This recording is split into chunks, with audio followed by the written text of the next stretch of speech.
5 on Friday, they should have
Thank you, Beth.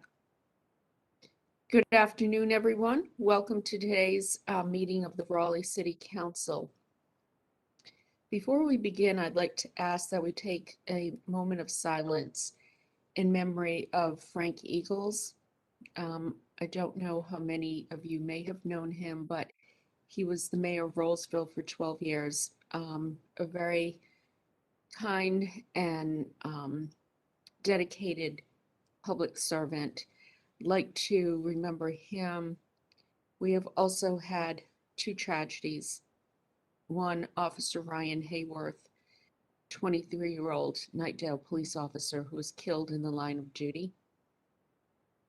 And also 5 teenagers who were tragically killed in an automobile accident on Capitol Boulevard. I would like all of us just kind of nod our heads and show appreciation for all that we do have and gratitude.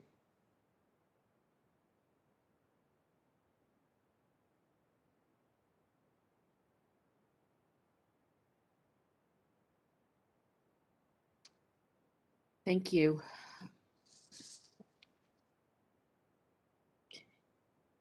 We'll start with our consent agenda today. 2 items have been pulled by Councilmember Cox. One is D3 and one is D5. So we'll come back to that. Do I have a motion to approve the consent agenda? Mayor Pro Tem Stewart, do I have a second? Councilmember Branch, all in favor? Okay, unanimous, clerk.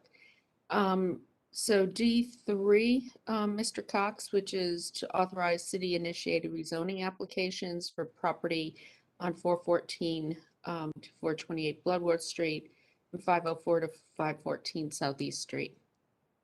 Yes, I just wanted to ask the question just to get it on the record because we've had a lot of discussion about these properties. Why we're choosing to rezone as a way of achieving affordable housing rather than, say, transferring the properties to a land trust like the Raleigh Area Land Trust. Some of the comments I've received say that if we were to transfer the properties to the land trust, say for $1, then that value of the land can be taken out of the equation and we can achieve greater affordability. And I was wondering if there was anyone on staff that can address that before we vote on this item.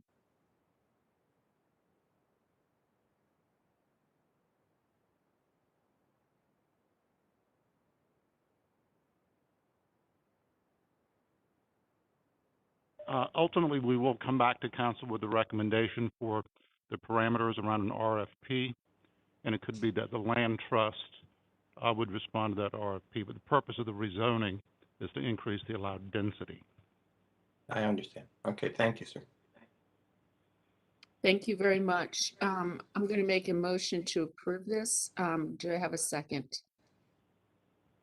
Councilmember Melton, all in favor? Anyone opposed? Okay. Thank you. That was unanimous, clerk. The second item is the Transit Overlay District Mapping rezoning authorization. Councilmember Cox. Yes, in previous discussions about this, I had concerns about language that really disincentivizes, establishing trees and green spaces within the transit overlay district. And largely because of that reason, I'm going to vote against this matter. Hey, were you in attendance when this was reviewed? Yes. Okay. Do we have a motion to approve? Councilmember Melton, do we have a second? Councilmember Branch, all in favor, please raise your hand. Okay, opposed? That is Councilor Cox opposed. Thank you. Right, next we have public comment. There will be 3 minutes to speak. Pete, please give your name and address for the record. And as always, we ask you to be kind. You can express an opinion, and we welcome that. But kindness is also appreciated. Thank you. We will start with Donna Bailey. Hi, my name is Donna Bailey. I live at 710 Rosemont Avenue in Raleigh. I want to talk a little bit more about trust, since I only got a minute to speak at public comments the other night. Everyone only got a minute to speak. I want to talk about why trust is so important and why this council, there's no trust with this council. I mean, you started out in secret eliminating the CACs. You pushed forward the Downtown South project when the Planning Commission voted unanimously against it. Mayor Baldwin called a special meeting, pushed it through in one night. Now the latest with you voting in secret to extend your own terms and change the way Raleigh votes. How dare you do that in secret with no public comment? I don't care about the date change. I believe it should have been in March, where every other city in North Carolina, except Mount Airy, changed their election to March to accommodate the redistricting. There was absolutely no reason to postpone it. But changing the way Raleigh votes, that definitely favors incumbents. Can you also see how this further erodes any trust that the citizens, the residents of Raleigh have with you? On another note, where we have established small area plans and other plans that citizens have participated in and with the city, we want to see that upheld. There was a reason that people participated in their area to come up with a better plan, and we don't want to see this council in particular just throw it out like it never even happened. So please help restore trust and respect the plans that the citizens have and councils before you have already put in place. You have a serious job of trying to rebuild trust. The council study group on your terms, I don't know how people can trust that. They were all appointed positions, people that agree with what you want to do. They had no citizen input putting in. I don't think a minute per citizen per resident the other night really counts as citizen input, citizen engagement. So, any other council, I would probably support a 4-year term. I would probably support increases, but this council, I do not trust. I hope you can learn from your mistakes and do better in the future. Thank you. Thank you. Next, we have Christina Jones. Christina Jones, 8005 Finland Drive. Raleigh Citizens Advisory Council will be meeting tomorrow evening on Zoom at 7 p.m. We'll be having a conversation with our new community engagement manager, Taisha Hinton, regarding where the city can begin to revitalize engagement. The task force that was created through the consultants report also met with Ms. Hinton yesterday, and we combined that with our ongoing meetings with different appointed boards and commissions. An important point that came up was to clarify that engagement has many different levels. It takes two sides for engagement to actually happen. There's a difference between talking at someone and speaking with a group of people. There's also an element of education that is missing from the city to its residents. For example, in rezoning cases, those who are not familiar with planning department language don't know the questions to ask. How will the city teach residents in order for them to fully engage? It is unfair to assume that residents who have a criticism of your time in office would not be willing to listen if presented with your reasoning. I've spent the last 10 months coming before you and have never once been unkind. I have asked for a work session that would allow a back and forth conversation so that your view can be better understood. I've asked direct questions that have gone ignored. I promise I'm not out to get you.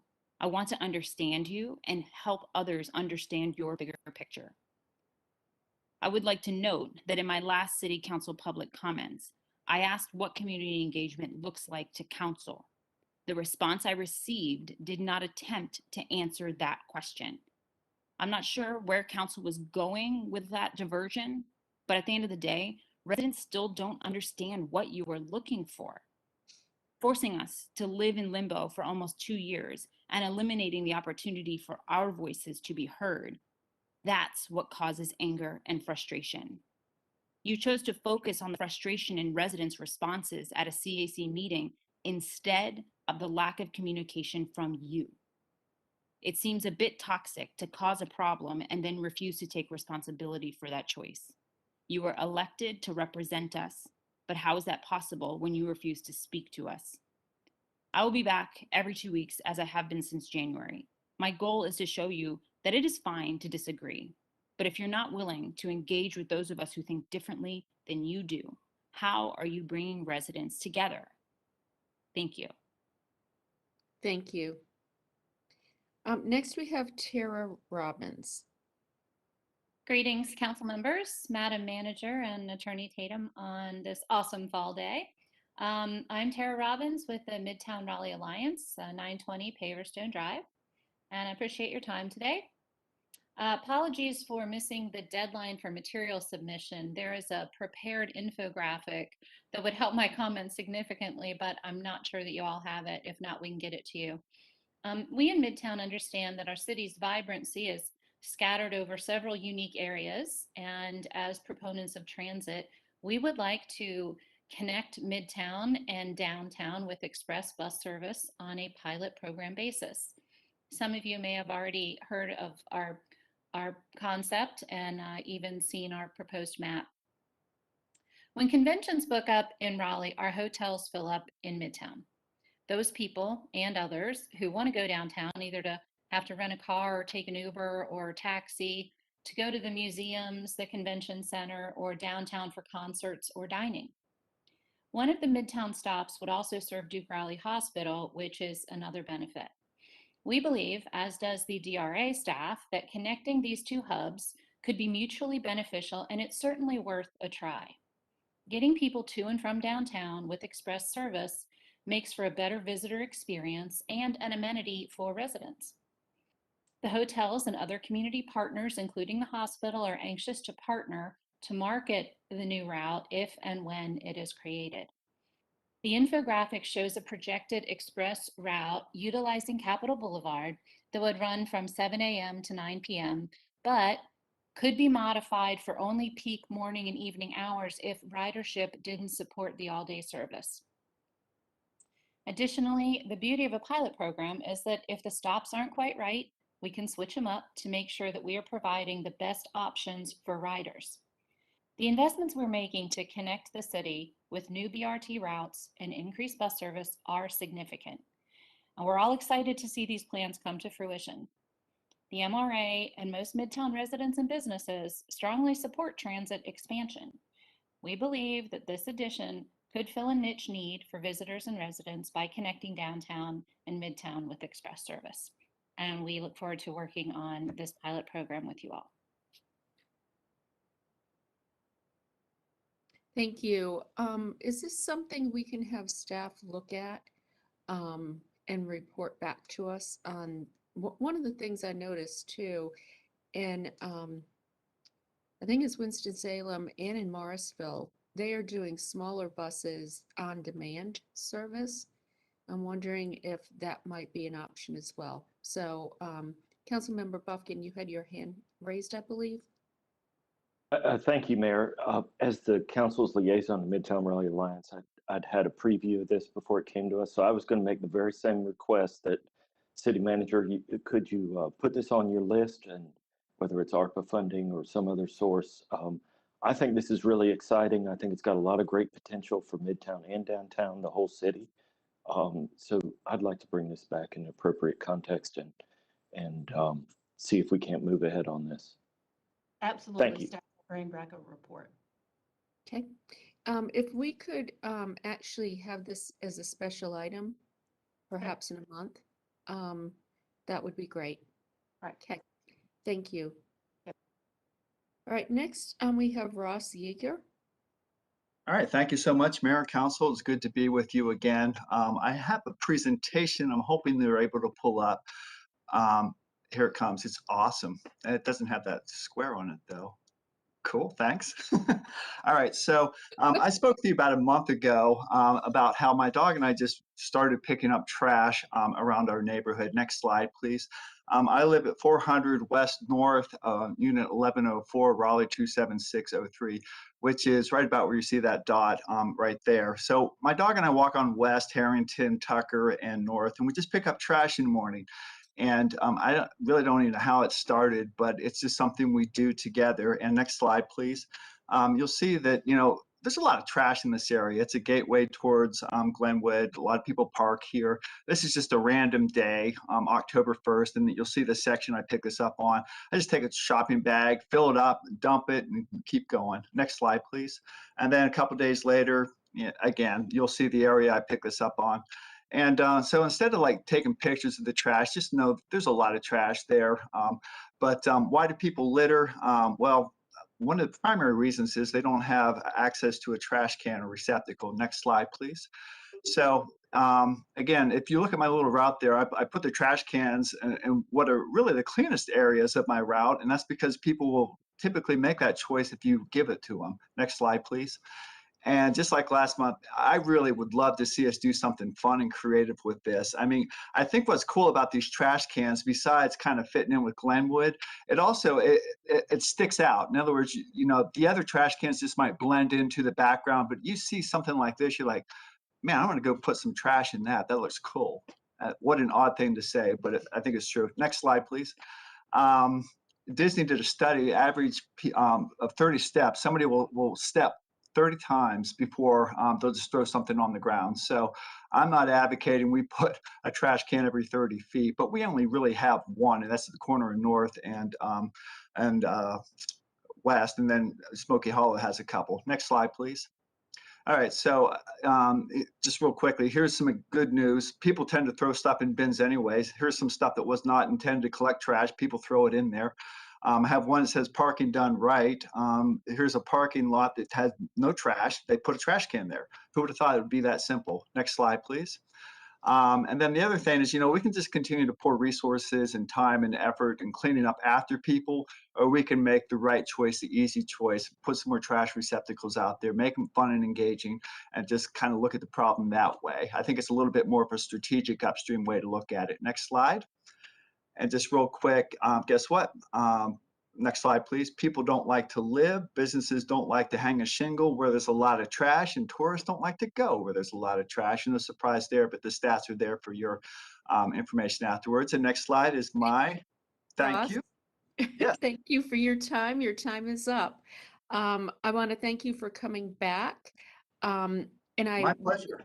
I want to thank you too for bringing a solution to a challenge. And I love this idea. I love the Oh, art. thank you. And I think doing something like this could be a lot of fun. We have a lot of arts organizations Mhm. and others who I believe would be interested in partnering on this. So what I would like to ask the city manager is, could we have the Downtown Raleigh Alliance as well as the Glenwood South Partnership? Could we have some type of collective meeting on this to decide how we could move forward? Councilmember Melton? I was gonna add, we may want to take this into EDI because we're doing some of this work with the public realm study and also the intersection with public art. And that may be an opportunity to add it to our agenda and invite those organizations to have the discussion there. I was just throwing that out there. That said, if there's a more expedient way to do it, I'm all for that too, because I'd like to get moving on it. I was looking for expedience. So, again, you know, we do kind of have a sense of urgency in Glenwood South. So if everybody's okay with that, I would like to have staff initiate this with those two organizations. That sounds awesome. Thanks so much. All right, thank you, Ross. And I've seen you and your dog out. He's very cute. Thank you. Okay. Next we have Bill Madden. Mr. Madden is not on the call, Mayor. Okay, thank you. Next, we have Richard Johnson. It is me. Yes, it is.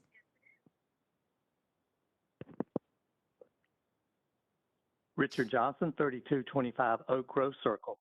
I'd like to continue the conversation about the recommendations of the study group on council terms, compensation, and voter engagement. Let's start by talking about voter engagement.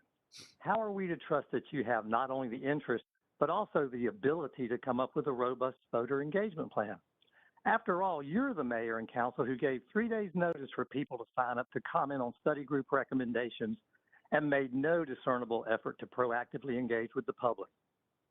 And then on top of that, you limited comments to 1 minute per person. You have announced no further attempts to engage with citizens about these recommendations. I guess we can assume you will schedule a public hearing and then pass the recommendations. Let me repeat, how are we to trust that you have not only the interest, but also the ability to come up with a robust voter engagement plan? After all, you're the mayor and council majority who attempted to sabotage the CAC by withdrawing all city support for them. You knew it was the wrong thing to do, which is why you plotted in secret with disgraced former councilor Sage Martin to stage your attack. What's truly ironic is that you claimed the CACs weren't diverse, and by your actions have truly decimated the majority-minority CACs while leaving the largely white majority CACs functioning.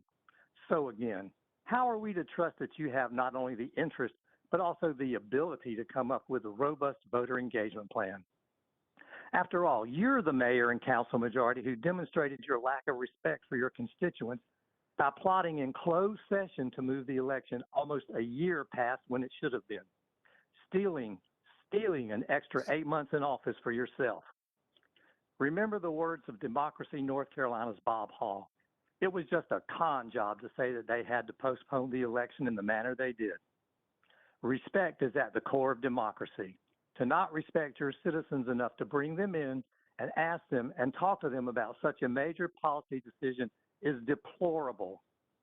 And now that we know you have the census data, how are you going to engage with the public on redistricting? That's a core issue on which to engage with voters. Will we get another lightning round opportunity to comment as we did with your study group recommendations? That was less than 20 minutes of engagement. Will you inappropriately discuss this in closed session as you did when you rescheduled the election and extended your terms far beyond what was necessary? Or will you plot amongst yourselves in secret like you did with your attack on the CACs? As many others have said before, you have lost the trust of your constituents. We don't trust you to do the right thing, and we want you to put these study group recommendations on the ballot to truly engage Raleigh citizens. And the ballot questions do not have to be binding resolutions, but simply indications of where your constituents stand on these important issues. Thank you. For those listening in, later on our meeting under special items, we will have staff bringing us forward some recommendations on voter engagement and education. We need to formally vote on that, and giving our new director of community engagement some guidance on how to proceed. And she will also, as her first official task, be outlining a public engagement process on these issues. So thank you. And for those of you who have an interest, please stay tuned. Okay, next we have Jean Alpin. Mayor, Jean is not on the call. Okay, next we have Helen Tart. Helen is also not on the call. Okay, next we have Deborah Leslie Green. Deborah is also not on the call. Okay, Celeste Jones. Last, not on the call. Corey Hennessy. One. My name is Corey Hennessy, and my pronouns are they, them, and I live at 511 East Martin Street in Raleigh. I am the Director of Education and Programs at the LGBT Center of Raleigh, and I wanted to briefly talk about the importance of the non-discrimination ordinance for Raleigh. Although I spoke out at the press conference ahead of the Wake County Board of Commissioners meeting yesterday afternoon, I believe it's equally important to bring these issues in consideration to our local community and city council. Raleigh is one of the 5 metro areas with the lowest percentage of LGBTQ+ residents and scored a 64 out of 100 points on the 2020 Municipal Equality Index. In my close connections to the community, I have spoken to and worked with people of all ages and identities that have experienced discrimination in different forms. Raleigh hasn't been the safest and most comfortable place for the LGBTQ+ community. Adopting this non-discrimination ordinance would increase the diversity that you're often talking about. It would make LGBTQ+ people feel safer, more seen, and more looked after. We want our city to look as good as it feels. No one should be discriminated against for the person that they are or the people that they love. This is an important step to increasing business, especially having unique businesses that downtown Raleigh is looking for. We have a lot more work to do to bring equity and justice to our city, but this is a very important and necessary step in the right direction. I appreciate you giving me a few moments to speak to you today, and I'm looking forward to hearing about the vote later this afternoon. Thank you so much. Thank you, Corey. Next, we have Adina Safta.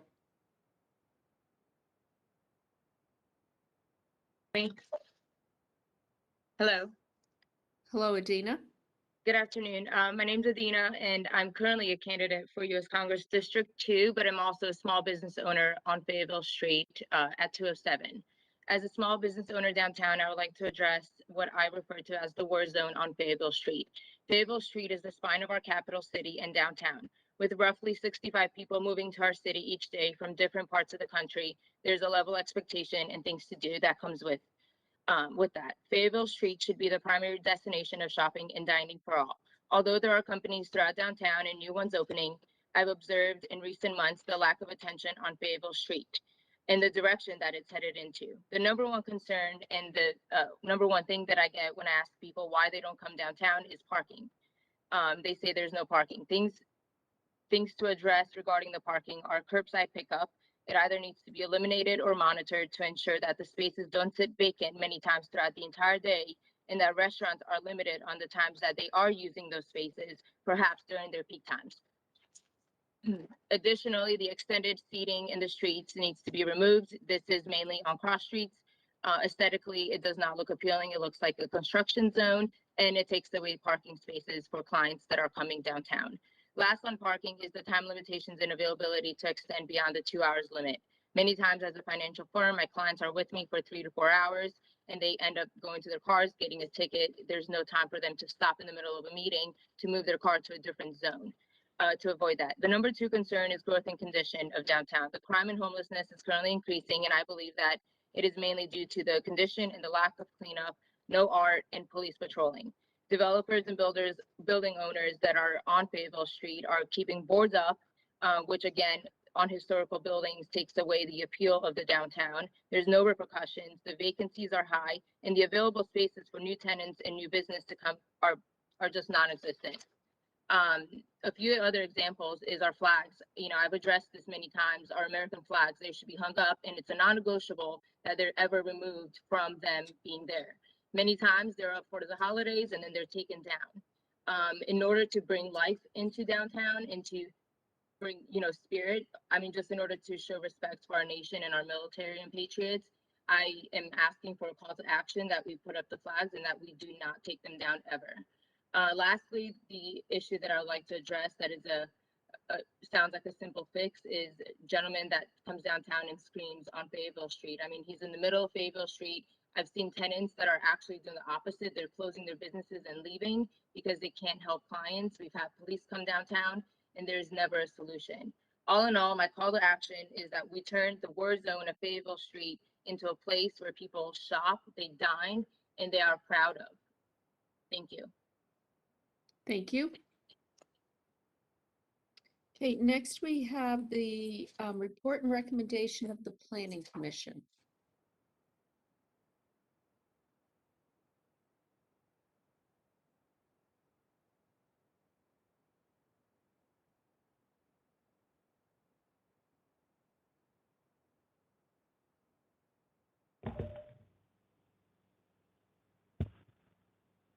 Good afternoon, Mayor and Council. Ken Bowers with Planning and Development.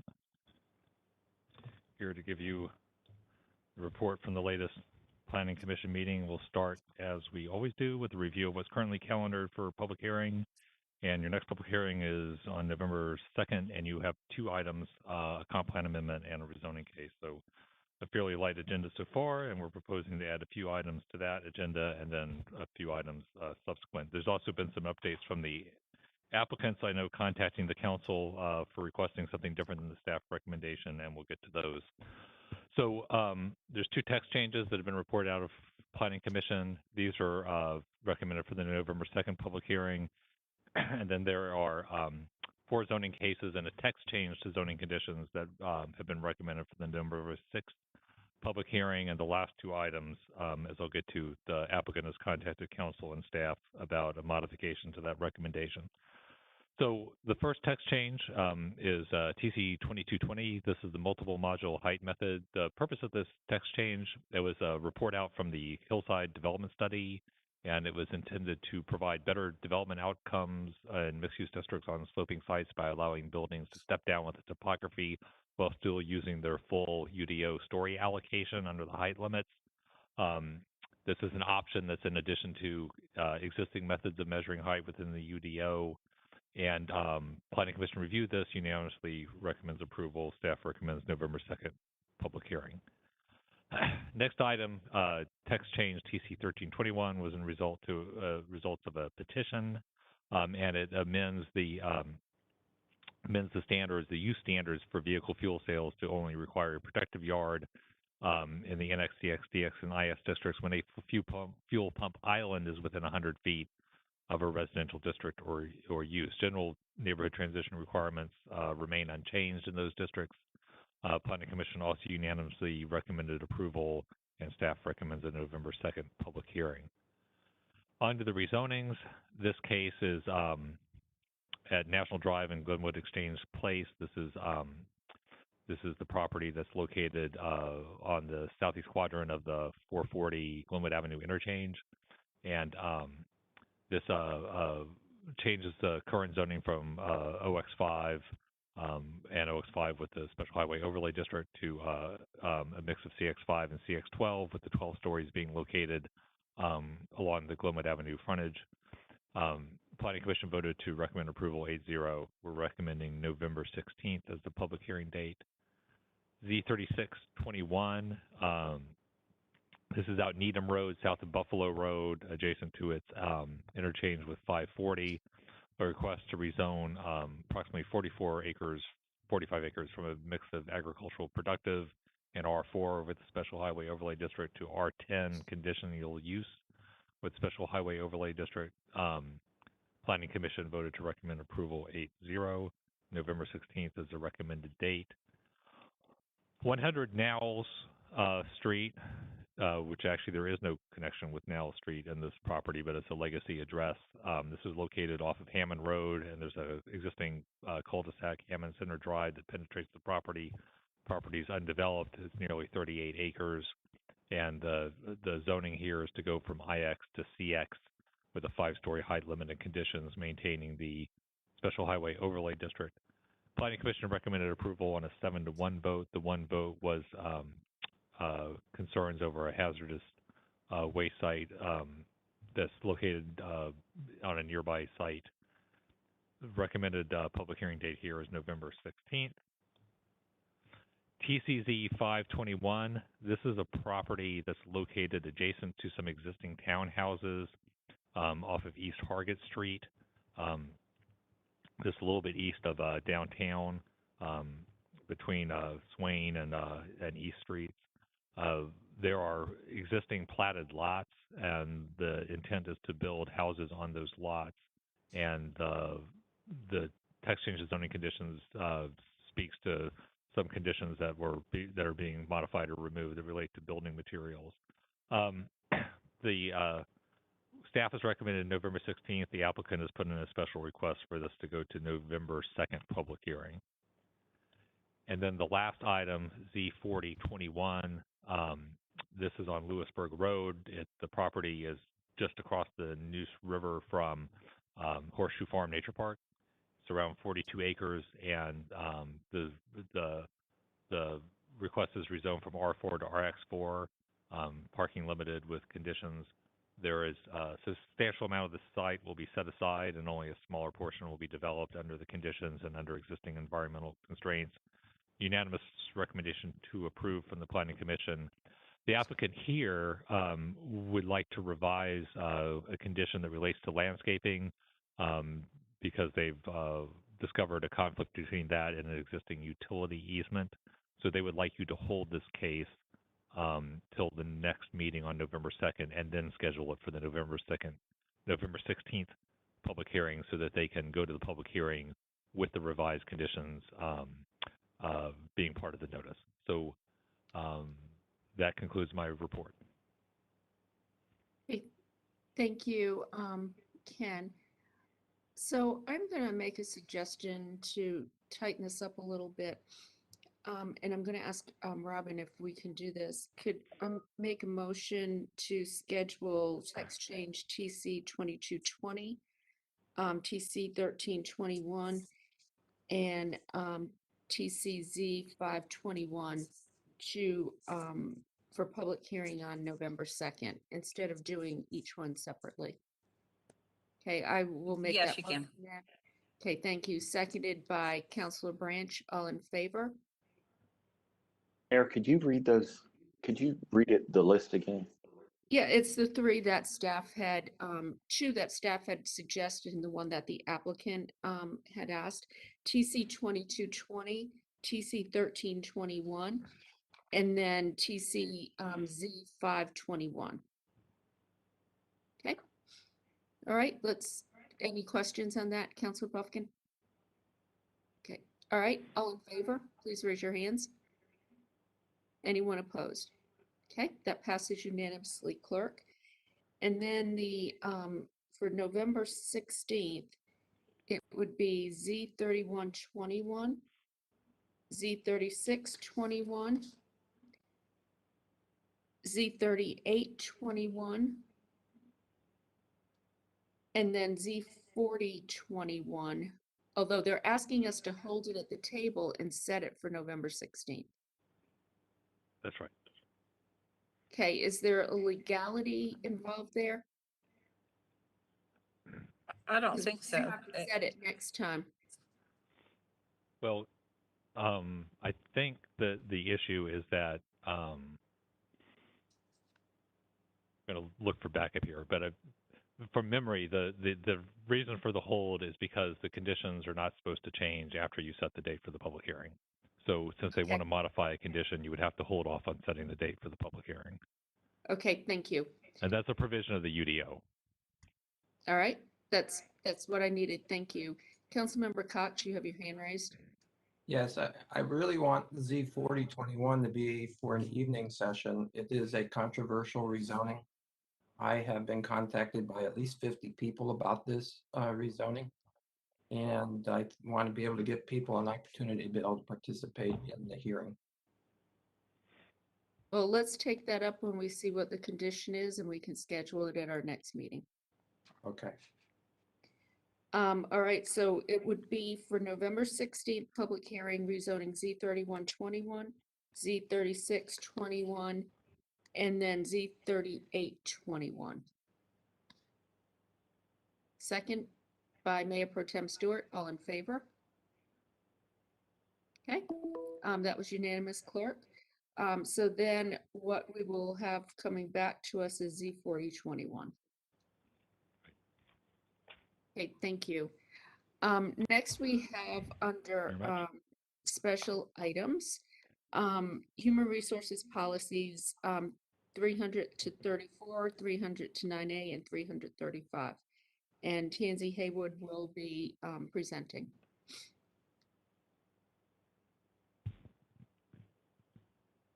Thank you, Mayor, members of the council. This is a follow-up from your October 5th meeting. I do want to recognize a number of staff that worked to pull off a number of analysis points that you're going to hear through this presentation.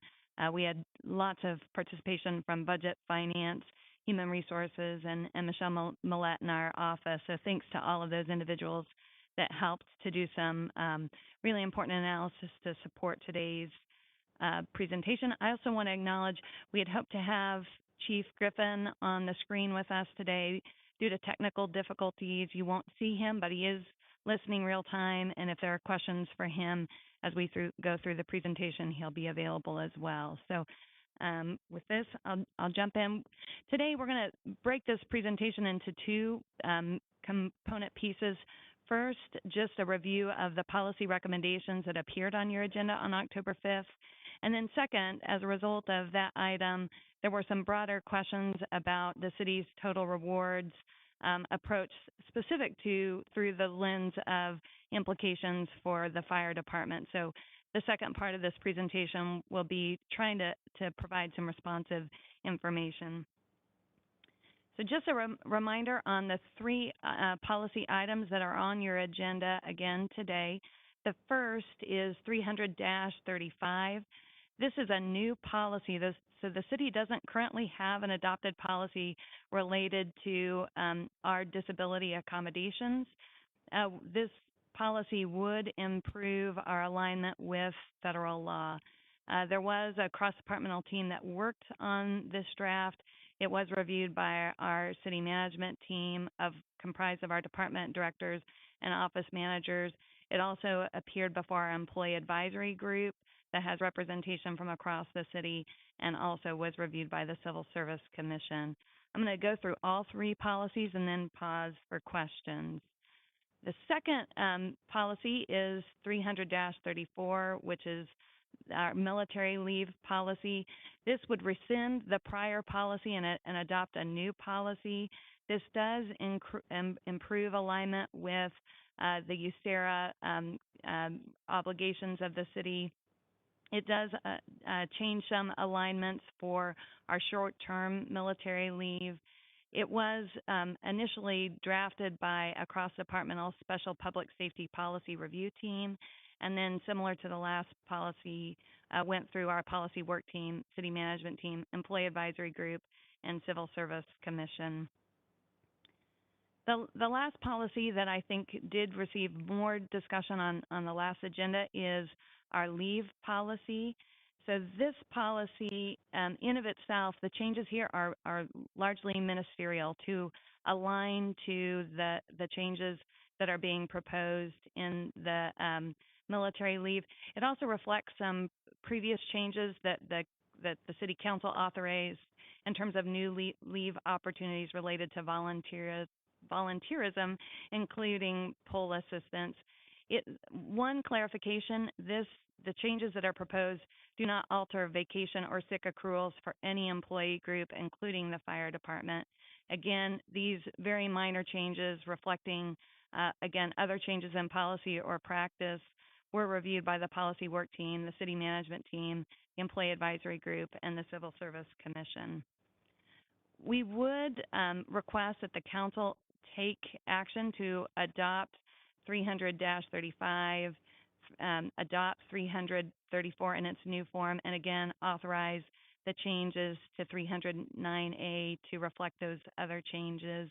And I'll pause at this time just in case there are any questions on the policies, and we may want to take the presentation down to allow discussion.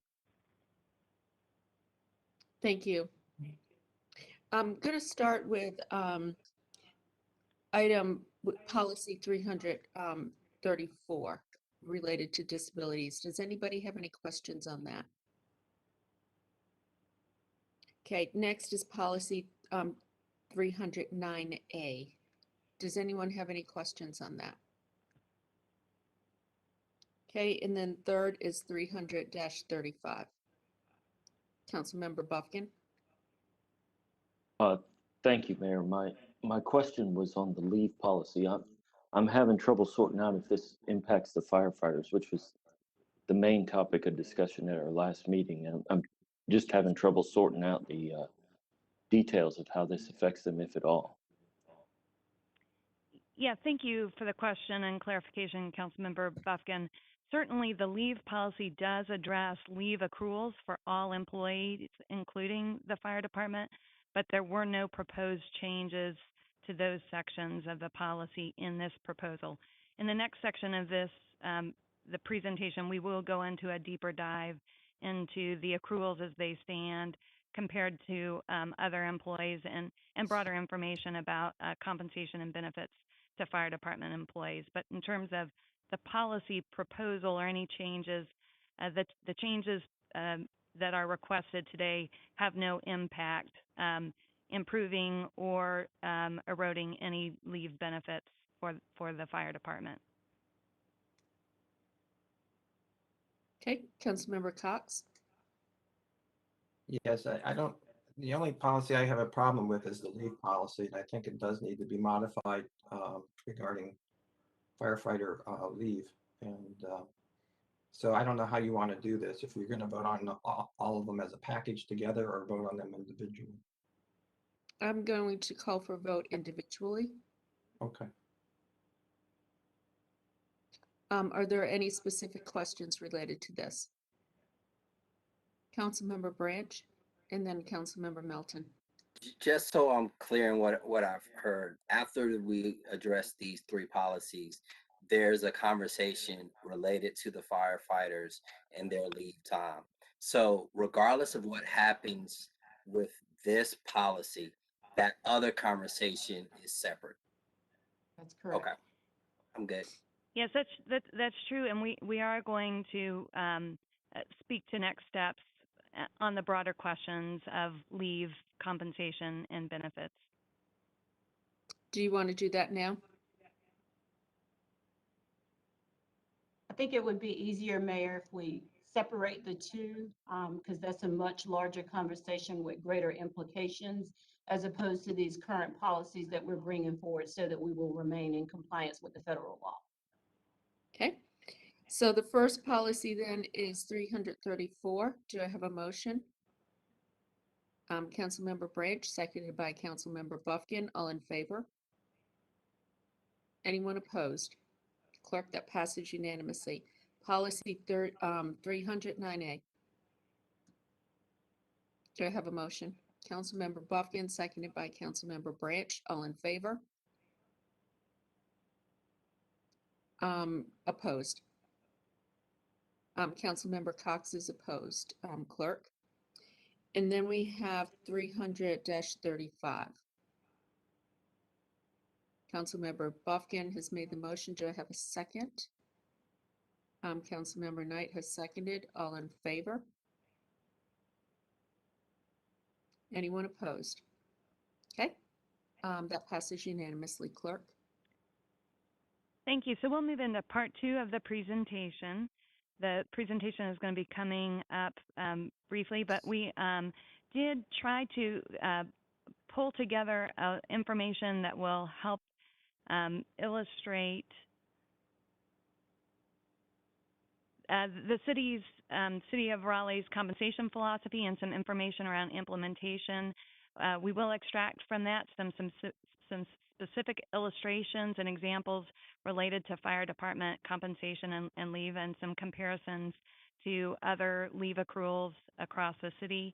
We do have some information at the council's request about recruitment and retention dynamics, both within the fire department and as compared to some other large departments. And we will speak to some possible next steps. So just to start, in terms of a reminder of the city's compensation philosophy, this is an adopted document. It's much longer than what you see on the screen here. I'm just going to focus on a couple of elements of this that you're going to see responsive information to throughout this presentation. First, this does define the way that we measure our market and targets the 50th percentile of the market data that we receive. It does keep our focus on total compensation rather than just pay. So I'll talk a little bit more through some illustration of what we mean in that. It does encourage that we find ways to recognize performance through and level of service through our pay practices. And it does give direction that we conduct regular market reviews. And again, through the presentation, I'll share a little bit more about that. So here's a quick summary. I'm not going to read this slide, but you'll see some of the component parts and pieces of what represents the city's total compensation for our employees. And when it comes to implementing our compensation philosophy, we do annually review benchmark jobs that are a good representation of the diversity of roles and responsibilities and markets that are represented by our employees. We do address compression or leapfrogging issues that have manifested within the system to the degree that our budget allows. We do recalculate each year what is a specific calculation here for the living wage. It considers things like rents, cost of living, other kinds of things specific to Raleigh, and that's recalculated each year, and there are annual adjustments made on that basis. And generally, one of the premises that's been important for staff and the City Council in the past is that when we approach changes to compensation or benefits, we do that in a way that's equitable and try to address all like impacts. And so some examples in the past is prior to implementing our new compensation system in 2017, we did do some mid-year adjustments for where there were significant market outliers, but we did that across the organization. We looked at all classes of employees to identify any of those similar kind of constraints. Similarly, when we look at reclassifications or pay equity issues, we look across the organization at similar classification and employees that are similarly situated.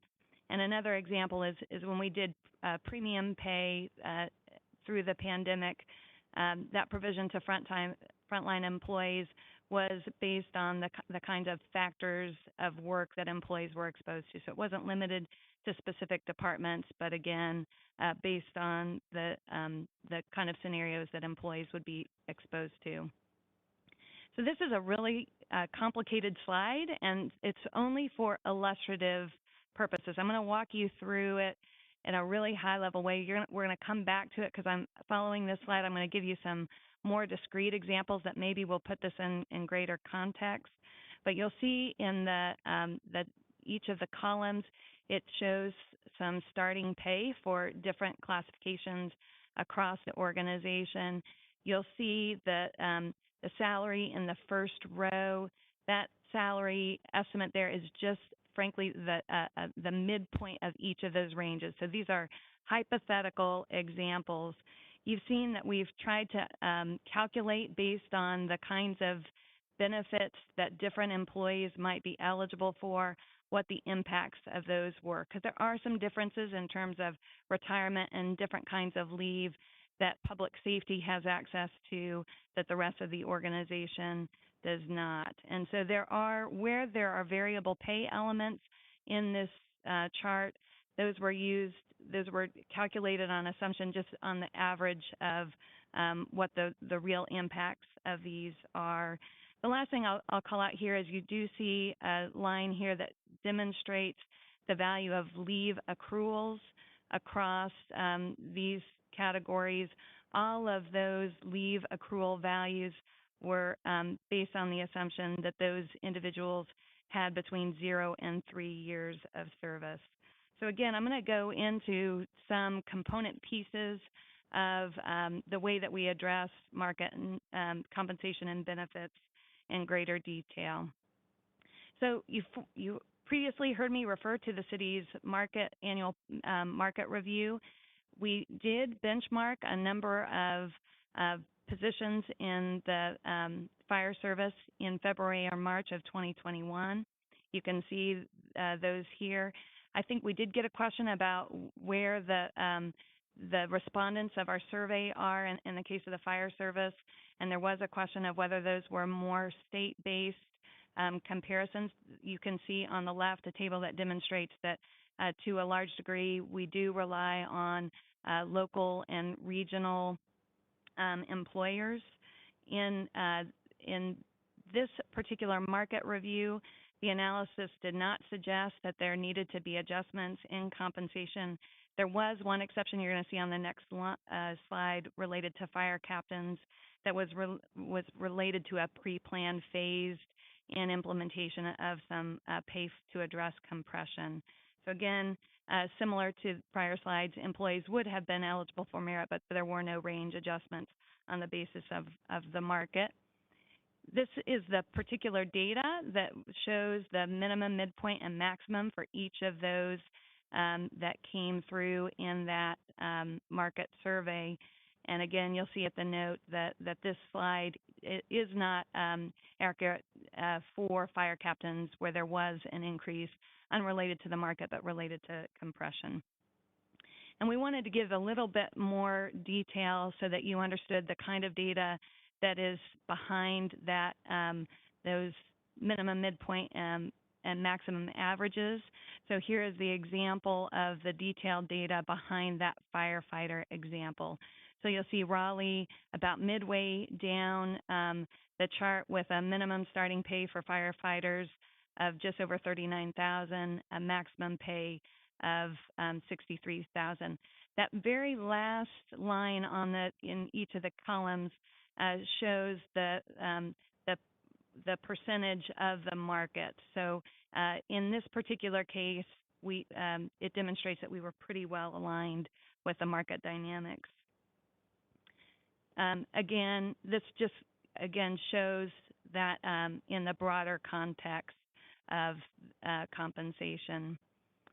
So we got a lot of questions about fire accrual ratings. I think there was some concern that we didn't have enough national comparisons for the fire accrual ratings.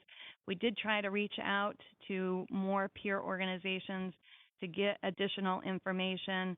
There has been some information that we were able to identify in the limited time between the last meeting and this one that you'll see reflected in this chart as compared to that information that you got 2 weeks ago. Again, we believe that this demonstrates that the city's accruals for fire are pretty comparable to what others are doing across the nation. Again, this is data that we can continue to evaluate and seek as time continues. So here on this slide, we wanted to put better into context what the accruals mean. And so it does get a little bit complicated when we look at accrual rates because not all employee groups have similar work schedules. And so the way that our pay policy is structured is that leave is accrued on a monthly basis. So it isn't based on a work day or it isn't based on a work week. The pay policy or the leave policy allocates leave on a monthly basis. So this shows the annual hours worked for fire, police, and general employees, most of whom are going to work a more traditional 40-hour week. You can see then the monthly hours that are worked, again, for fire, police, and a general employee. And then, again, in that next row, the leave accruals that are allocated to each of those individuals. So in the case of the fire department, you'll see that monthly hours of about 243 hours. I think many of you know that the fire service has A, B, and C platoons that work on a rotating schedule. So for simplicity's sake, for the most part, a firefighter is going to work 4 days out of every 9, and that gets you to generally that 243 hours of work per month. The last thing you'll see on this slide is just the percentage accrual of leave hours to that number of scheduled work hours, and you'll see in terms of percentage, the fire department is accruing leave at a slightly higher rate than the employees in the police department or our general employees. One of the things that we wanted to share, because you saw this on the earlier chart that described some of the benefits. One of the benefits that our employees here get that is not always typical across the community is what is called a delayed holiday. So employees who work holidays in Raleigh receive the regular pay of the holiday pay like everybody else does, and then they receive a holiday premium pay rate in addition to that. So it essentially means those employees that are working on a holiday are receiving 2.5 times their normal hourly rate. Those that don't work and so aren't eligible to receive that higher hourly rate receive what is called a delayed holiday, and those are kept in a bank. There were changes in 2017 that allowed the fire department to increase the accrual that had been capped in terms of how many hours could be banked at that point, and the maximum was also increased at that point. So the expectation of this program is that individuals have to use their delayed holiday time before they can use vacation time, and then we pay out the balance each year. We've got a chart on the right that shows the payouts for holidays, and generally it is difficult for fire and police and ECC, as you can see. Many have remaining vacation or delayed out holiday time at the remainder of the year and receive a payout. And so many are not drawing down on their traditional leave buckets as a result.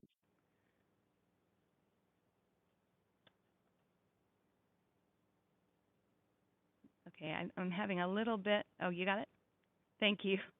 So we wanted to give a little bit of an example. I think there were some questions as a result of information provided to the council, trying to understand the longer term obligations that a change to fire accruals might mean in the long term.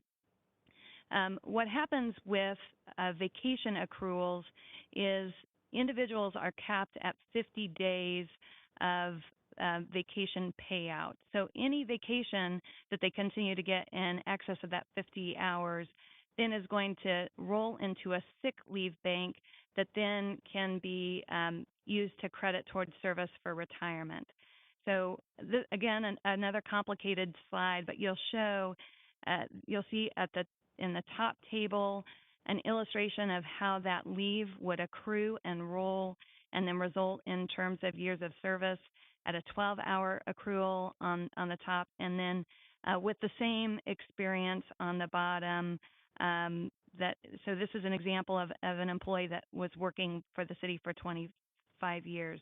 So you can see that as a result of this change, and ultimately the unused vacation that would be credited towards service could allow an individual to get an additional 2 years of creditable service, which would accelerate their path to retirement. Similarly, we do pay out 50 days of vacation. If the definition of a day were to become 24 hours for purpose of that payout, this is based on actual payouts, and this doesn't demonstrate any growth of liability over time, but it would essentially double the city's commitment to vacation payouts. So I'm going to pivot into some information about recruitment and retention based on requests at the last meeting. You're going to see on this slide, again, a lot of our markets are determined by the catchment area in which we recruit for particular positions. So in the case of fire, we do look to a local regional market.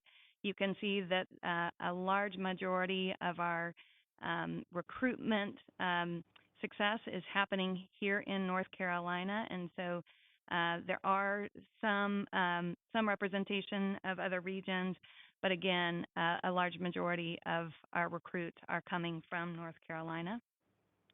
There was also questions about retention in the fire department as it compared to other departments and how that maybe has changed over time.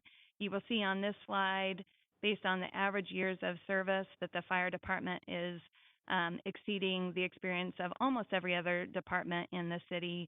Housing and neighborhoods beating them out just a slight bit with years of experience there. And in terms of over the last 4 years, you'll see that this is a pretty steady rate here with between 12 and 13 average years of service within the fire department. So we're not seeing a significant fluctuation, at least in this period of time. We also wanted to just demonstrate what are the trends in terms of vacancies across departments and how is that changing over time. I think there were representations or questions that whether or not vacancies were increasing within the fire department. You'll see the fire department represented here in the red line. And it is true that you can see an upward trend in terms of the number of vacancies within the fire department. I do want to be clear on this particular slide. We do have a recruit class that is in place now with 20 recruits. It's difficult to know how many of those recruits may be successful in joining the organization. We have not adjusted this chart to recognize that recruit class in these numbers. But if all 20 of those recruits were to join, then right now you'll see that the current vacancy rate in the fire department is 8%. If those 20 individuals were successful, it would drop to 5%. But I think the other thing of note on this slide is the rate of vacancy in some of our other large departments does far exceed that of what we're experiencing in the fire service. And we are seeing an upward trend in all of the departments that are represented on this slide. So at this point, we would not recommend any changes to fire accrual rates. We do think that it's appropriate to schedule an early spring budget work session to talk about recruitment and retention challenges, both in the fire department and across the city. It is a very difficult labor environment for all of our departments. Again, as I stated previously, we do an annual market review, and we certainly want to make sure that the council is apprised of any challenges with market competitiveness with both wages and benefits. And it would give the opportunity for the council to identify personnel priorities in context for the staff in preparation of our proposed FY23 budget.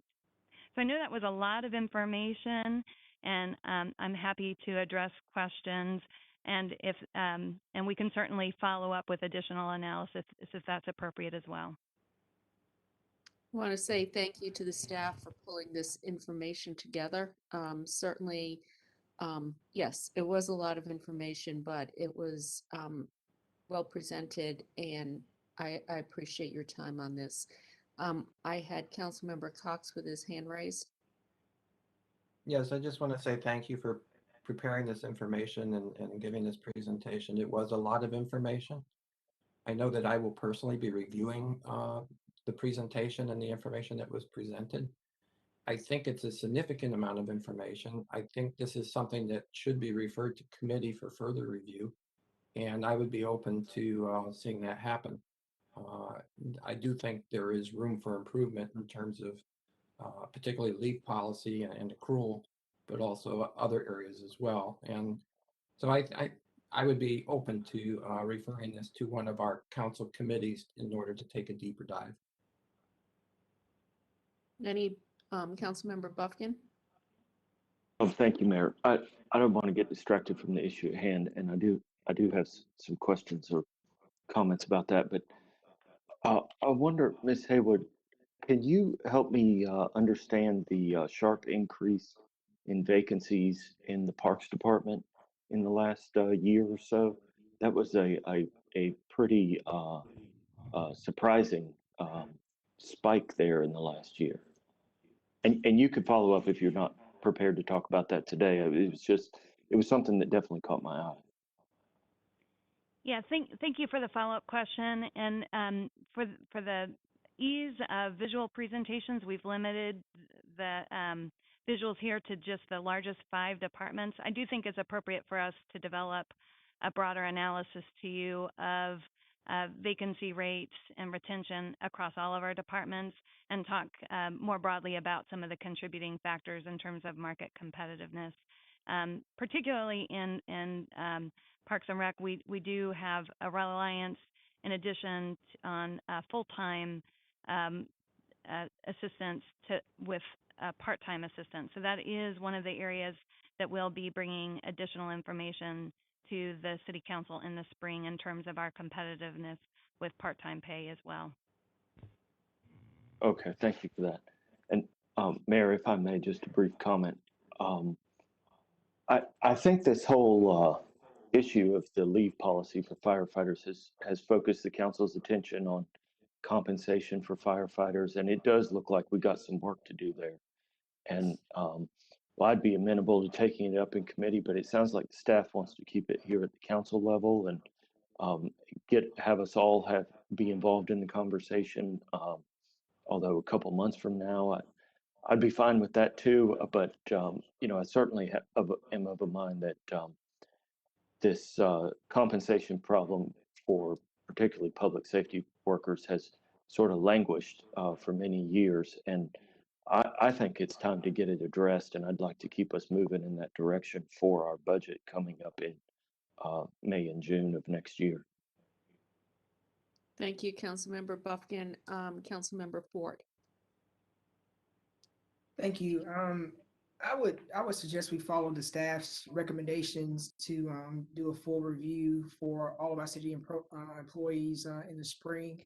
I haven't seen anything that separates out the fire department from some of our other agencies, and I do think having a comprehensive view for the entire city as a part of our budget process makes sense.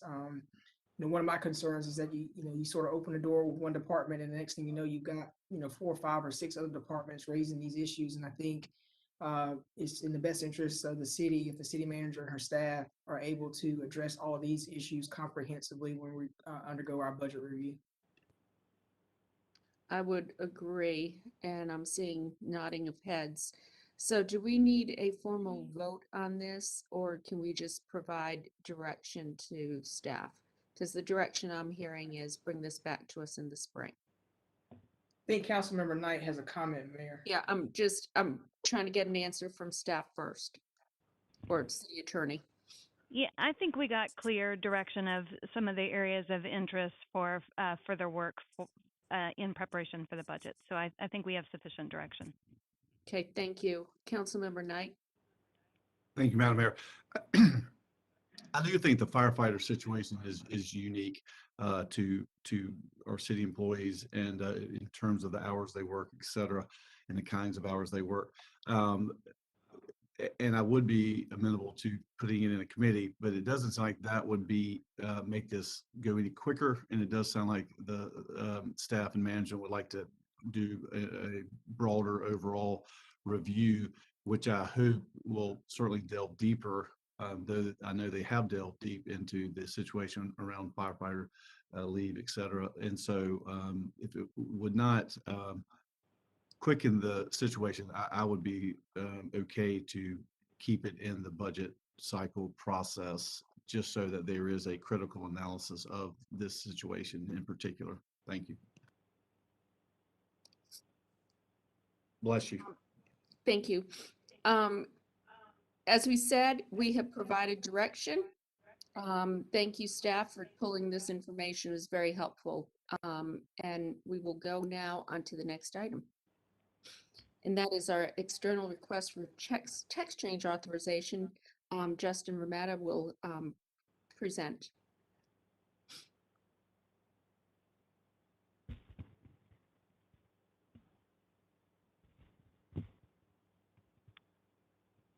Good afternoon. Keegan McDonald with Planning and Development. I will actually be filling in for Justin Rametta on this item. So it is a external text change authorization request related to use standard variances. A little bit of background. This application was filed on July 12, 2021. It proposes deleting a provision contained in Chapter 10, which prohibits use standard variances, and it stems from an applicant's inability to comply with the protective yard requirement imposed by use standard. So protective yards serve as sort of a buffer between various uses within the code. A little bit of background on how these specific uses are broken up in the code. So Chapter 6 establishes land use categories and specifies whether each use is allowed as one of three types. The first is a permitted use by right. So assuming you meet the definition, there's no additional standards contained in Chapter 6. A special use are those uses which require a decision made after a quasi-judicial hearing before typically the Board of Adjustment. And so they look at a very discrete set of showings and occasionally some other findings. And it's a very sort of fact-based analysis. And then limited use imposes various use standards that are contained in Chapter 6. And these decisions are made by staff. And so an applicant just has to show compliance via a zoning permit or some other type of application. And so that limited use category is really what we're focused on today. A little bit of background on this prohibition. So it has existed in the code since the UDO was adopted in 2013, and it's really just an extension of state law requirement, which basically prohibits a variance that would change the use on a property. Changing the use on a property is viewed as a policy decision and has to be made via legislative action, and so it's not suitable for a variance because, again, that's done in a quasi-judicial setting. So the proposed change by the applicant is fairly straightforward. They're just seeking to delete this provision that's in 10210E1 shown before you, which basically states that a variance cannot be granted, which would essentially remove or alter a use standard as set forth in Chapter 6. Staff has evaluated this, both staff from Planning and Development and the City Attorney's Office, and we have recognized some impacts based on the exact proposal from the applicant. The first being that some use standards are actually integral to the definition and therefore cannot be varied because it would, again, constitute a change of use on the property. Many use standards are just related to certain design elements that aren't necessarily integral to the definition, but others are. And so if we were to open up the option to vary all use standards, it could lead to an increase in interpretations by the zoning administrator, who would have to determine whether or not that request constitutes a change of use on the property. And so putting that extra burden on staff to make that call could also lead in turn to an increase in appeals of those administrative decisions, which actually also go to the Board of Adjustment. So, of course, the City Council could grant or authorize the request as made by the applicant. However, based on the impacts we've cited, staff recommends two options. The first would be more discrete in nature, and this would really resolve the issue related to protective yards. The City Council could authorize a text change to just allow variances to protective yard limited use standards. I should note that protective yards are included in other areas of the code, and there's instances when they actually can be varied. It's just this quirk in this instance that they're located in a chapter that's prohibited from being varied. The second option is to authorize a text change for a more detailed and comprehensive evaluation of all the use standards in Chapter 6, because again, you really have to evaluate use by use which of those standards should be eligible for a variance and wouldn't constitute a change in use on the property versus those that are more tied to the definition itself. And staff has recognized that oftentimes developers or folks who are applying for a specific use on a property do have consistent difficulty adhering to certain provisions within Chapter 6, and they may actually have a valid hardship case that could be resolved through a variance. And so we think option 2 definitely has merit, but we wanted to present both to the council for your consideration. So that concludes my presentation. I'm happy to answer any questions. And as I said, the City Attorney's Office did contribute pretty heavily to the memo as well, and so they should be able to respond to any specific legal questions. Okay, thank you. Do you have any questions?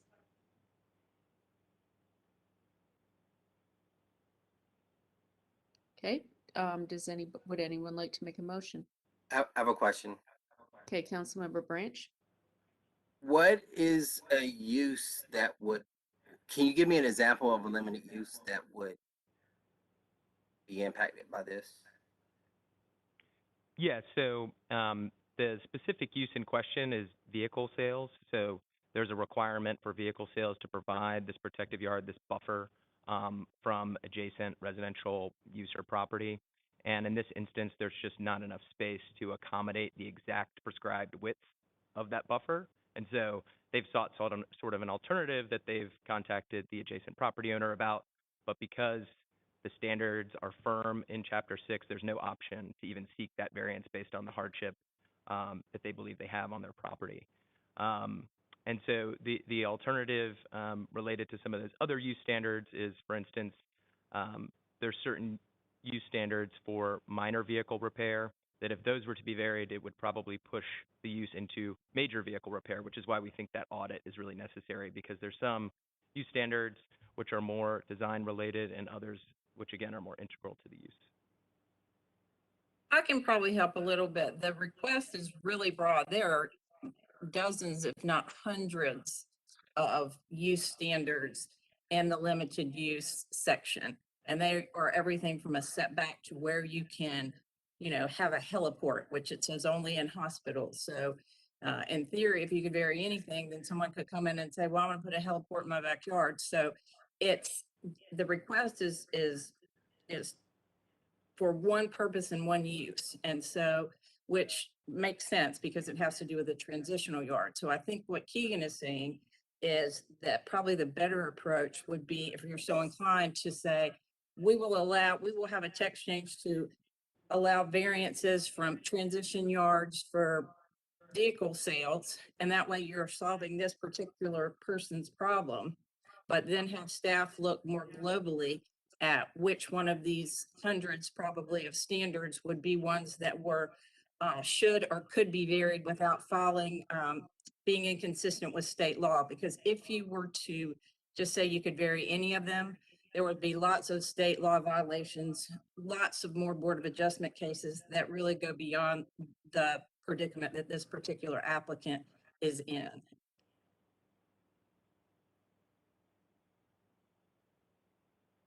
Sorry, Councilmember Buffkin. Thank you, Mayor.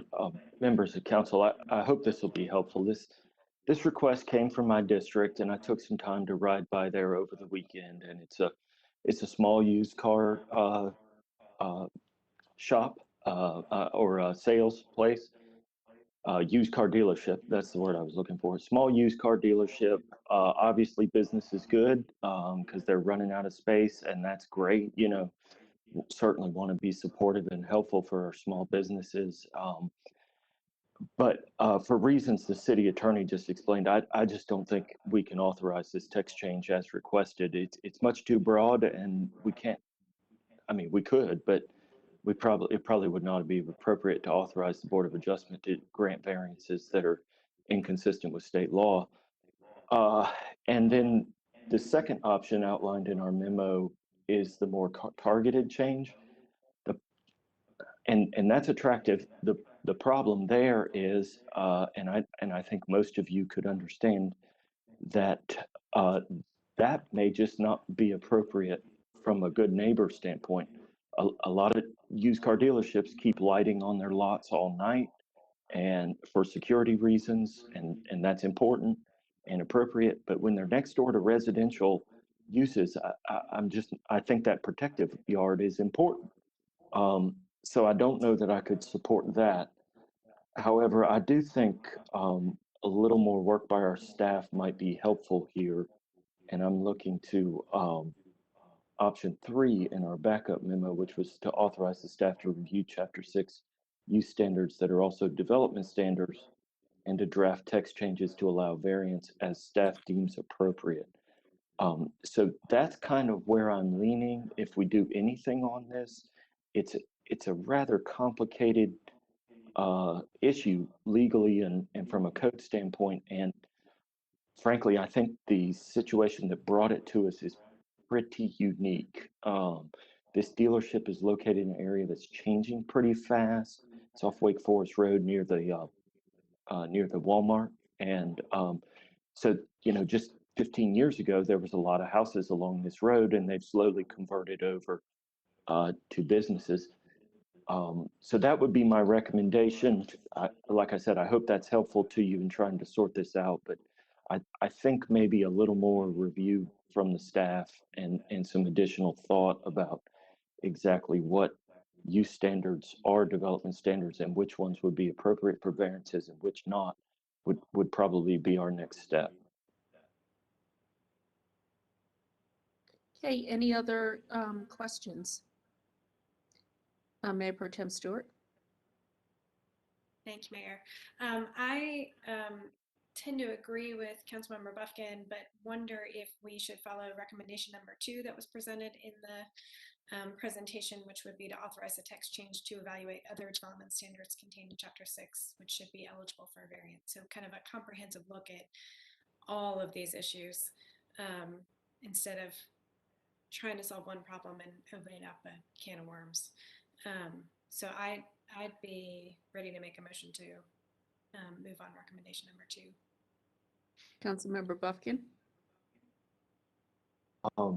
Thank you, Mayor, and thank you, Mayor Pro Tem Stewart. I think we're saying the same thing, but we may have identified them as a different number. Staff, can you help us sort this out? I think we're agreeing, but maybe we, I think the presentation put a different number on it than the memo. There's 3 in the memo and 2 on the presentation. Okay, so which one are we talking about then? Can we go back to the presentation, please? Just want to make sure we get this right.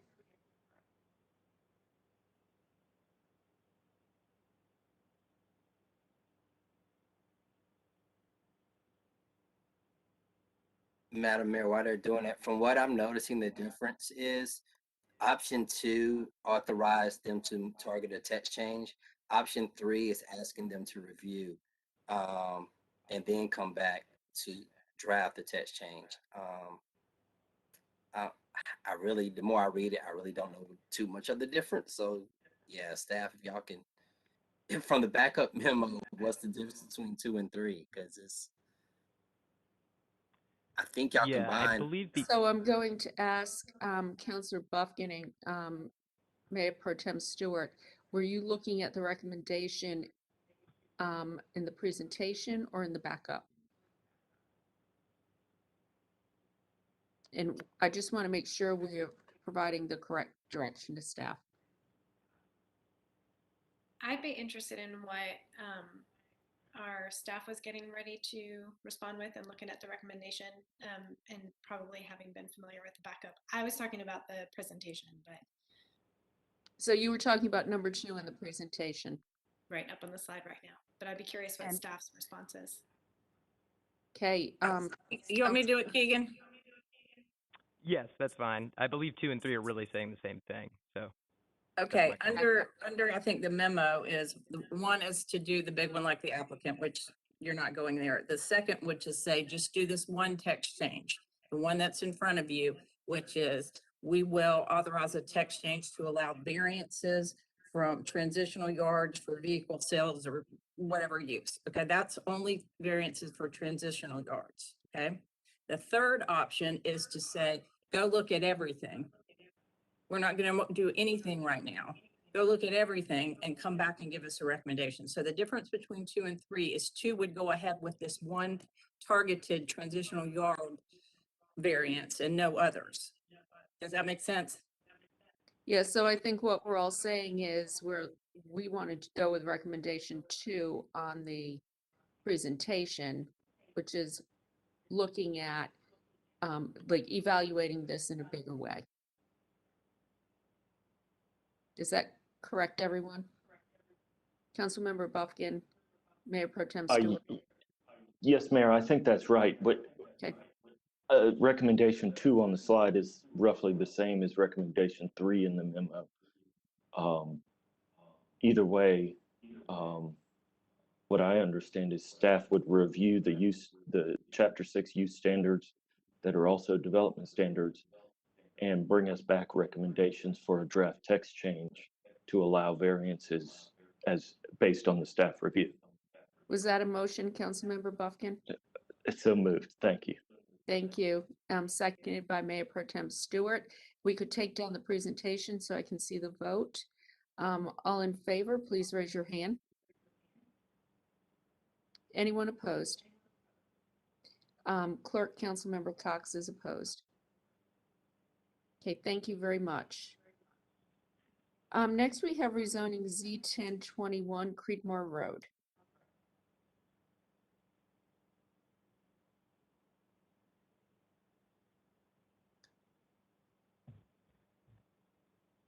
Good afternoon, Hannah Rackow, Planning and Development. So this item, rezoning Z1021, request to rezone 6.6 acres on Creedmoor Road. Previously received a full presentation on this item, and your last meeting, the hearing was closed and deferred to allow the applicant to modify the case. The case has been modified. So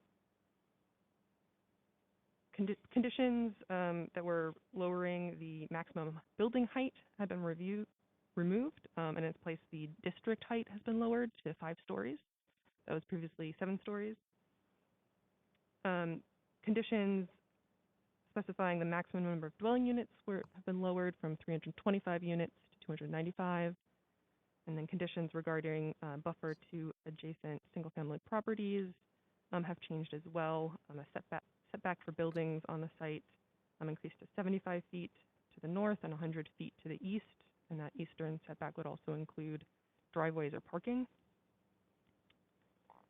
And then conditions adding to the required neighbor transition yard have been amended as well.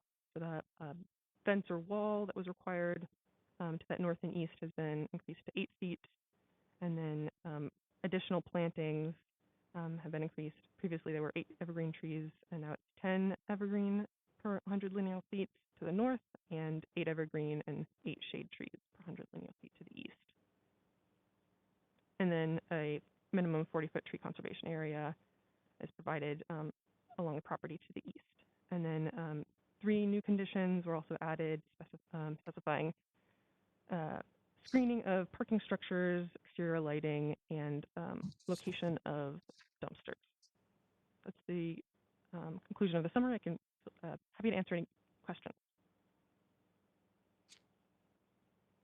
Okay, do we have any questions from staff? Okay, the hearing has been closed on this. Councilmember Buffkin, do you have any updates for us? Yes, Mayor, and thank you for that.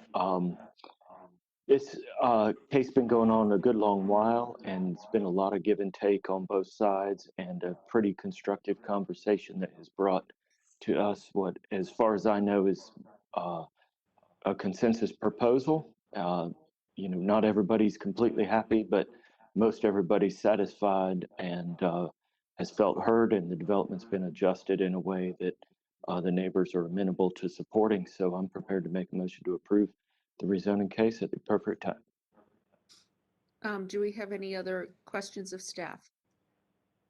Okay, Councilmember Buffkin. Thank you, Mayor. I move to adopt the proposed consistency statement dated October 19, 2021, contained in the agenda materials, and to approve the zoning amendment with the adoption and effective dates described in the agenda item under recommended action. Do we have a second? Seconded by Councilmember Knight. All in favor? Anyone opposed? Clerk, that was unanimous. Thank you. I want to acknowledge the applicant and the neighbors for working together and say thank you for being proactive, but also, as Councilmember Buffkin said, you know, perhaps nobody is 100% happy, but that's how we reach compromise. So I just want to say thank you to them. All right, next we have voter participation, education, and engagement.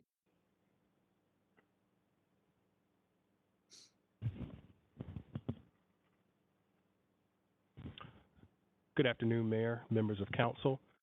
As the mayor indicated earlier in the meeting, this item is appearing before you and following up on the conversation that occurred last week during the work session. We are presenting this item today to give you the opportunity to formally direct staff to bring back a strategy that will review the recommendations of the study group that was comprised to look at council terms, salaries, voter engagement. And our intent is to bring that back to you at a future meeting if, as I assume you will be giving us that specific direction today. I also do want to take an opportunity to acknowledge our new community engagement manager who will be leading this work.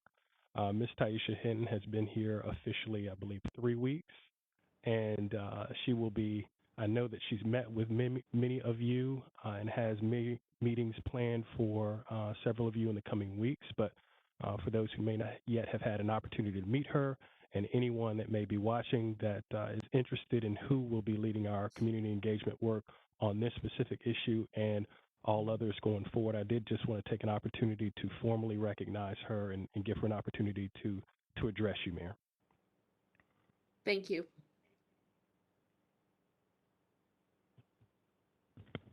Good afternoon, Mayor and Council.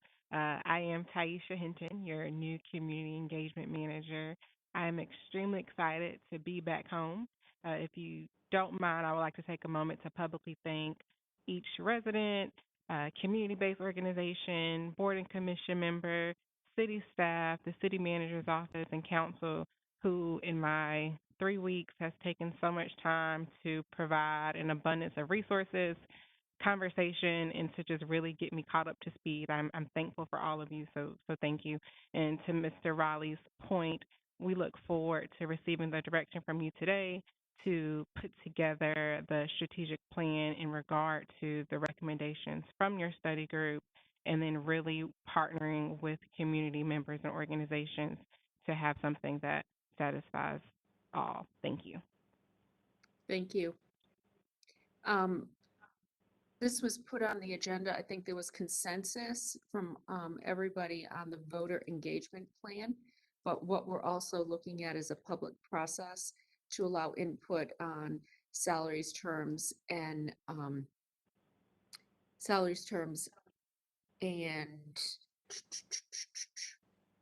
let's see, what's the third was Council number of composition of council. Number of council members. So I'm going to make a motion to ask staff to move forward with developing this and providing us feedback and next steps. Do I have a second? It's going to be a long day if nobody seconds. Okay, Councilmember Melton has seconded. All in favor? Anyone opposed? Okay, thank you very much. We look forward to having you here in Raleigh and having you back home and leading our community engagement process. We look forward to what you're going to achieve for our city and how you're going to bring us forward. So thank you. The pleasure's all mine. Thank you. Okay, next we have item number 5, non-discrimination ordinance. It's a consideration of resolution that would allow the Wake County ordinance to apply within the corporate limits of the city of Raleigh. We'll hear from our city attorney. Thank you, Mayor. I'm going to kick it off and then turn it over to the council for discussion. At the work session last week, we had discussed a draft Wake County non-discrimination ordinance that would, among other things, make discrimination in private employment and public accommodations unlawful in areas of the county that are outside of municipalities. We also discussed that if the Board of Commissioners were to approve that ordinance, the city would have the opportunity to opt in to the parts of the ordinance that govern private employment and public accommodations, so that those provisions would apply in the corporate limits of the city. We have prepared a resolution that does that, and it's in the backup for today. The county did pass their non-discrimination ordinance yesterday, and it's also been added to the backup. If the council approves the resolution, it will operate to permit the sections that are referenced in the resolution, which are specifically the prohibition of discrimination in public accommodations and private employment applicable within our corporate limits pursuant to North Carolina General Statute 153A 122. That resolution does leave in place our current non-discrimination ordinance, which covers city contractors and city grant recipients and also city employees. So if the council wants to move forward, that's the option. I will also note that the county effective date for their ordinance is February 1st, 2022, and the resolution would track that same effective date. So that's all I have. And so I guess I'll turn it back to the council for comments and action as appropriate. Councilmember Melton. Dogs are going crazy again. Yes, yesterday, Councilmember Fort and I were invited to attend a press conference and a community gathering organized by Equality North Carolina and the Campaign for Southern Equality. And at that press conference and community gathering, we heard from elected officials. I spoke. We heard from representatives from community organizations. We heard from a Black trans woman who was actually signed up to speak today at our meeting, but was not on the call, Celeste Jones, whose testimony was extremely powerful. So I wanted to elevate that voice as well. I don't think there's much left to be said that hasn't already been said. I think it's just time to act. As the city attorney mentioned yesterday, the county commissioners, Wake County commissioners, passed the ordinance. It applies only in the county outside of the city unless we take action today to extend it into the city limits, extend those protections here. And I'm ready to do that. The way we do that under law would be passing this resolution, opting into the county ordinance. I'm not going to read the entire resolution, but there are some parts that I wanted to highlight. And so I would just like to elevate these. And they say that the city council finds that discrimination in public accommodations and employment is detrimental to the health, safety, and welfare of its residents and the peace and dignity of the city. Raleigh is the largest municipality in Wake County, and the city council believes that in the areas of protecting against discrimination in public accommodations and employment, it is in the best interest of city and county residents to be subject to the same rules. This will avoid the possibility of confusion and allow for a consistent and uniform approach for protecting individuals in the city and Wake County from unlawful discrimination. City and county leaders have agreed that Wake County and the city of Raleigh should collaborate in their efforts to eradicate discrimination, and that a coordinated approach in public accommodations and employment advances those goals. With our action today, the Wake County non-discrimination ordinance would apply within the corporate limits of the city of Raleigh and have the same force and effect, and shall be enforced the same exact extent within the city of Raleigh limits as within Wake County. So I am prepared to make the motion to adopt this resolution and to send that resounding message with the county that all are welcome here. Was that your motion, Councilmember Melton? Seconded by Councilmember Fort. Thank you. All in favor?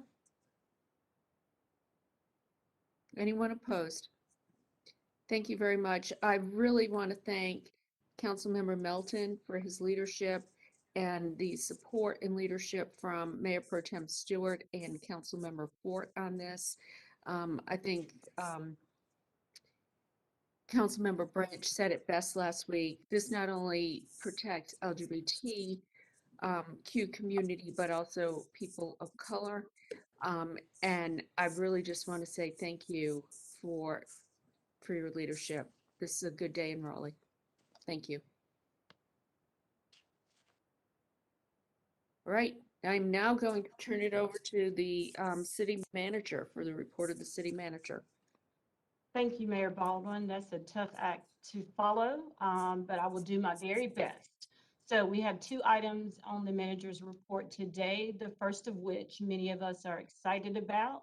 You may recall in late summer, early fall of 2020, we embarked upon a partnership with some of our municipalities in the region and RTI International to do a canvassing and an evaluation of our 911 calls for service to help us figure out ways in which we could better serve the community. So today we have Stephanie Olson from the Office of Budget and Management Services and Brian Agard from RTI International to update us on the findings of that report. And out of this action, hopefully we'll be able to bring forward some initiatives to help make our public safety protocols a little bit more intentional, a little bit more humane, and a little bit more responsive to the people we aim to serve every single day. Thank you. Thank you. Good afternoon, Mayor and City Council. My name is Stephanie Olson, and I am the Strategic Planning and Performance Manager for the city. In September 2020, Raleigh was invited to participate in a cohort of cities working to evaluate 911 calls for service. The project aims to take a data-driven approach to evaluating potential alternative responses in order to improve community outcomes. RTI International has been working with all of the cohort cities to review our data and develop pilot programs where alternative responses can be tested and evaluated for efficacy. Before I turn it over to RTI, I want to take a moment to recognize the contributions of staff across Budget and Management Services, the Police Department, Emergency Communications, the Fire Department, and the City Attorney's Office who have supported this effort. There have been many requests for data and numerous meetings with the project team to get to where we are today. The support and creative thinking across the organization has been invaluable to this project. So with that, I'll turn it over to Brian Agard, who is with us today from RTI International, to update you on this project and to present you with our recommendations. Thank you so, excuse me. Thank you so much, Stephanie. Let me advance the slide here. So as the overview was given, we've had a lot of work that's been done to date. An incredible amount of effort has been put into this, so I want to make sure I recognize that up front. We're going to move through this pretty quickly, but each of these phases had a tremendous amount of work. So as you can see, we have 4 phases, and there are 3 distinct goals of each of these phases. Each one is designed to be data-driven, evidence-based, and rigorously evaluated. So for the first phase, and what we'll be reporting on today, we collected and analyzed Raleigh's 911 call for service data. In addition to that, we also scanned the literature and field of practice to identify the alternative responses that currently exist, and critically, what evidence base exists up to their efficacy. In the third phase, which we'll be overviewing today, are the potential pilots that could be implemented to improve the public safety response and better align the community demand with public safety resources. We'll talk about each of these specifically, but you can see there are a number of potential pilots to be evaluated, one of which, Acorns, is something that is an existing RPD initiative, and the RPD displayed great thought leadership there in having that stood up before this project even began. And then finally and critically, phase 4 will be the evaluation phase of each of the pilots implemented in phase 3. And here shortly, we'll have an overview of the focus group report with my colleague, Devin Oxner. But first, I want to talk a little bit about the quantitative analysis. So we analyzed just under 1 million calls for service over a roughly 3-year period. And the idea is we are really trying to understand what demand for public safety resources look like in Raleigh. And again, we'll go over the findings more specifically, but for the vast majority of calls, they're related to things that are not, don't require an acute law enforcement response.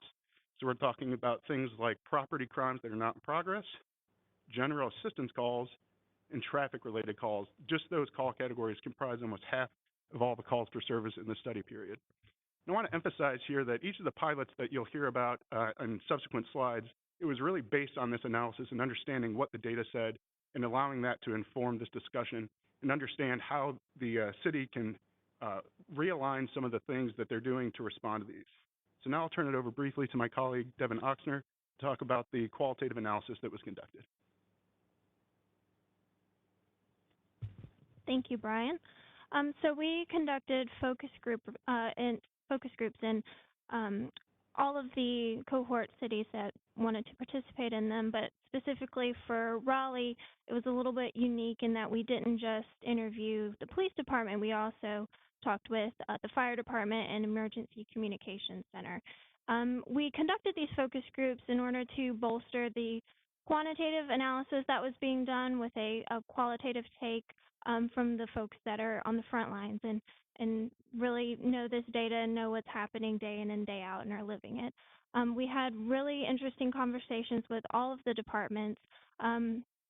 Police reported that they felt like they were well taken care of by the city. They had a lot of things that they needed to do their job well.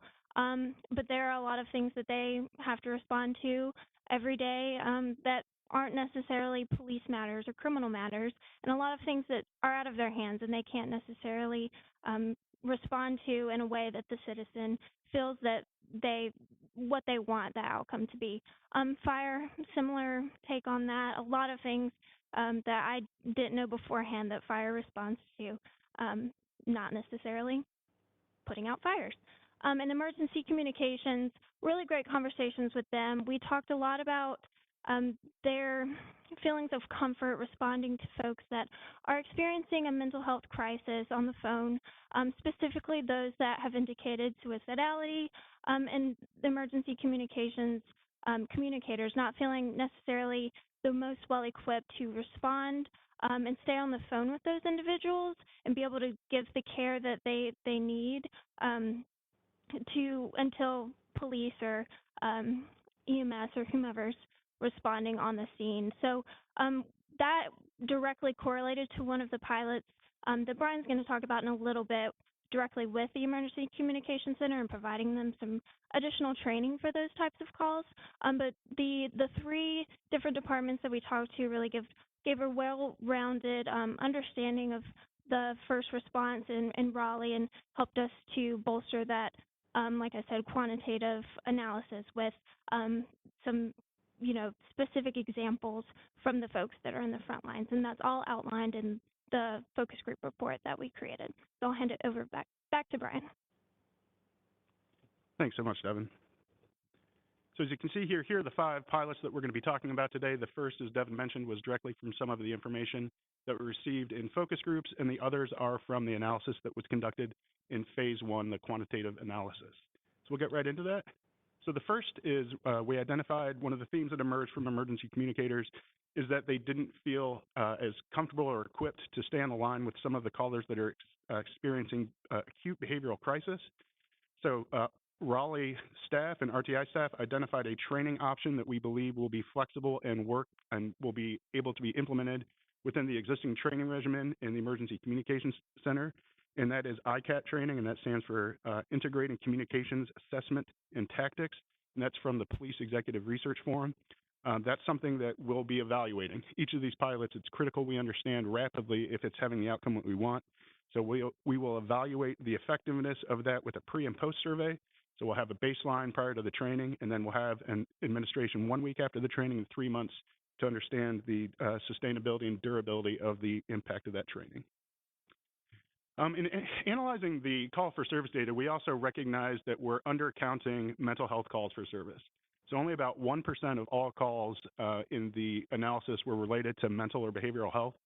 We know from our experience in working in other cities and also some of the qualitative work that we did that this is undercounting. This is a practice, not that Raleigh is doing anything incorrectly. The computer-aided dispatch system is designed to put resources on the scene as quickly and as appropriately as possible, but it doesn't have a good mechanism for capturing whether it's related to mental health or not. There are 2 things that need to be done to be able to do that. First is creating a definition of what are we considering a mental health related call, and secondly, how are we collecting that data? So we work with the city to identify how we can modify existing practices and modify the CAD technology to better document that. And for the evaluation piece of this, we'll be able to see a pre-post comparison of our ability to be sensitive to being able to analyze these calls. An additional benefit is this pilot would allow for better identification of calls for the follow-up that dovetails nicely with the Acorns pilot. This is a unique one, and it's important.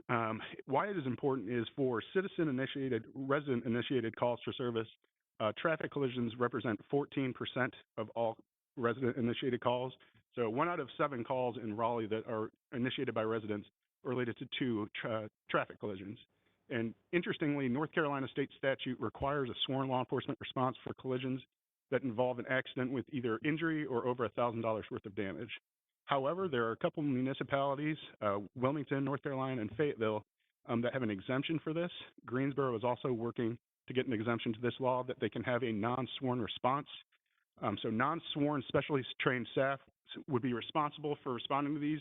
They would have similar training to law enforcement, but they would not be sworn law enforcement officers. The benefit of this is twofold. First, that is an operational duty that's no longer taking up resources from the police department. And secondly, you can have specially trained staff that don't require the cost and training associated with a fully sworn officer.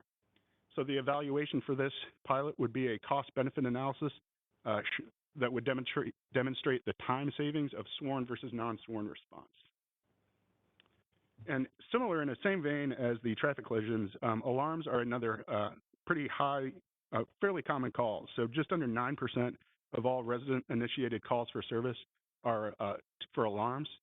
This is important for a couple of reasons. One, it's high volume, but two, the vast majority of residential burglary alarms are not the result of an active burglary. These are false alarms. So the recommendation here is a change to the current false alarm ordinance with three things that would need to happen.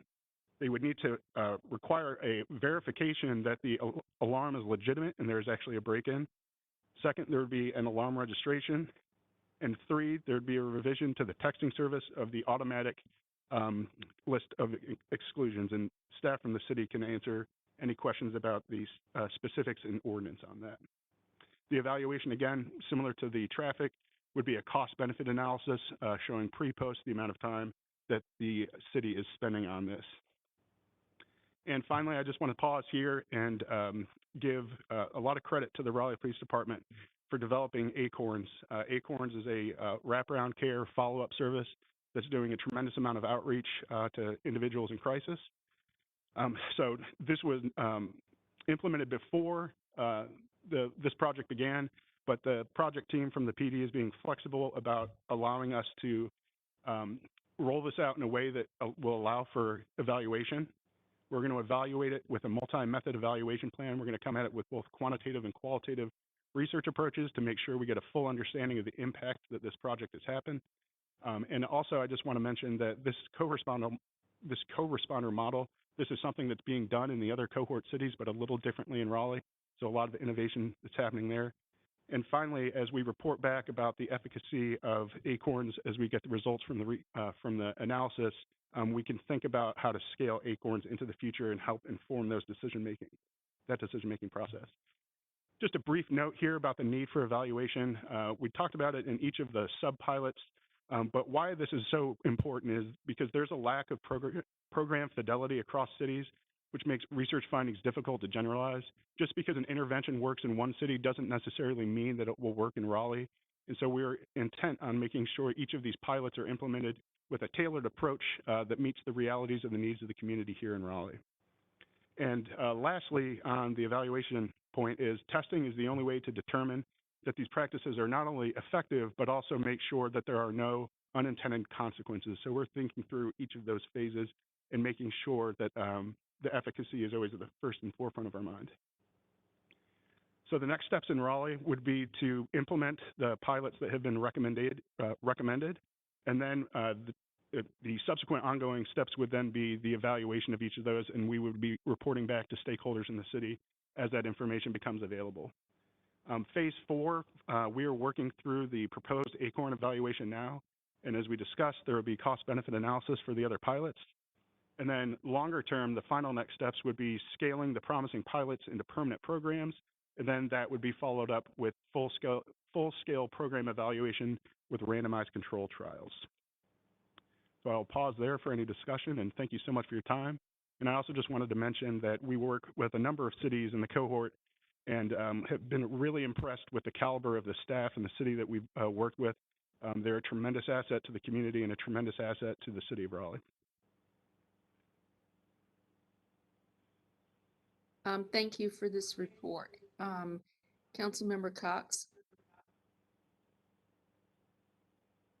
Yes, I was wondering if you've had an opportunity to work with organizations like Hopeline, which have been operating, Hopeline in particular has been operating since 1970 in the areas of crisis management. And I was wondering, have you talked to them about lessons learned or somehow involving them or other organizations in terms of responding to crisis events? Yeah, it's a great observation. We were specifically speaking with some of those folks when we were considering the alternatives for the 911 communicators when they're interacting with individuals in crisis. Yes, we've talked with people in public and mental health, and Alliance Health is another one. We've been working with the county levels departments of public safety or public health. So I will note the recommendation for the specific organization that you mentioned. We did not speak with them, but we want to make sure they have a seat at the table for sure. Good, thank you. Any other questions? Councilmember Branch. Yeah, two questions. My first one is around the civilians responding to the accidents for the pilot and the scale of our city. You know, geographically, we're kind of wide. How many civilians would need to be in the pilot in order for us to know we have a successful pilot? Or we can That's get good data? Yeah, it's a good question, and I want to emphasize 2 points. So the first thing is for the pilot, it would have to probably be, just in terms of feasibility, a well-defined geographic area, potentially temporally defined as well, certain times of the day. We can look at the data to see which days of the week and which hours of the day have peak collisions, so we can alleviate some of the bottlenecks in responding to that. I would have to go back and look at the report, but we can work backwards from the number of full-time equivalent hours per year and the amount of time that are spent on those calls to give you an idea of how much coverage you could have in both terms of time and space to understand the savings of that. And another really important point here is we know that this is, you know, this analysis that was done was over a 3-year period, but it's a static snapshot. And we know the tremendous amount of growth in Raleigh. We projected out the population, and if you tie the population to scale with calls and the subset of calls that are still related to traffic collisions, we anticipate a roughly 15% increase in traffic collisions from 2021 to 2029. So yes, long answer short here is yes, we'll be able to give you a sense for, if you give us a certain number of FTEs, how much time and space they could cover, and also know that that would have to continue to scale into the future to meet demand. Definitely, but I would say you can test that theory out any day that it rains here in Raleigh. They'll have plenty probably of accidents to pick from. The other question is, it kind of goes to Councilman Cox's point, as far as partners for, you know, crisis centers. In the process, in the time it's taking to get our staff trained to be able to take those calls, could we look at a partnership, and it's kind of more for the city manager, a partnership with the center to kind of someone that can be there, present, that calls could kind of be handed to until we can really get our hands around a fully trained staff? Yeah, it's a great observation, and it's a discussion that we had with the city staff on this. So one of the recommendations, and I believe it's in the memo, if you see the specific memo on this, is that there's a consideration for having a third party actually embedded in the emergency communication center that can assist on these calls. That's something that we're going to vet the feasibility of and provide a report back to you all to determine whether or not that's going to be an approach that would be helpful. But you're right, in the interim, training can certainly fill a need, but if we identify after the evaluation of that training and further subsequent discussions with third parties that work in this space, I think that is something that may be proposed. But we would give more information about the feasibility of that over the next few months as we evaluate the training.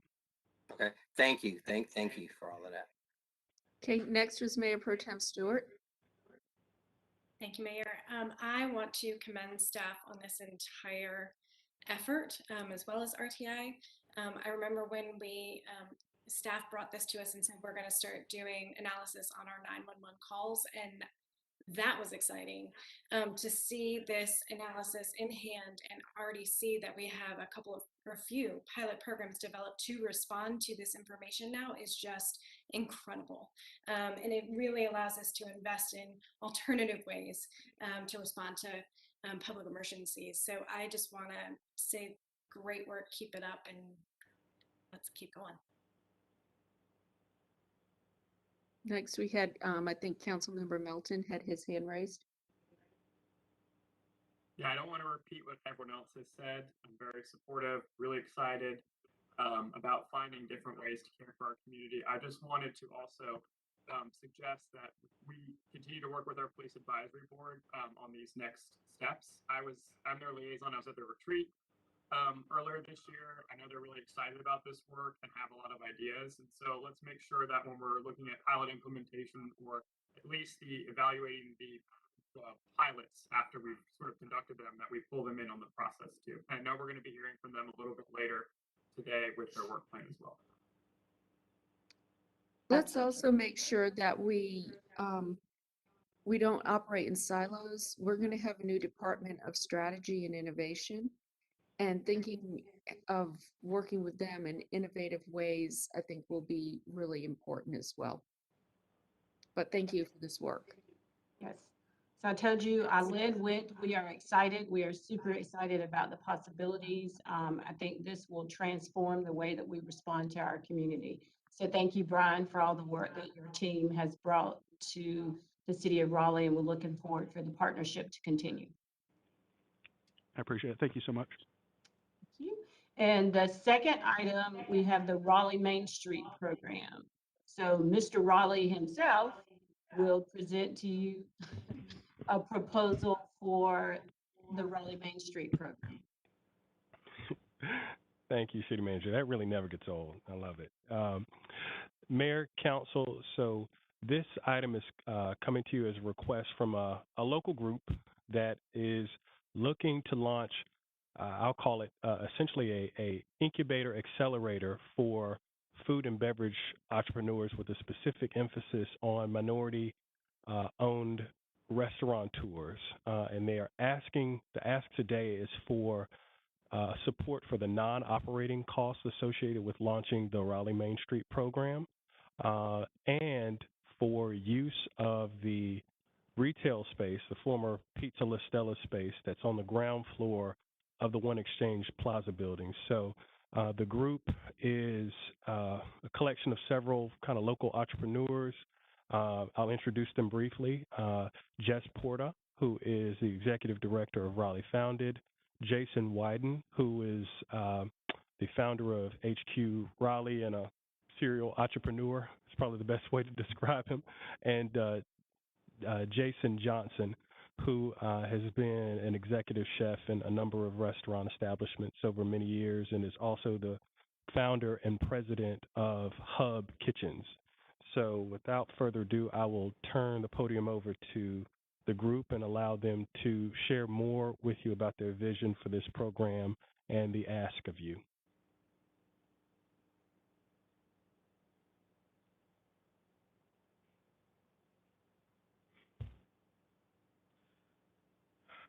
Good afternoon, Mayor and Council members. I appreciate your time and attention to this proposed project. My name is Jason Johnson. I'm the founder and president of Hub Kitchens, which stands for Helping Underserved Beginning Businesses. Born in Halifax County, where 26% of the population lives below the poverty line, and raised by a single mother that would feed hundreds at our small local church on a 4-burner stove, she lacked the knowledge and the capital to create her own food business. After spending over 16 years in restaurant management with successful brands like Ruth's Chris Steakhouse, the Capitol Grill, and P.F. Chang's, I founded the idea of Hub Kitchens in December 2018.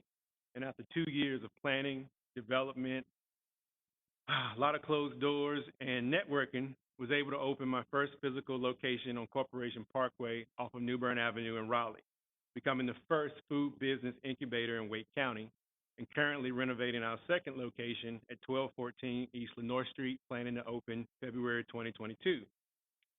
I myself have benefited from being introduced to great organizations such as Innovate Raleigh, Downtown Raleigh Alliance, Raleigh Founded, Incolo, and the Raleigh Chamber of Commerce, and a similar model that allowed me the access to networks and knowledge that to this day continue to be priceless. One of the benefits of the network opportunities is now my company is in collaboration with RDU and Reef Kitchens, the largest ghost kitchen operator in the world with over 4,500 locations, to open the first multi-concept ghost kitchen inside of Terminal 2, opening before the end of this year. We're excited to build a worker-led, worker-shared economic retail development space that is environmentally friendly. I myself am in the process of converting Hub Kitchens to being 100% compostable when it comes to single-use utensils, packaging, and as well composting all of our food scraps. We are confident that our concept will contribute to expanding Raleigh's tax base with an intentional approach to diversity, equity, and inclusion. Our establishment is not a for-profit endeavor, focusing on providing a pathway to ownership for minorities, low-income, and women food business and retail entrepreneurs. Since opening in December 2020, Hub Kitchens has received over 400 applications from aspiring and disadvantaged entrepreneurs, struggling to navigate the regulatory process and the high upfront cost of starting a food business. To date, we have been able to help over 60 move closer to their dreams of self-sustaining small business ownership. And we've been able to add 3 full-time employees to our company and have helped to create almost 20 new jobs. 4 of those entrepreneurs were able to supplement their full-time employment and now are full-time owners of food business operations. Now, let me turn it over to Jessica Porter.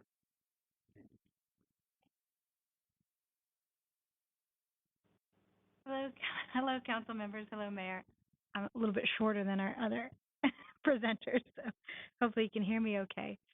I'm Jess Porta. I am the director of Raleigh Founded, and most of you probably are familiar with Raleigh Founded. We're an entrepreneurial co-working space. We have 4 locations in and around downtown Raleigh.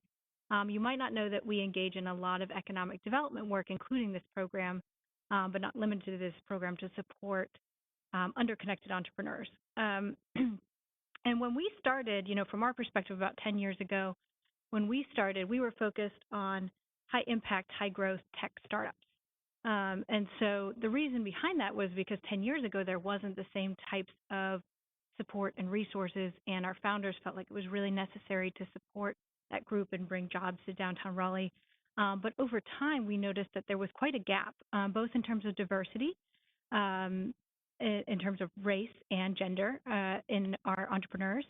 And not just for Raleigh Founded, but I think if you talk to any entrepreneurial support organization in the region, they're facing the same challenges. And we realized that's in part because we weren't meeting people where they were at, and we weren't supporting them in the industries that they were in. And one of those major industries are these mom and pop food and beverage and retail industries that are really the backbone of our economy. You might be familiar with the statistic that for every business that's located downtown, for every sort of tech-style business, there are 5 backbone organizations, backbone small businesses that come in to support that economy. So we really felt like it was important to focus on food and beverage and retail.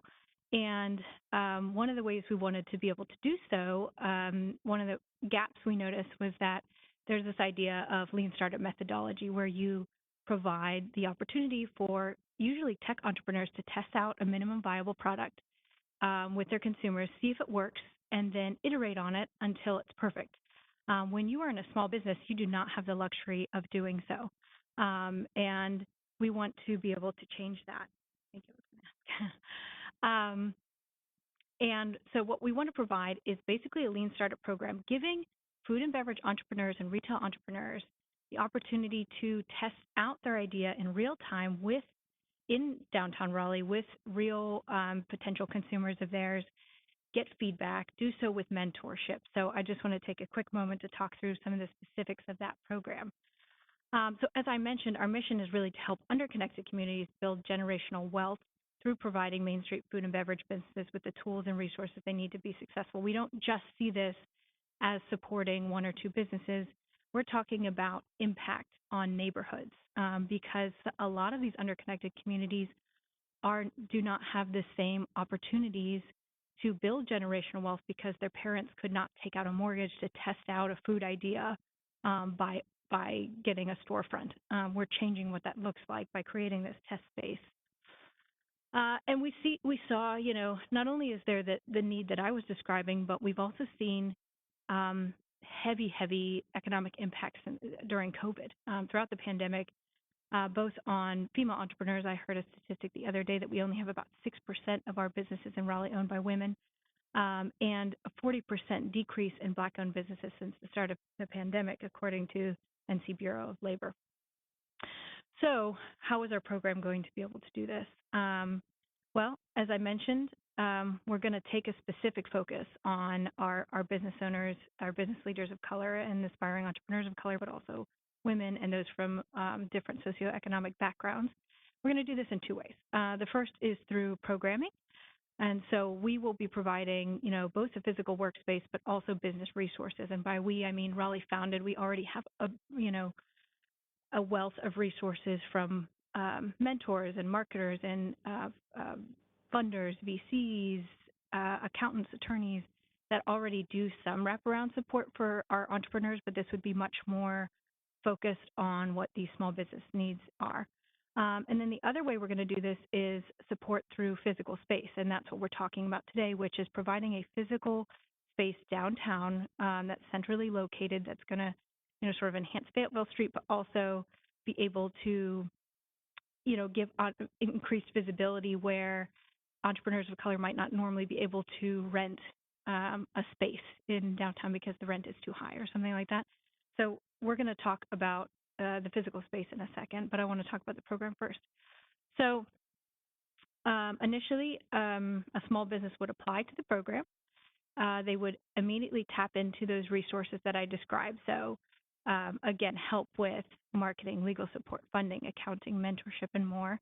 The reason I had Jason Johnson come up and share his incredible story is because he's going to play a major part in some of that mentorship and some of this accelerator program. He's going to work directly with, he has the experience to work with ghost kitchens and food and beverage entrepreneurs, both in terms of mentorship and literally getting their business up to par. Then we're going to connect them, if it's relevant, to other partnering programs. There are existing accelerator programs out there that are already doing a lot of good. We're not going to replicate or duplicate. We're going to tap into those programs like Launch Raleigh and others. And then these companies will go through the accelerator itself, which is using the physical kitchen space, as well as other pop-up opportunities we're creating and peer-to-peer learning and mentorship. And then most importantly, I think a lot of accelerator programs miss this post-accelerator component. We're going to be having ongoing support where we're going to provide discounted low market rent opportunities. We're going to be connecting them with funding as they come out and graduate from the program. We've earmarked, as you've probably seen in the budget, funds that are going to go directly to the entrepreneurs as well, which is something that is really important for people to be able to succeed, not just get all this great advice and then you're on your own. So that's how someone would run through the program. And I talked a little bit about the location itself. We mentioned the former LaStella space, which is 219 Fayetteville. I think a couple of benefits are that, first of all, it's a reactivation of space on Fayetteville, which is much needed. It's going to provide this test kitchen.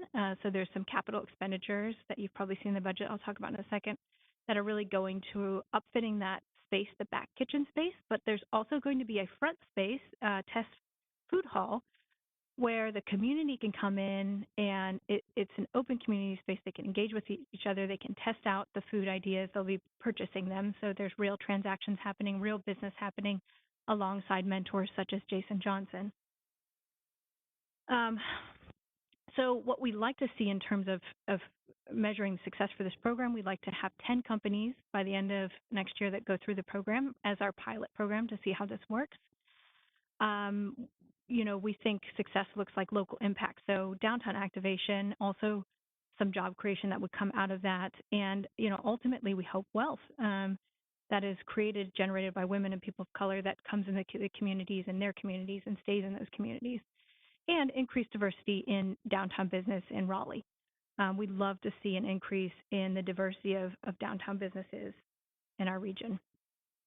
What this looks like, we are solidifying funding sources now, and we hope to have that solidified by the Q1 of 2022 so we can move forward on the space renovations.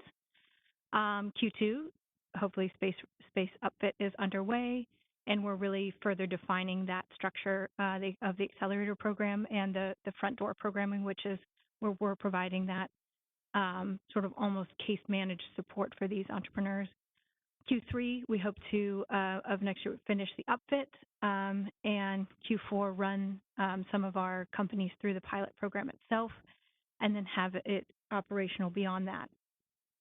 So what we're asking for in terms of support today is both access to the physical space. So we obviously need the physical space that I mentioned to carry out the program. We're also seeking support for funding. So the operational costs are about $804,000 for the first 2 years, and or the total costs, I should say, and the non-operational costs are $584,000. And so we are seeking funding from the city that would help us support the renovation of the space, the capital expenditures, the non-operating costs. I will say that we are still going to need to raise funds for the operating costs. We have done that in part through our own organizations, but we will need additional support to do so beyond that, although that's not the topic of today's meeting. And I also want to note here that with that support, we're entrepreneurs ourselves, and while this will be a nonprofit model, we think it's really important that it's an extremely sustainable model. I don't want to come back in 2 years and ask you for more money. We have a revenue model that includes affordable rent opportunities, food truck rental, crowdfunding, and other sources of revenue. So ultimately, when, either during or after the program, charging an amount to the companies that where they can actually be paying a small version of rent, and that'll be funding the program itself and making it sustainable. There's details in that proposal, and we can answer some questions on that as well. So we hope to be working, closely with the City of Raleigh. Our partners right now are Hub Kitchen, which is Jason Johnson, Hub Kitchen. Raleigh founded the Downtown Raleigh Alliance, and Incolo, which was formerly Crowdfund NC, who's going to be supporting on some of those crowdfunding measures I was discussing. And we've also are putting together a small advisory board of other business owners who are working to help underconnected communities in the Raleigh area. And so without further ado, we'll take some questions or open up for discussion. Thank you for your time.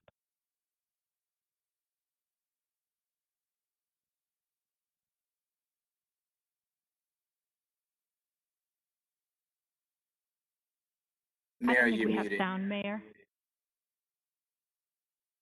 Still quite haven't gotten there yet. What can we say?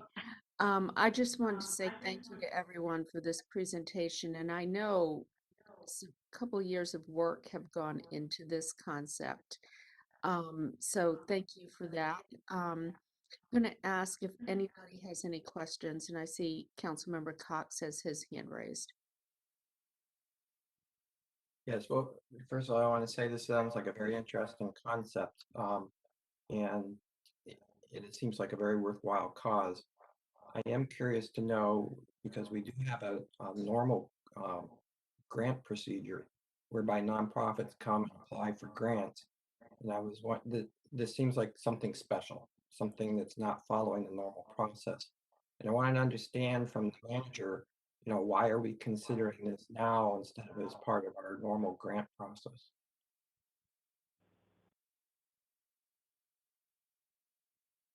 So to answer your question, Mr. Cox, this initiative came to the city as part of a partnership and some work that had been done through the city and DRA a little over about 18 months ago.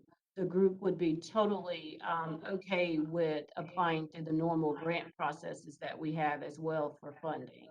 It just came about as on a different course through a previous relationship of some work with DRA. Okay, because my concern is that it's an equity concern, and because we have a lot of nonprofits that apply for funding from the city, and they all go through the normal grant process, and so I'm concerned that the more than $500,000 that we would provide here would be diverted from other worthwhile causes that also need to be considered. Councilmember Melton. I was sitting here watching the presentation and absorbing it, and I was getting really excited for a lot of reasons. And one was, it was a really unique opportunity here, and it was in one of the slides to accomplish several of our goals. And so we've got this space on Fayetteville Street that is sitting empty. And we're doing all this work in economic development innovation about how to activate our vacant spaces and to sort of bring back the vibrancy, especially at Fayetteville Street.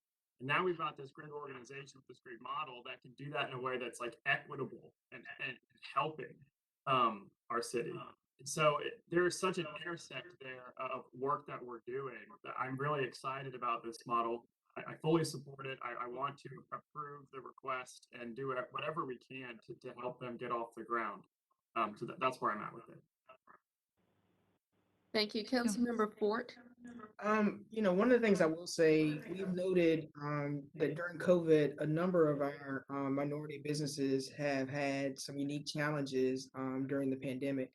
I certainly see this as an opportunity for us to support an organization that is really focused on giving support to minority businesses and minority business ventures. And so this would certainly be something that I would support. And I would imagine too that why this comes out of the regular grant cycle is that it's in addition to it being a request for funds, is a request for space, which is a little bit different and a little unique as well. So this would be something that I would fully embrace and support. Thank you. Councilmember Branch. Not to extend the moment, but yes, I agree with Councilor Ford and the words that she stated, and ready to move with the motion of support for the space and for staff to find the appropriate source of funding. Okay, I do have one question. The funding is coming from ARPA, American Rescue Plan Act. So this is something that has been worked on, like you said, for the past 18 months. So there seems to be consensus that to move forward, I'm going to ask for a motion, please. Councilmember Fort. That would be my motion, Mayor. Okay, seconded by Councilmember Branch. All in favor, please raise your hands. Anyone opposed? Okay, that passes unanimously. Thank you, team. I cannot wait to see how this moves forward. And thank you for your hard work. This is much needed in our community, and I think will be a very unique and innovative approach to helping our minority business owners, moving them forward. So thank you for stepping up. Thank you. So thank you, Mayor. That concludes my report. I think, is it just me? Or are you all hearing some echo and feedback? There's echoing. Okay, but one last point. One of the things that was appealing to me about this position was that I would work alongside you guys in creating a Raleigh for all. And I think we should just take a moment today, because you all have taken some actions today that have truly advanced that narrative. So thank you. Thank you to staff for help standing these initiatives up. But most importantly, thank you, Council, for helping support my vision of truly creating a Raleigh for all.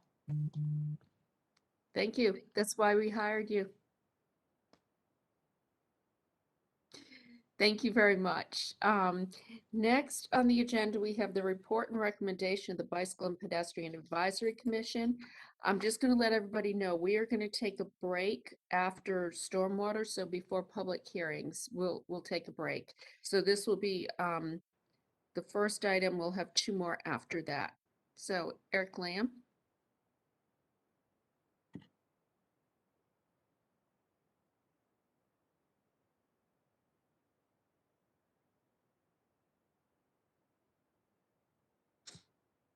Mayor Baldwin, council members, thank you for allowing me the honor of coming to present to you. I come to you on behalf of the Raleigh Bicycle Pedestrian Advisory Commission. I'm the current chair. We recently received a presentation from the Go Raleigh transportation staff concerning the 65% design of the New Bern BRT route. And let me just say that BPAC is very excited about BRT. We really look forward to implementation, and we think this will turbocharge our ability to get around by bike and walking safely downtown and throughout the city. So we're very excited to see it go through. We have a couple points that we thought would really help synchronize the bus travel and the bicycle and the pedestrian experience downtown. We would like to ask you to take special consideration on these three particular points. As the design currently stands, it recommends the removal of existing bike lanes on Blunt Street and Wilmington Street. We would like to request a consideration to retain the existing bike lane on Blunt Street and allow BRT to operate in mixed traffic for those two blocks. We think this will preserve the north-south bike corridor, and it will have minimal impact on the BRT route times. Our next point is the loss of street trees that's going to occur outside of downtown. There's some really beautiful trees along that route, and we want to do everything we can to replace and enhance that experience. So we would like to encourage the city to apply for special dispensation from NCDOT to allow larger street trees in the median and between the sidewalk and the road.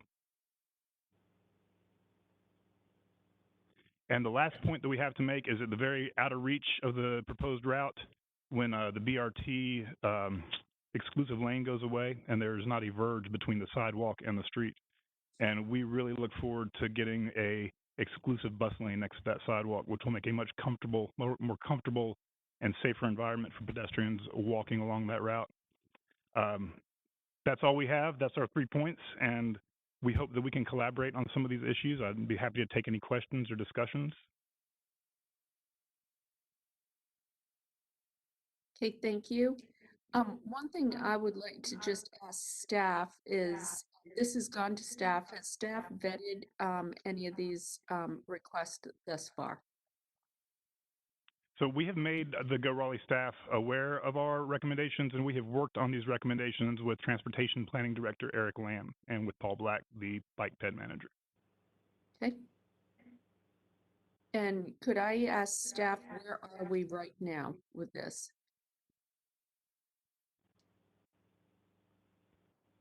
So we would advise the commission that the third bullet, in terms of requesting for the extension of the scope of the project to include dedicated bus lanes east of Sunnybrook, is not part of the scope of the project at this time. That is part of a future expansion of BRT, but something that we do not have the ability to agree to at this point.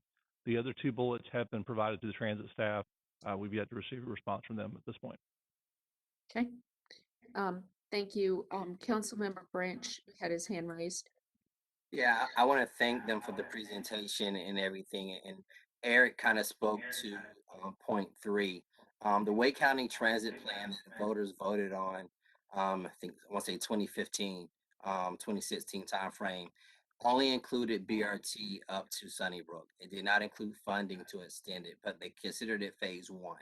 So when we get ready for additional funding for the next phase of BRT, all of those things that they mentioned will be considered as far as the placement of the lanes and travel. So that speaks to that point. I've had many conversations with the community around the trees, the Newbern Avenue Corridor Alliance, which has met many times over the years, have discussed the green myrtles and everything there. So there is work and conversation as to staff, whatever else I can do to push that conversation with NCDOT and get the community on how we can continue to beautify that corridor. Please let us know. And I would recommend the community, hey, reach out to NCDOT as well. But point 1 seems fine, makes sense. I'm glad it's the bike pedestrian group making that recommendation. And with that at appropriate time, I'll just move for approval. Well, are we actually taking, okay, so the action I would ask probably is that staff report back to us where they are, because they are evaluating this. And that's why I asked that question. I'd like to know where we are in the process and what potential issues. So the third item, if we approve this, the third item doesn't take place during this phase. So I'm a little confused about the call for action. Councilmember Melton? Yeah, so I've worked with Mr. Otwell. He's sort of worked these through as liaison to BPAC. I really appreciate the work that he's done and the commission has done, because having seen sort of an earlier draft, I know there was a lot more you wanted to ask for, but you really worked with, I think, transportation staff on coming up with sort of the big 3. I think the third one is a little more aspirational because it's going to be a future funding source. The second one is going to require some collaboration with NCDOT, but it seems workable. I support it as well. It seems like as we are working towards implementation, we need to be having a concurrent stream going about what we can do to replace those trees, which I know mean a lot, specifically on New Bern Avenue, given the history of how and when and why they were planted. The first one about the bike lane issue on the 2 blocks. I know staff's looking at it. I would appreciate either that it come back to council for an update or in the manager's update, or maybe to the Transportation and Transit Committee. One issue is there's obviously going to be trade-offs with dropping the bike lane or keeping the bike lane and having BRT run in mixed traffic. I'd like to see a solution that works for everyone, even if that includes maybe investing in a more tier 1 bike facility in a different location that could supplement potential loss of bike lanes there. And that's something I've been trying to ping, is if we can get a curbed protected bike facility somewhere. So I think there's more work that needs to be done on it. So I'd like to have staff bring it back to us for an update, specifically number 1, because 2 and 3 I think are going to be some long-term work. But number 1, I think we need to get moving on. So if we can get that back to us soon, I think that would be helpful. So could we ask staff to bring this back to our next meeting as a special item with an update on where they are and proposed solutions?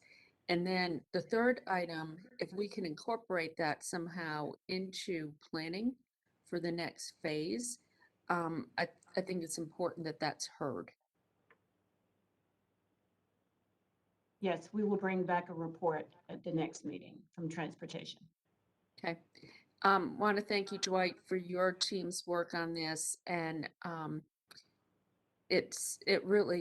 some of this is a little complex, but I'm really glad to hear that you've been working with transportation staff and trying to come with viable solutions. So thank you.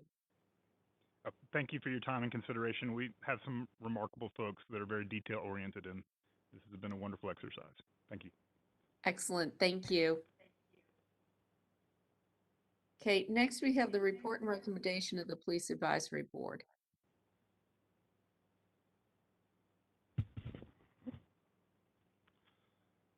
Mayor, members of council, as you all know, the Police Advisory Board was created in March of 2020. And so the work plan that you are about to hear represents this FY22 work plan for the board. This is their second annual work plan. And with us today to present on behalf of the board is Mr. Jeremy Roca, who is the board secretary.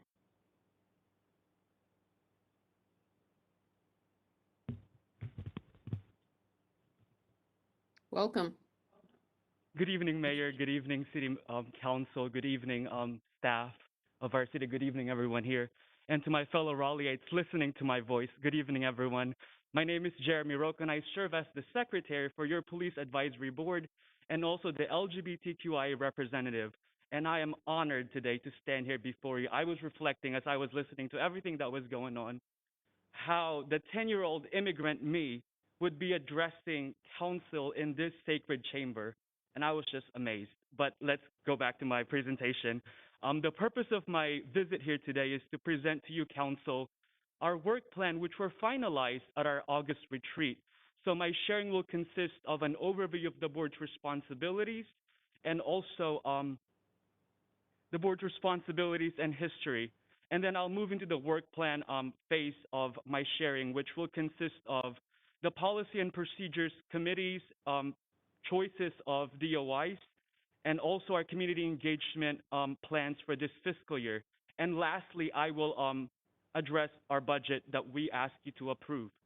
As you are aware well that the board, Mr. Raleigh noted that the board was created earlier in 2020. I think it gives me a sense of comfort knowing that our city leaders were mindful of the importance of having a functioning relationship between RPD and our community. And so I am just thankful to you all for having that before all of the, before the death of the murder of George Floyd happened. So I'm grateful for that. The board's responsibilities, as you all have given us, is to review existing RPD policies and procedures, which will hopefully develop a fair policy development. And I think the third one is to engage community members through educational outreach on RPD directives. It is important to note, though, as I continue, that the board will not conduct investigations, hear testimony, or contribute to disciplinary action. The board will not respond to citizen complaints nor collect data, and any complaints received by our city will be shared to the board to drive our work's prioritization. You will also note the members of our board in your screen, and I am grateful to you all for giving us our alternates, Dr. Cottle and Mr. Harrell, so I'm grateful for that. Before we began our work, we went through training with the Department of Equity and Inclusion, which are noted before you. And due to COVID, as many things happen in our world, we were halted from our, we stopped our training because of the pandemic, but I trust that we will continue when COVID is no longer a reality for all of us, and I pray that sooner rather than later. For Policy and Procedures Committee, their main purpose basically is to go into the written directives of RPD and say, what can we do better? And they'll analyze it and present it back to RPD for their consideration to make changes as they see fit. For our fiscal year 2022, we have selected 4 topics to address, and they're noted before you. So the first is 1106-20, Acorns, which is addressing crises through outreach, referrals, networking, and services, team operations. This policy's effective date is 6/8/21, and it's important to note that this was in the heart of our Chief Emeritus, Cassandra Deck Brown, and I laud her insofar as she's allowed us now to have this conversation and to build upon it and make it all the more better. So that's 1106-20, Acorns. The next policy is 1106-18, Community Policing, and that is the effective date of that is April 18th, 2019. The third is 1109-12, Interactions with Vulnerable Populations, effective date 6/8/21. And then lastly, 1101-7, Psychological Service, and the effective date for that is April 21, 2021. As you can note in the screen, the thrust of our of policy and procedures has a heavy psychological approach to it. And that's intentional insofar as we've been in a global pandemic for the past 2 years, and all of us are exhausted.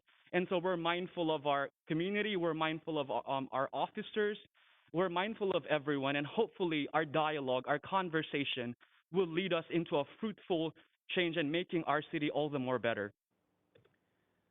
The second committee within Police Advisory Board is Community Outreach and Education. Basically, the purpose of community outreach is to be the bridge between City Council, RPD, and our communities of color, our underrepresented communities.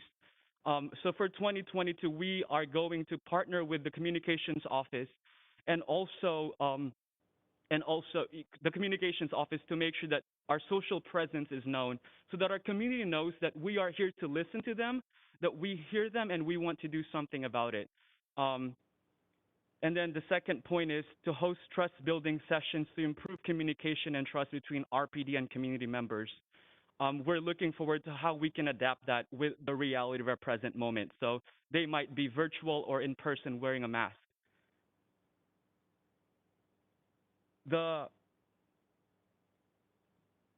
For fiscal year 2022, the focus topic that we've decided to continue to hammer in is trust and education. And I think those are vital. If we want to make lasting changes, important changes, people need to trust us and the work that we do, and we need to teach and educate and listen at the same time. So those are, we're continuing those focus for 2022 from the previous year because of COVID. Thank you so much for your attention. And as a point of personal privilege, I want to note and join my voice to our friends, our neighbors in Knightdale as they grieve and mourn the death of Officer Hayworth and the entire Knightdale Police and our region in mourning that. So I am joining my voice in that and my prayers. Thank you all so much. Oh my goodness, I was so nervous, y'all. So I hope it made sense. If you have any questions, please let me know. And please know I'm praying for you. I don't know, listening to your job, it's amazing that you do this for all of us and not being paid for it. And I'm just grateful.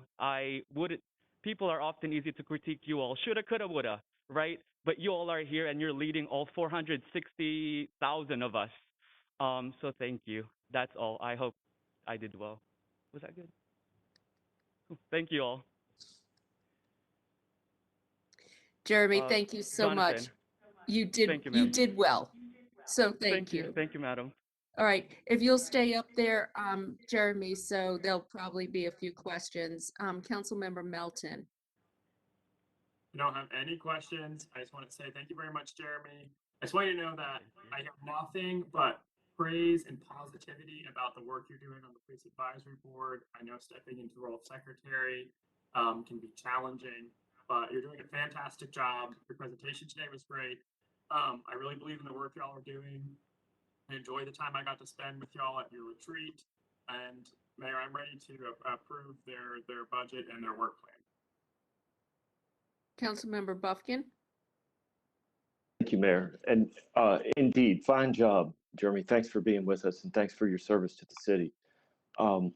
I noticed that the materials we got changed a little bit sometime in the last couple days.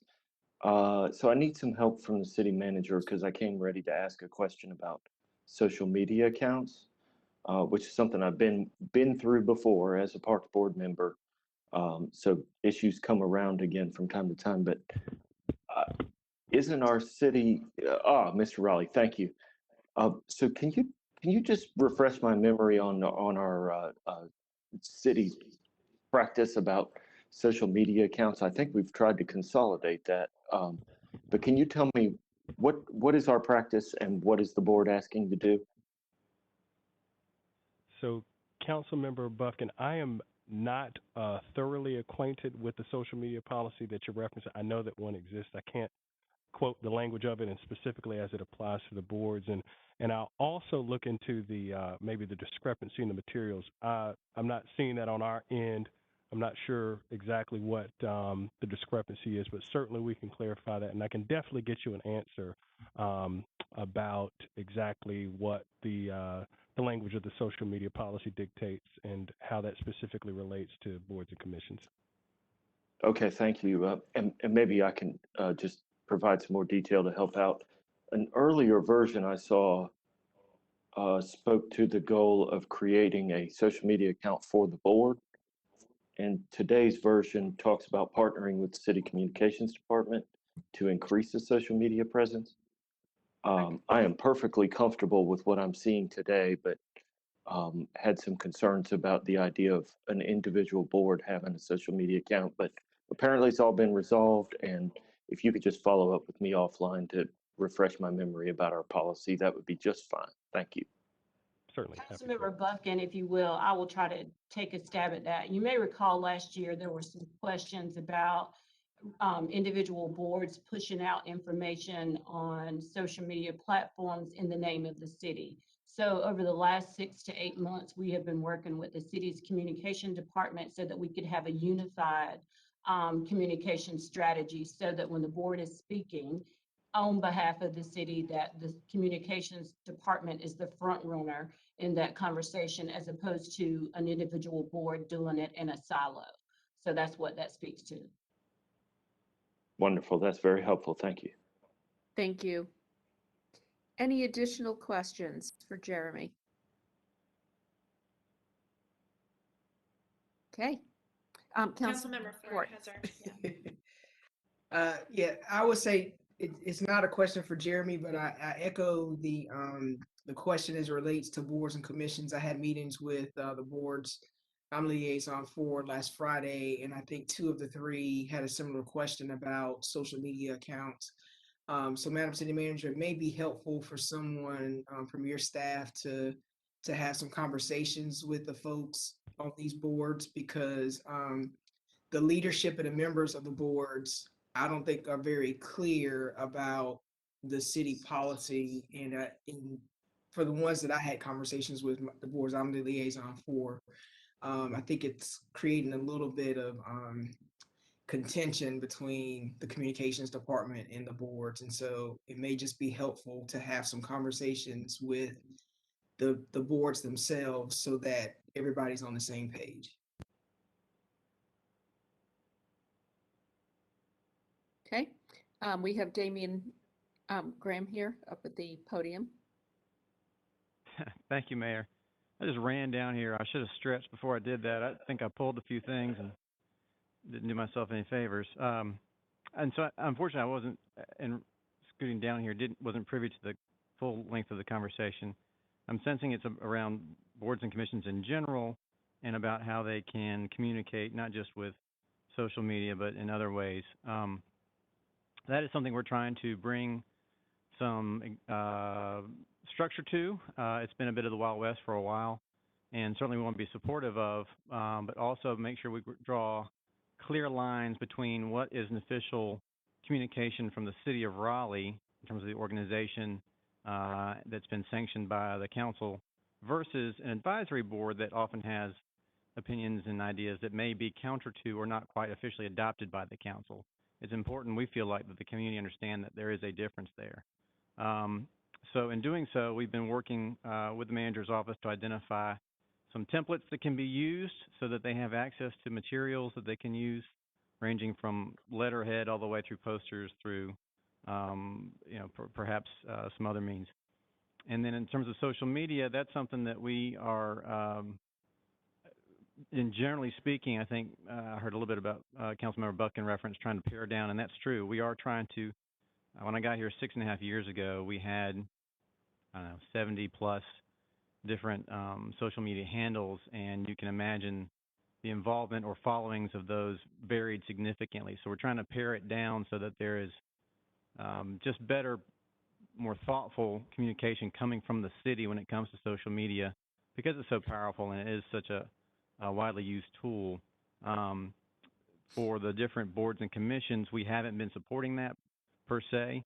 If that's something that the council is interested in pursuing, I think that's going to take a lot of thought and consideration about the resourcing for that, what that would look like. But we don't want to get in the way of those folks, those boards and commissions establishing their own thing in the present moment, because they are technically independent at this time, if that makes sense. Mm-hmm. Councilmember Melton? Yes, thank you. That's helpful. So to clarify, the work plan I see today is the Police Advisory Board will work with the comms department to elevate some of the programming that they're doing and some other activities. I think that's the right model to use moving forward. City manager, if we could communicate that, or Damien communicate that to our boards and commissions, working sort of collaboratively, instead of having every board and commission have their own social media account, which doesn't seem like an effective use of social media anyway, to making sure that we're elevating activities and events that are going on. So I think that's probably the right approach. And I would, again, just move to adopt the Police Advisory Board budget and work plan for 2022. So I would just like to bring a little history back here. We had formed a communications task force, I think it was about 6 years ago now. And one of the recommendations that came out of that was to consolidate our accounts because we had so many. And it made it impossible to manage. There was duplication of effort. It was not efficient, and the messaging was not clear. So consolidating and I think bringing this together is more the answer as opposed to adding more, but figuring out how we can promote the work of our commissions and boards, that might be how we look at that. So somebody want to make a motion? I've heard several times. Was that Councilor Melton? So moved. Do we have a second? Okay. Seconded by Councilmember Melton. All in favor? Anyone opposed? Okay, thank you. For point of clarification, it was seconded by Councilmember Buckin. I made the motion and Patrick seconded. Gail, just want to make sure you got it. Well, in about a few minutes, we're going to have a break. Obviously, I need it now and not before public hearings begin. But anyhow, thank you. And I just want to thank the Police Advisory Board for the work they've done. Today was very thoughtful, and appreciate what they are accomplishing. So next we have the report and recommendation of the Stormwater Management Advisory Commission.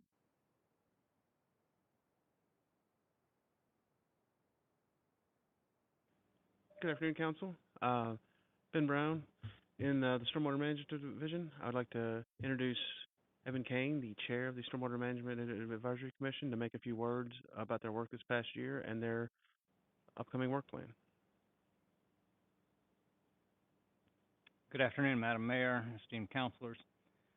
As the chair of the Stormwater Management Advisory Commission, I'm pleased to represent the SMAC at this presentation of the Commission's annual report for fiscal year 2021 and work plan for fiscal year 2022. The annual report and work plan in your agenda packet provide a glimpse of Raleigh's leadership in correcting past errors in stormwater management and moving towards a better future. The vigorous engagement of the SMAC and the excellent work of the city stormwater staff have been key to establishing this direction over the past 15 years. The support of City Council over these years has also been vital. I'd particularly like to thank the Council for taking the initiative recently to increase revenues of the stormwater program at a time of considerable economic uncertainty, so that as a city we can do more to protect the life, property, and communities from the hazards of poor stormwater management and continue to mend our relationship with rainfall and the watersheds that we live in. This summer and fall provided unfortunate reminders of why it's so important for us to invest in and engage our community in smarter stormwater management.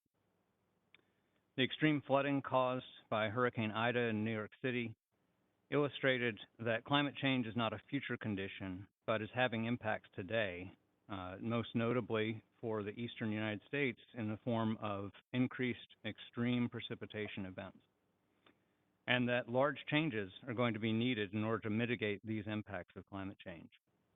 Additionally, more recently and here more locally in Raleigh, the recent flooding on Dana Drive shows us how vulnerable neighbors can have their entire lives disrupted or threatened by their neighbors upstream.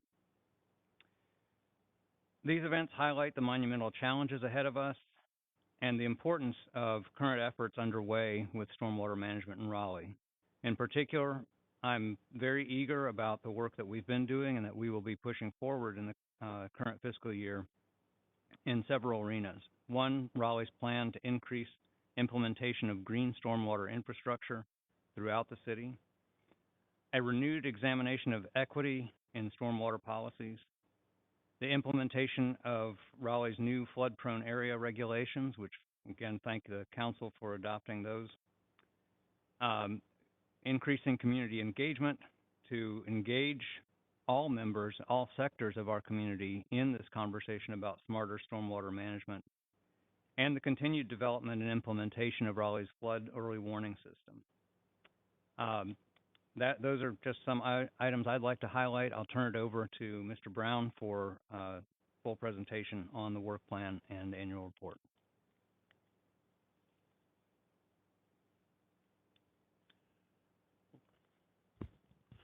And staff can go ahead and give a short presentation, or it's the same items that were summarized in your backup. So it's up to council if they'd like to hear that presentation or just accept the report and move on.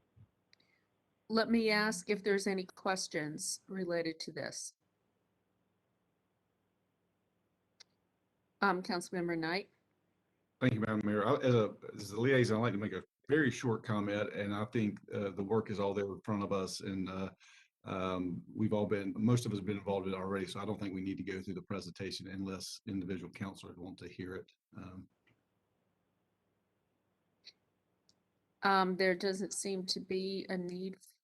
We've already been presented with the information, so I'm going to ask for a motion to approve. Councilmember Knight, do we have a second? Councilmember Buffkin, all in favor? Okay, that was unanimous, Clerk. Thank you. Thank you very much. Just real quick. Yes. Just a comment, just to let Mr. Kane and the rest of the commission know that we are thank them for their work. SMAC's work is vital to Raleigh as we continue to confront climate change. And he touched on that a little bit in his remarks. And we are doing some great things on the ground thanks to Raleigh staff, as well as the work of the commission with staff, and as well as the support of this council. So I appreciate all of that and look forward to continuing to work closely with SMAC and Stormwater staff to increase and improve our resilience as we confront these issues going forward. Thank you. Thank you. Thank you. Appreciate that. Okay, we are going to take a 5-minute break before we dive into our public hearings. You may note that no one has signed up to speak against any of the scheduled cases that we have today, which I think is a first. But let's meet back here. Let's see, it's 4:06. Let's meet back here in about 5 minutes, okay? Thank you.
join us?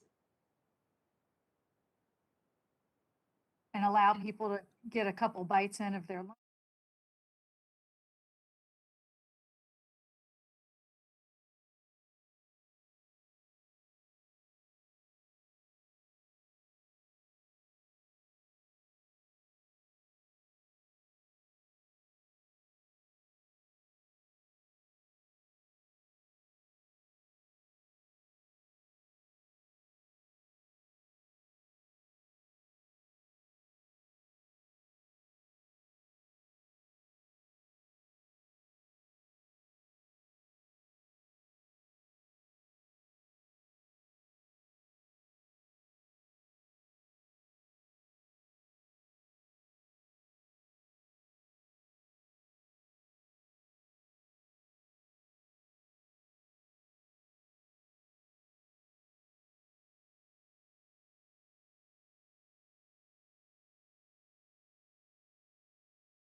Welcome back to today's City Council meeting.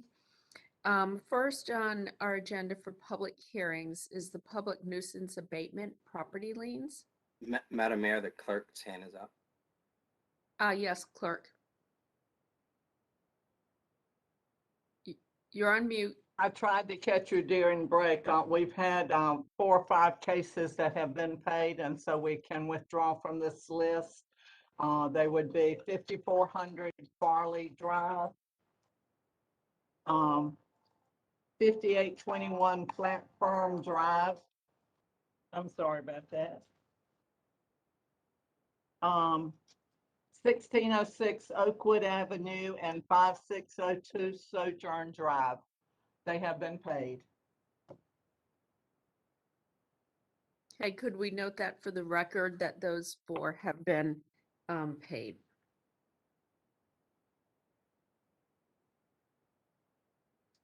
Okay, thank you. Staff?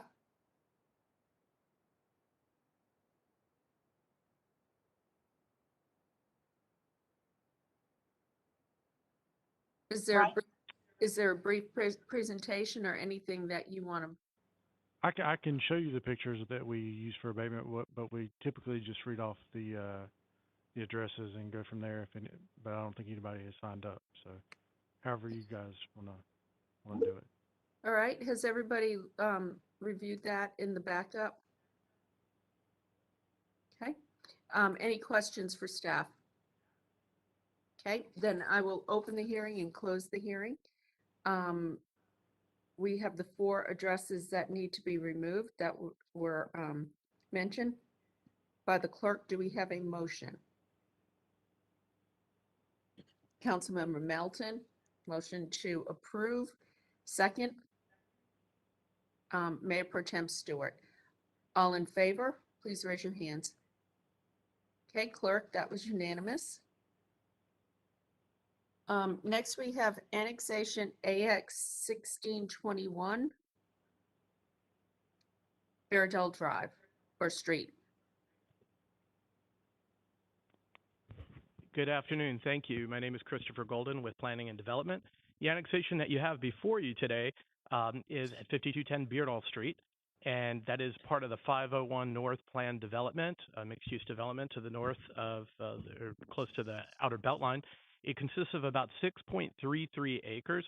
The petitioners plan on constructing 67 townhomes on that site.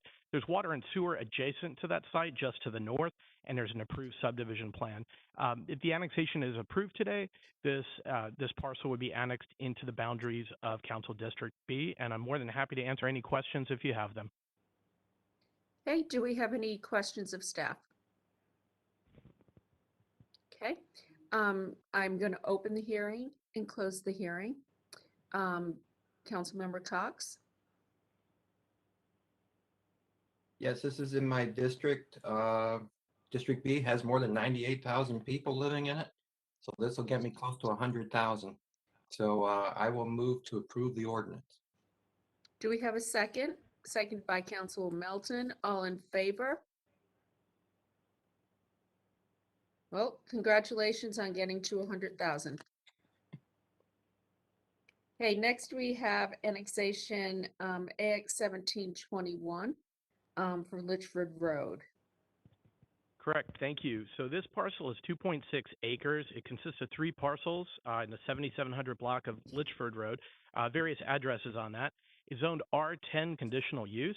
It's part of a larger assemblage. If you see that some of the bordering city just to the right side of the shaded area, the darkened shaded area, that's the rest of the project. The owner plans on constructing about 80 townhomes on that site. The parcel that would be annexed into the city would consist of about 19 townhomes. There's a subdivision plan under review currently with this. The surrounding uses are townhomes and single-family homes. If this parcel or this collection of parcels were annexed into the city, it would be incorporated into the boundaries of Council District A, and I'm more than happy to answer any questions if you have them. Okay, do we have any questions for staff? Okay, I'm going to open the hearing and close the hearing. Do we have a motion? Councilmember Buffkin? I move to adopt the ordinance annexing the property and adopt a resolution placing it in the appropriate council district. Do we have a second? Seconded by Councilor Melton. All in favor? Anyone opposed? Okay, that passes unanimously, Clerk. Thank you. Thank you. Next, we have street name change, SNC 221 Denise Drive to Capitol Center Drive. Good afternoon, Mayor and council members. I'm Eric Lamb with the city's Transportation Department. This hearing was held open from your last meeting as we received some feedback from a property owner on some changes that had taken place with the DOT construction. Just to review, this was initiated by city staff in response to changes associated with the reconstruction of Capitol Center Drive adjacent to the Jones Franklin Road interchange as part of the I-440 project work there. The work that DOT did with the extension of Capitol Center Drive superseded an existing street, and the change that has taken place is that DOT actually ended up preserving a portion of Denise Drive.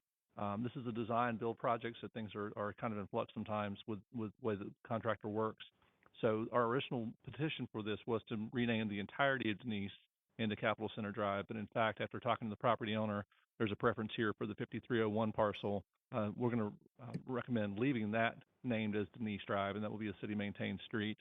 And then the remainder of the street from Vic Charles Drive to Jones Franklin Road would be the subject of this renaming. It would affect the two properties at 5211 and 5207. And so that's our recommendation to move forward with this street name change between Vic Charles Drive and Jones Franklin Road. I'll be happy to answer any questions. Do we have any questions of staff? Okay, I'm going to open the hearing and close the hearing. Do we have a motion? Councilmember Melton, do I have a second? Councilmember Branch, all in favor? All right, Clerk, that was unanimous. Thank you. Next rezoning, thank you, Eric. Next rezoning Z2421 Dawson Street.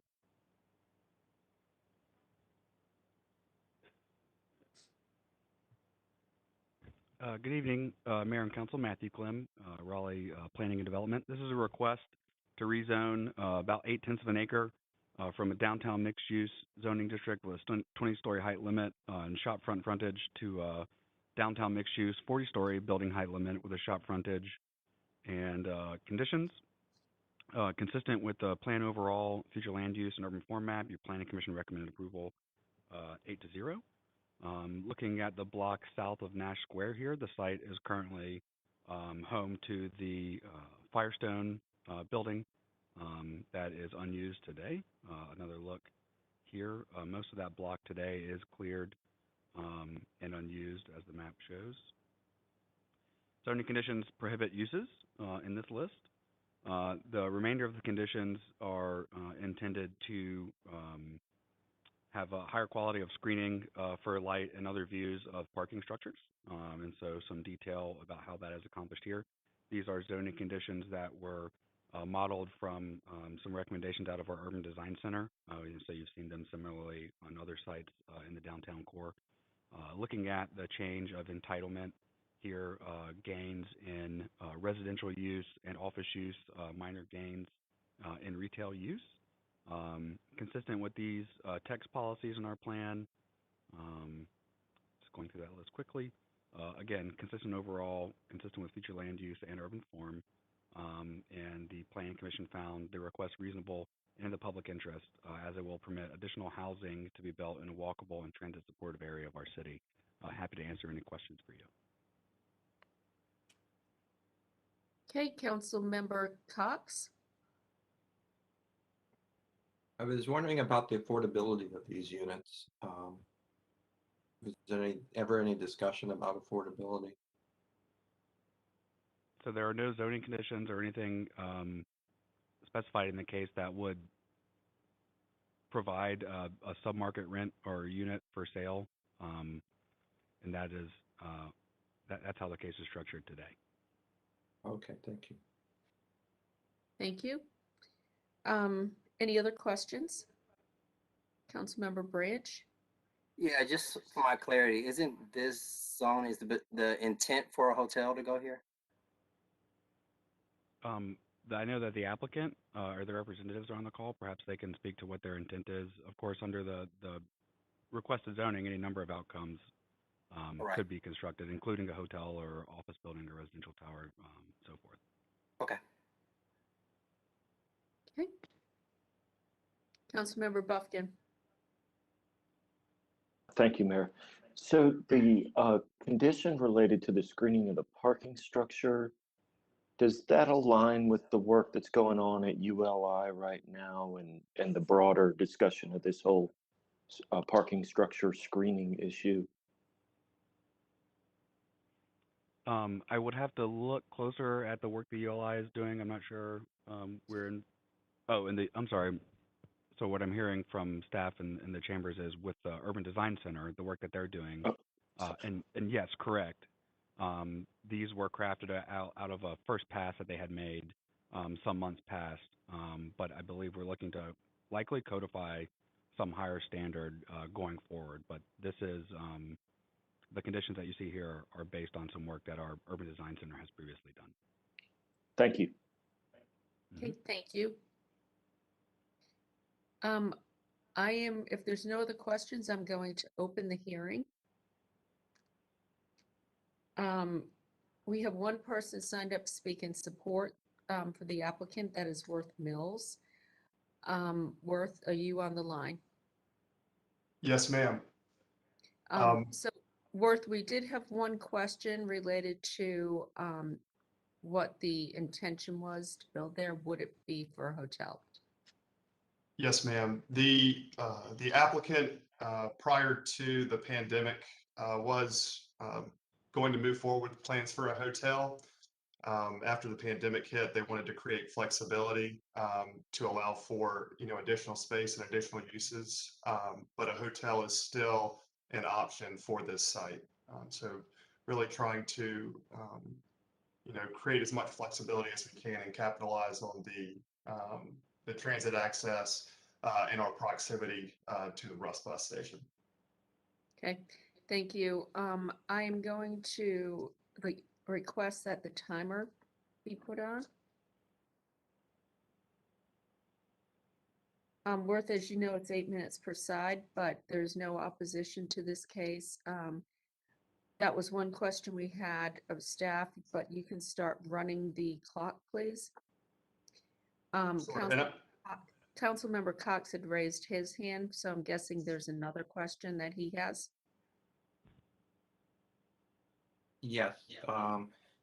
I mean, given your intent to build a hotel, would you be amenable to providing a condition that would provide some degree of affordable housing? That's something that I can talk with the applicant about. That hasn't been discussed at any point during the process so far, but happy to bring that to their attention if that's the wish of the council. Thank you. I am extremely uncomfortable raising that at this time. As we know, inclusionary zoning is not allowed under state law. And this has already gone through a process. If there's anything that you would like to add, Worth, you have 7 minutes left. Yes, ma'am, and I'll make this brief. So again, we're trying to capitalize on our proximity to Raleigh Union Station and really try to spur redevelopment of this block in general. As Mr. Clem showed on his presentation, this block is much less intensely developed than the surrounding area. It's got an outdated streetscape with no pedestrian activation. Again, we are consistent with the comprehensive plan, all of the applicable comprehensive plan policies compatible with the surrounding area, and it was unanimously recommended for approval by Planning Commission. The screening conditions that we included here were, drafted by the UDC, and these were also included in zoning case Z1421, which was approved by council in July. And so again, I think that promoting higher density of development in this location and capitalizing on those alternative forms of transportation is reasonable and in the public interest. And we would ask for approval at this time. Okay, thank you. I'm going to close the hearing. Do we have any additional questions or a motion? Councilmember Fort? I don't have any questions. I will say it is in my district, and I've not had any conversations or heard any opposition from any of the constituents in the area. And so it'd be my motion to approve unless there's some additional questions or conversation. Please go ahead with your motion. I move to adopt a proposed consistency statement dated October 19th, 2021, containing the agenda materials, and to approve the zoning amendment with the adoption and effective dates described in the agenda item under recommended action. Okay, do we have a second? Councilmember Melton is seconded. All in favor? Let's raise your hands. Anyone opposed? Councilmember Cox is opposed. Clerk, thank you. Next, we have rezoning Z2521 at 9121 East Six Forks Road. Good afternoon. This is a request to rezone almost 7.5 acres from R1 with the Falls Watershed Protection Overlay District to R10 with conditions and the same overlay. This is consistent with the comprehensive plan, but not the future land use map. Planning Commission recommends approval by a split vote. And since you scheduled this for public hearing, the applicant has submitted additional conditions that have made the case more restrictive. I'll tell you more about those as we move along. So this is on the northeast side of Bailiwick, south of Lead Mine, west of Six Forks. A couple of views of the site. So conditions here restrict uses to those permitted in R1 as well as 2-unit and multi-unit living. They have said that any apartment building constructed on the site would mimic the appearance of a townhome, have limited residential density to no more than 40 units, have specified the new conditions since you scheduled the public hearing are these last two, conditions 4 and 5. So they have specified that they would include at least 3,800 square feet of permeable paver, and that each dwelling unit would be would have a rain barrel as part of the initial setup with certificate of occupancy. So the change here is essentially to residential entitlement. They're significantly increasing the entitlement in terms of number of units. The setbacks are reduced all around. This is has an urban form map designation, but residential district not eligible for frontage, consistent with a number of policies. Those not consistent the future land use map and zoning consistencies because it's inconsistent with the future land use map, and also inconsistent with one of the Falls Lake secondary watershed density policies. And if this were approved by you today, would require an amendment to the future land use map, changing this from an institutional designation to low density residential. Again, the Planning Commission recommends approval. What kind of questions could I answer for you before you open the public hearing up? Councilmember Cox? Yeah, I see it's a split vote, 5-3, and I was wondering what the three that voted in opposition, what their concerns were. Right. So the dissenting votes were because the request is inconsistent with the Falls Lake Area Plan policy, in that it requests density greater than 4 units an acre. So it's just under 8 acres, and they're requesting about 40 units. So upwards of 5 units an acre versus the 4 units recommended by policy. And the Falls Watershed Overlay District, can you explain how this supports the watershed? Are you asking me how the zoning request supports the watershed? Or are you asking me how the overlay I'm supports aware the of watershed? things like forestation, but I was wondering, what will they do? I'm sorry, I don't understand your question. There's a Falls Lake Watershed Overlay District. Can you explain that? What the overlay does? Is that your question, sir? Yes. Yeah. Okay. I'm sorry. Sometimes it's hard when we're not in the room together. Yeah, I understand. So the Falls Watershed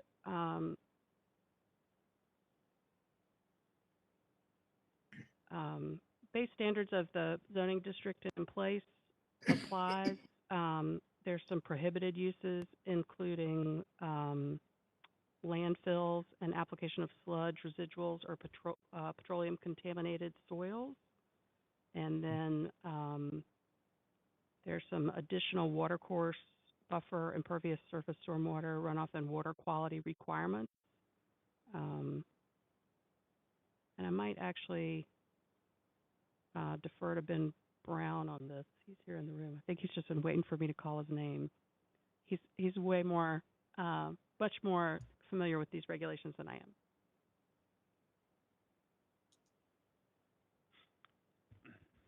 So from a stormwater standpoint, any impervious area that exceeds 24% has to use some sort of green stormwater infrastructure, and they cannot go over 30% built upon area for that site. It changes between impervious area to built upon area because devices like permeable pavement would still count as built upon area, even though that might allow more impervious area. So you're essentially limited to 30% of the site can be hardened surfaces of any type, and you do have to use green stormwater infrastructure treatment for that. And as Bynum mentioned, there are increased buffers on any stream features that are on that parcel, and I believe Councilor Cox already mentioned the forestation requirement for the Falls. So there is the forestation requirement, and what's the storm? Is it a 2 and 10 year storm? So for the water quality treatment, they would have to treat for the 90th percentile storm, which is volume control for about 1.4 inches of rainfall. They would have to control the rate of stormwater for the 2 and 10 year storm, as well as any development would in Raleigh city limits to the pre-development conditions. So. Okay, thank you.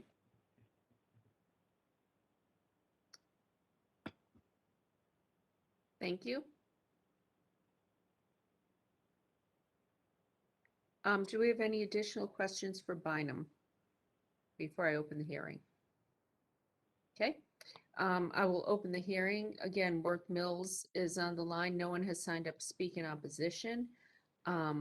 Worth, would you like to start your presentation? Again, hopefully keeping it brief.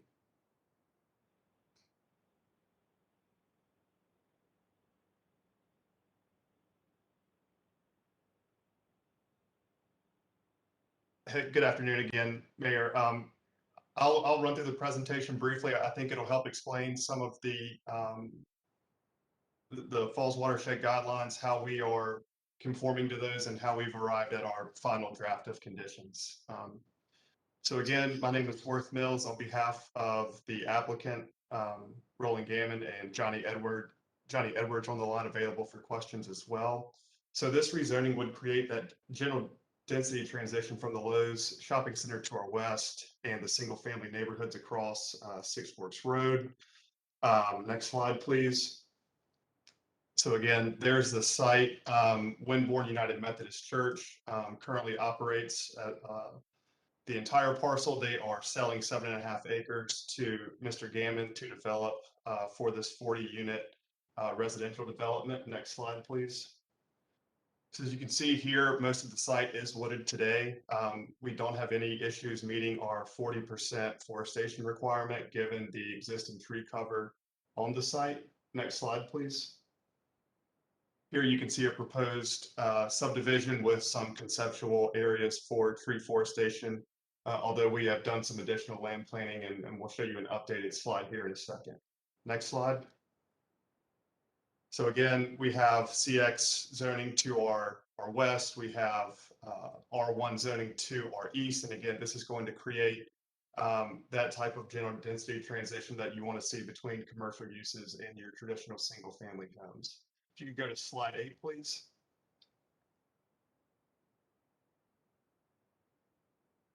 One more. Thank you. And again, just this is fine too.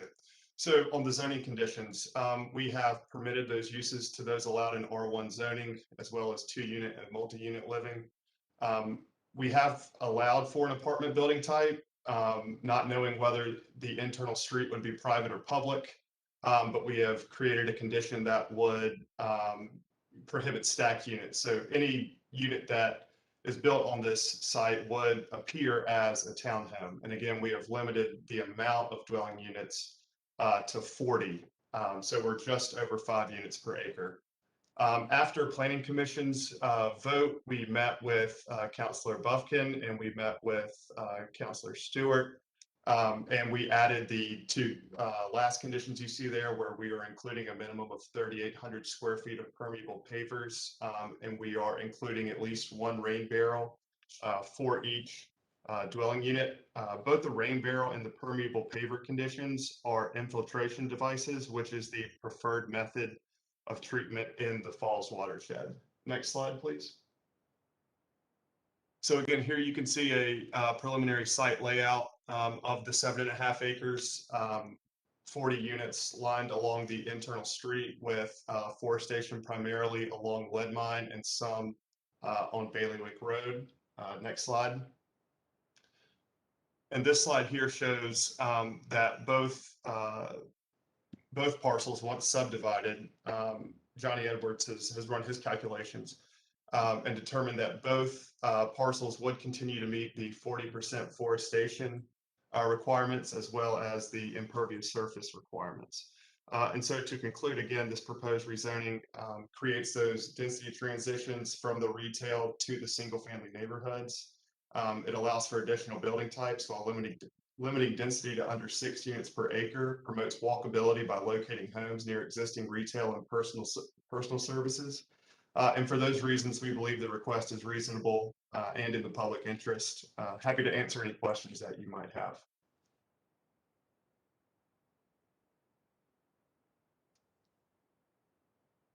Okay, does anyone have any questions for Worth?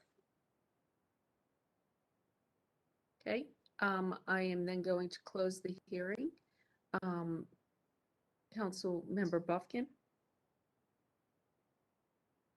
Thank you, Mayor. Members of council, as you've heard, we've done a good bit of work on this case since it left the Planning Commission, and I'm impressed with the applicant's efforts to be respectful and recognize the requirements of the Falls Lake watershed. To be clear, they've met the requirements and they're going above and beyond with the permeable pavement and rain barrels. I think these are going to be things that are educational to the residents and their guests, and it's going to promote more awareness of the Falls Lake watershed, our critical drinking water supply. I'm ready to make a motion to approve the request at the appropriate time. Okay, I would suggest making the motion. Thank you. Thank you, Mayor. I move to adopt the proposed consistency statement dated October 19, 2021, contained in the agenda materials, and to approve the zoning amendment with the adoption and effective dates described in the agenda item under recommended action. This approval is also deemed an amendment to the future land use map to the extent described in the adopted consistency statement. Okay, do we have a second? Councilmember Knight has seconded. All in favor? Anyone opposed? Okay, that was unanimous, clerk. Next we have rezoning Z2621 Old Mill Burney Road. And then we have Z2721, also Old Mill Burney Road. So are we going to do these cases together? I'm going to go very quickly through both of them. They are separate cases but adjacent. So the first request is for more than 107 acres to be rezoned from R4 to R6 with conditions. The request is consistent with the future land use map and the comprehensive plan, and the Planning Commission recommends approval. So here's the site of Z26, and Z27 is located just to the south of this on the west side of Old Mill Burney. So that's coming, and we're just inside 540 and east of Headingham here. A couple of views of the site. So what they have offered here with conditions, they have provided development of a multi-use path built to city standards. They're providing a 100-foot undisturbed buffer along the northern property line. They're managing stormwater for the 2, 10, and 25-year rainfall events, and also constructing during any phase of development a super silt fence. And this property has Neuse River frontage, so that's what is driving that, what is prompting that. The entitlement here is changing. I apologize, the proposed zoning would actually allow 644 units. It's a pretty considerable increase in units. The lot sizes and setbacks are reduced. Minimum lot sizes and setbacks are reduced by the change in base district. Consistent with the future land use map, consistent with the plan overall, and Planning Commission recommends approval. What questions could I answer for you before you open the public hearing? Okay, what questions do we have of Bynum? Okay, no questions. I'm going to open the public hearing. No one has signed up to speak in opposition. Matt Paul, I believe, is here to speak on behalf of the applicant. Good afternoon, Mayor. Mac Paul. I'm happy to hold my comments until after the next case and just make them at one time for expediency. Okay, thank you. Mayor, you do have to vote on them both. You have to vote on them separately. So if you Yes, okay. but this is just, yeah. And I've left the hearing open. We'll come back and close it and take care of that. So the second request for Z2721 is to rezone just over 35 acres, again from R4 to R6. And again, consistent with the plan and recommended for approval by Planning Commission. As I mentioned before, this is just south of the larger site, a couple of views of the site. The conditions here are different. We don't have riverfront frontage. And so still the same multi-use path offer and still the stormwater management more stringent requirements there, but otherwise fewer conditions here. And again, the change here is in the number of units and in the setbacks and minimum lot sizes required. Everything else about this particular case is the same. What questions could I answer for you before you open the public hearing for this one? Do we have any questions of Bynum? Okay, thank you. I will open the public hearing.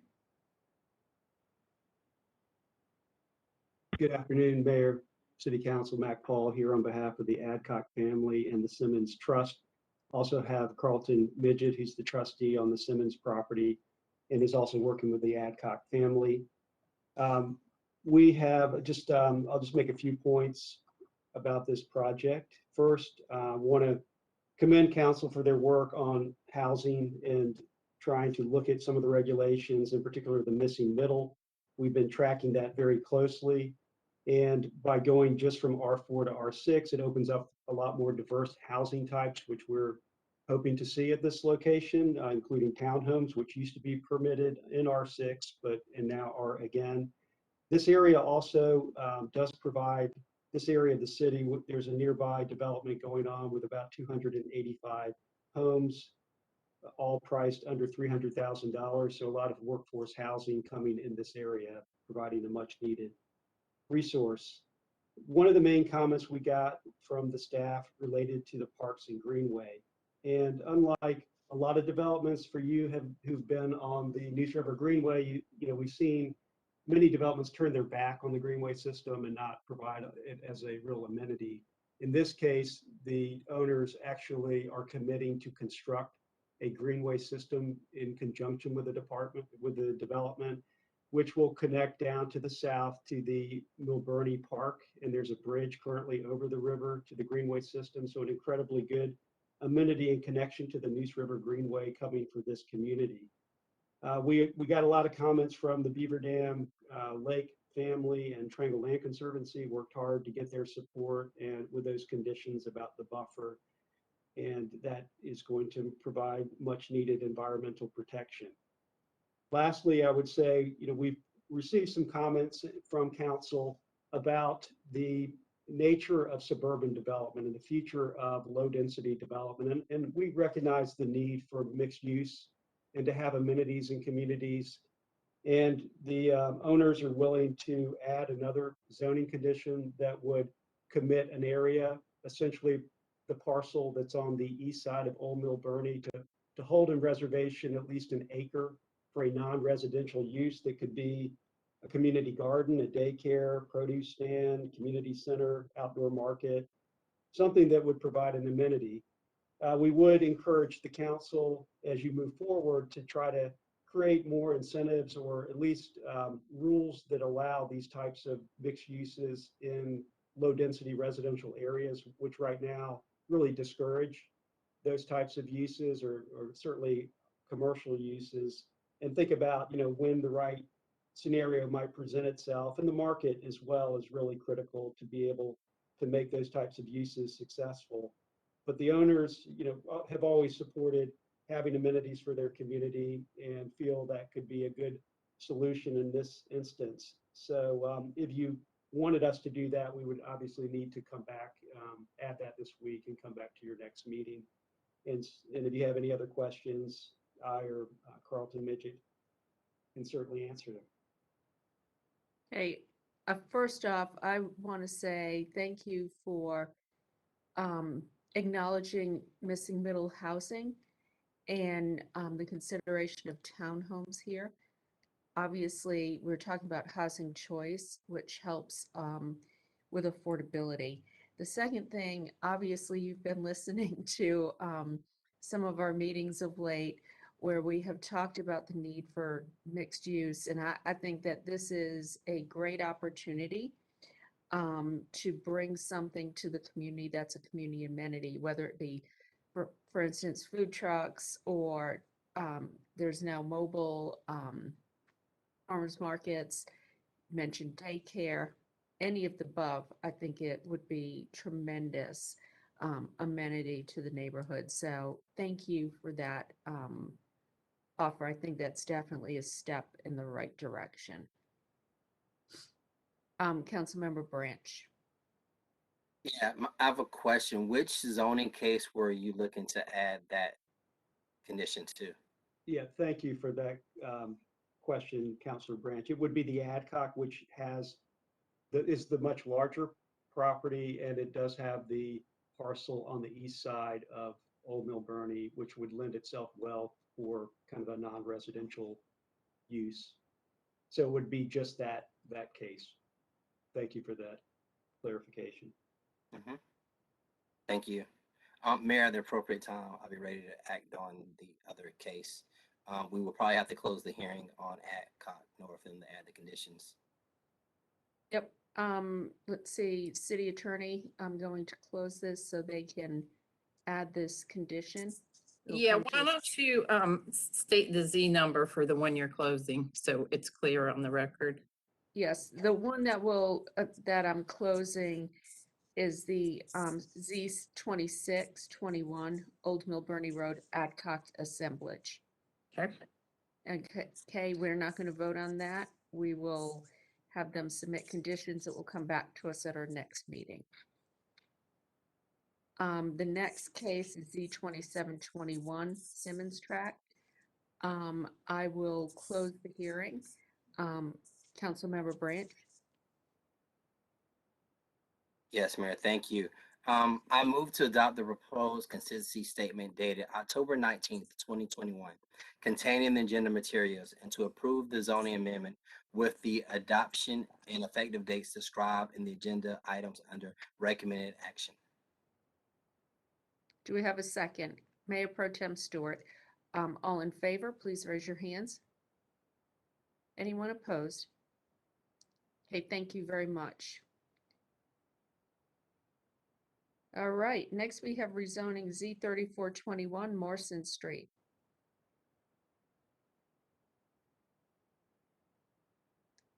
This is a request to rezone 0.05 acres from OX3DE with the Oakwood Historic Overlay District to NX3DE, maintaining that Historic Overlay District, consistent with the plan overall, inconsistent with the urban form map, and consistent with the future land use map. I think the upshot here is maintaining the HOD, so any changes, physical changes to the structure would have to go before the RHDC for a certificate of appropriateness. The purpose for the change, as stated by the applicant who's on the line, under the OX zoning, a single occupant, retail occupant, can't operate as a sole occupant in a structure, and so by going to the neighborhood mixed use designation, they're allowed to occupy the entire structure with a single use. The Planning Commission has recommended approval 9-0. Here we are on Morrison Street, a single block length in the Oakwood neighborhood, just east of downtown. You can see the city cemetery to the east, and low density residential to the north, office to the west. Here's the house, single structure, 2 stories. Not a lot of change here in entitlement. Some gains to retail, again, based on that, the fact that retail occupancy can occur in the entire building, and just the difference between office and retail in those 2 districts. Consistent with the future land use map and the plan, looking at some policy consistency here, increasing retail and a broader range of uses within our transit-rich areas. And again, inconsistent with the frontage designations, basically maintaining the detached frontage on the site, which is in keeping with the historic built pattern of those structures in the neighborhood, but the urban form map would otherwise recommend an urban approach to frontage to encourage walkability, and that's really tied to proximity to transit. And again, Planning Commission recommending approval. Happy to answer any questions for you.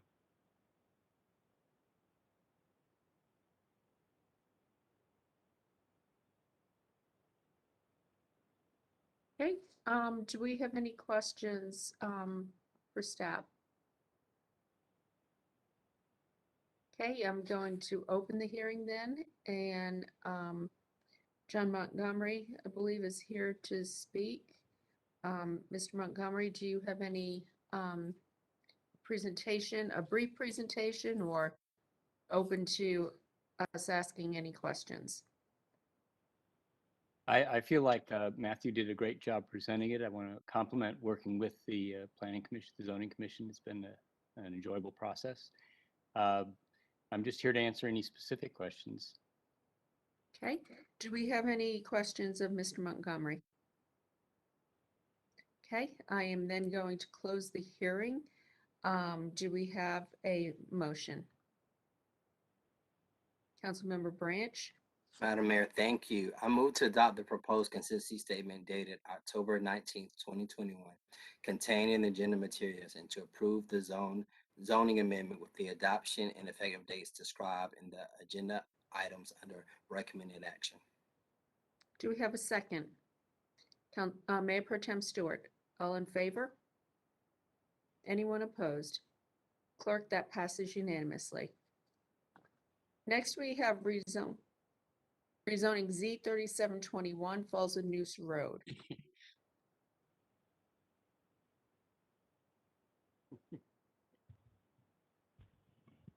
This is a request to rezone 1.28 acres from R4 and NX3 with conditions to a consolidated base district of NX with a 3-story height limit, parking limited frontage and conditions.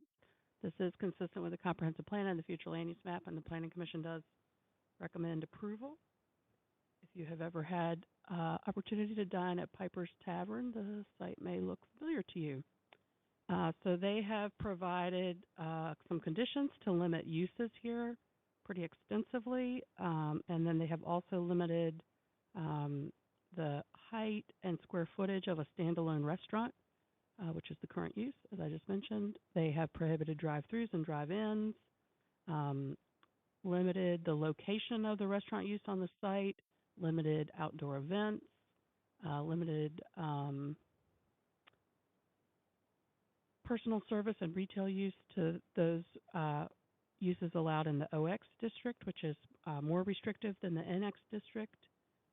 They've specified location for refuse containers, and then also limited access points to Falls of Noose Road, limited outdoor dining and amplified speaker use behind the restaurant, limited light pole height and specified full cutoff fixtures, and then provided some specifications about the neighborhood transition area, what that protective yard will look like.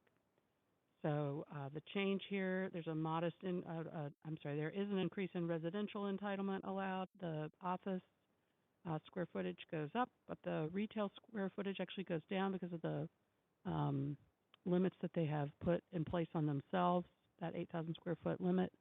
The frontage that they've offered is consistent with the transit emphasis corridor here. It is consistent with the plan overall.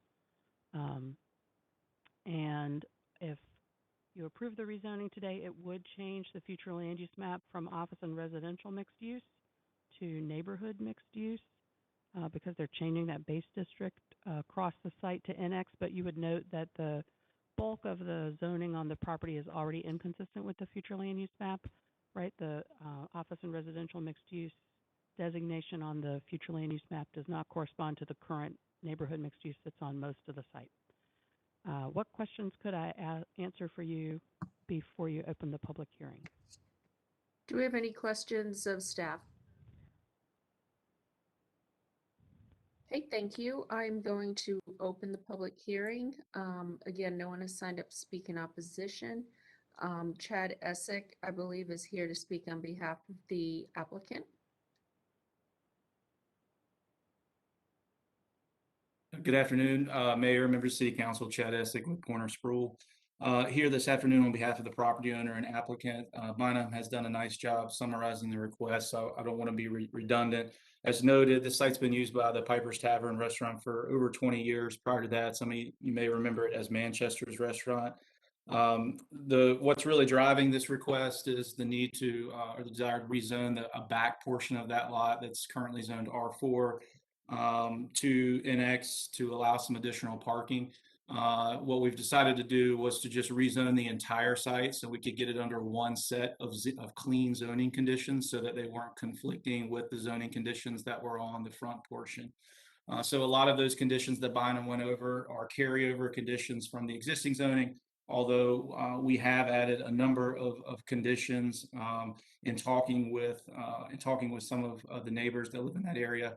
I met on site with them before we even had neighborhood meetings. We met at the neighborhood meetings and afterwards and had some good conversations. I won't go through all the zoning conditions, but I will note one thing that came out of that discussion was there was already an existing 6-foot wooden fence back at the back.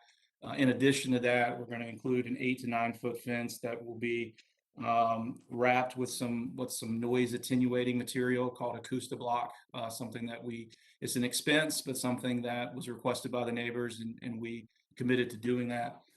We also, as Bynum noted, there are some speakers in the back that are rarely used, but we've agreed to remove those and not have any outdoor dining service in the rear. So I'm happy to answer any questions, but that's kind of a summary. I know some neighbors signed up to speak in support of the case. Cole Rimmer, who is one of the owners of the office building to the north, Stephen Hart, and Jonathan Zimmerman, who live immediately to the rear, signed up to speak in support. I don't know if they're still here at this hour, but I just want to bring that to the council's attention. So with that, I'm happy to answer any questions, and I want to thank Council Member Buffkin, who's remained engaged in this throughout the process, and his leadership. And I would respectfully ask that you vote to approve the case. Thank you.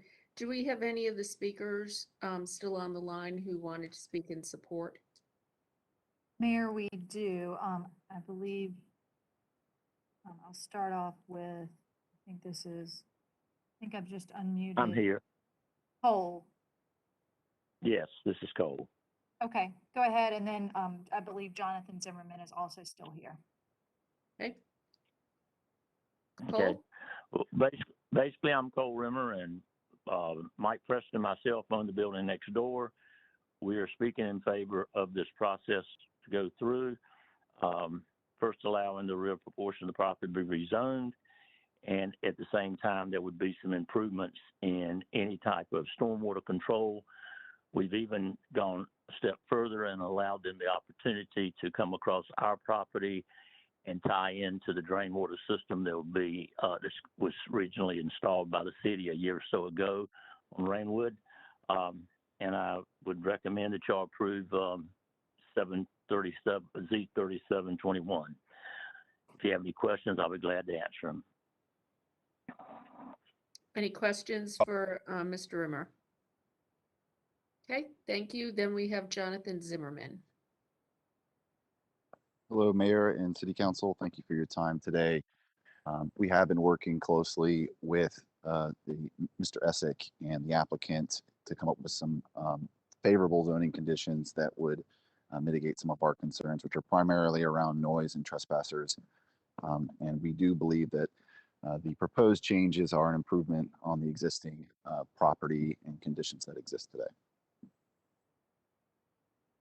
Okay, thank you very much. Mayor, we also have Steve Hart. Okay, Mr. Hart. Yeah, I'll just ditto on what Jonathan said. I feel like we had some concerns with the current use of the property, and we feel like those concerns have all been mitigated with this proposal. So thank you very much. Okay, thank you. Anyone else? Okay, clerk? Just for the record, you did receive a letter of concern from an applicant that had been sent to you, just for the record. Her concerns were mainly the same ones that have been talked about. Okay, thank you. Okay, I am now going to close the hearing. Councilmember Buffkin? Thank you, Mayor. Members of council, if you've seen and heard, we've done a lot of good work here with this case, and my appreciation to the neighbors who stuck in there through the process and worked with the applicant, and my compliments to Mr. Essick and the owners up at Piper's. They've been very cooperative and empathetic to the neighbors' concerns from the very start. And real proud to say we've got a consensus case here. And as you heard from some of the neighbors, we're going to see improvements in a lot of concerns that they had been expressing from time to time over the years. So if I may, Mayor, I'll move to approve the case. Okay. I move to adopt the proposed consistency statement dated October 19, 2021, contained in the agenda materials, and to approve the rezoning amendment, the zoning amendment with the adoption and effective dates described in the agenda item under recommended action. This approval is also deemed an amendment to the future land use map to the extent described in the adopted consistency statement. Okay, thank you. Do we have a second? Councilor Branch has seconded. All in favor, please raise your hands. Anyone in opposition? Okay, clerk, that passes unanimously. Next, we have rezoning Z6020 Lake Wheeler Road at Hamel Drive.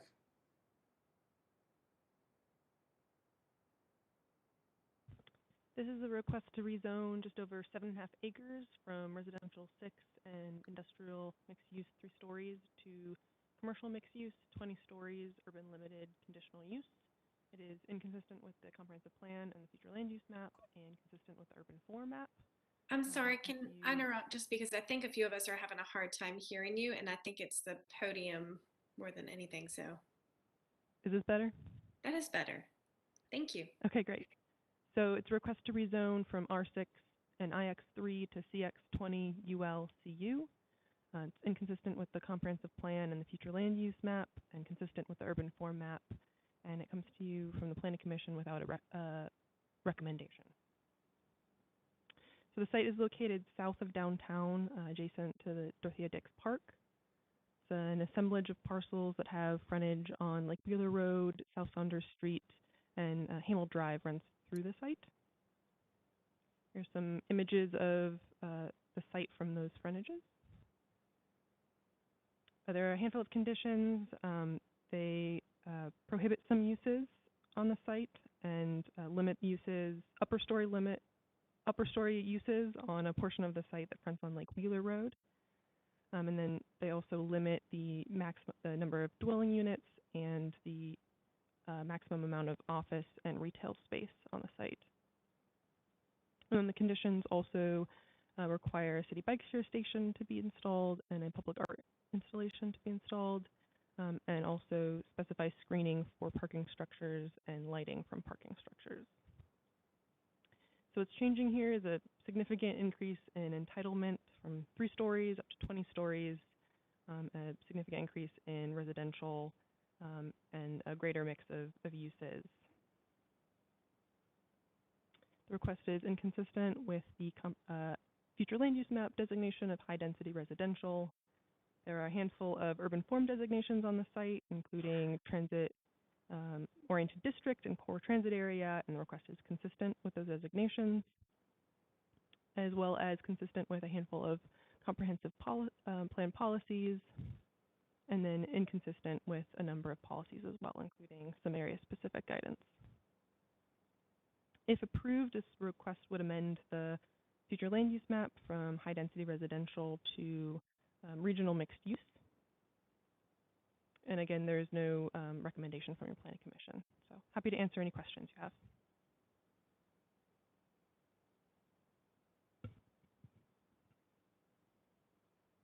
Okay, do we have any questions for staff? Councilmember Fort? Yes, I noticed that the Planning Commission was requesting a 60-day extension. Do you know what that was for?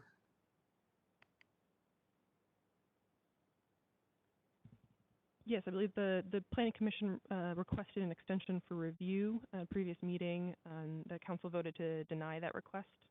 So the time ran out for Planning Commission review, and it proceeds to City Council without a recommendation from the Commission. Great, thank you. Any additional questions? Councilmember Cox? Yes. How does this factor with the Dix Edge study? And in particular, what is envisioned for this area for affordability? So the Dix Edge area study is ongoing right now. It's heading into its last scope phase of engagement later in the fall, and would likely be wrapped up early next year. So that policy guidance is not finalized and was not considered part of the staff review for this case. Okay. All right. I think It would have been Mr. good Cox? to have had that, had that edge study completed, so that we could consider those recommendations. Mr. Cox, I'd like to add to that. So the preliminary land use recommendations that have been shared with the public through engagement this summer generally are supportive of what's being proposed here. And then your broader question about affordability in the project area, I think, is incredibly prescient. We are looking at a number of city-owned sites for possible development of affordable units here. And then there are some affordable units that may be anticipated through Downtown South, and then through another pending rezoning on the site of what is currently Earp Seafood at Maywood and Saunders, which is going to be in front of Planning Commission, I think, pretty soon, but has been filed, but incomplete for quite some time now. And then we do have some ongoing conversations with other potential rezoning applicants and property owners, private property owners, possibly for additional affordable units in this area. So I would say it's definitely something that staff is looking at very carefully, working closely with Housing and Neighborhoods to try and advance the affordability issue in the project area. Thank you. Mayor Pro Tem Stewart. I wonder if there was any discussion at any point along the way of shared parking for this site with parking for Dix Park.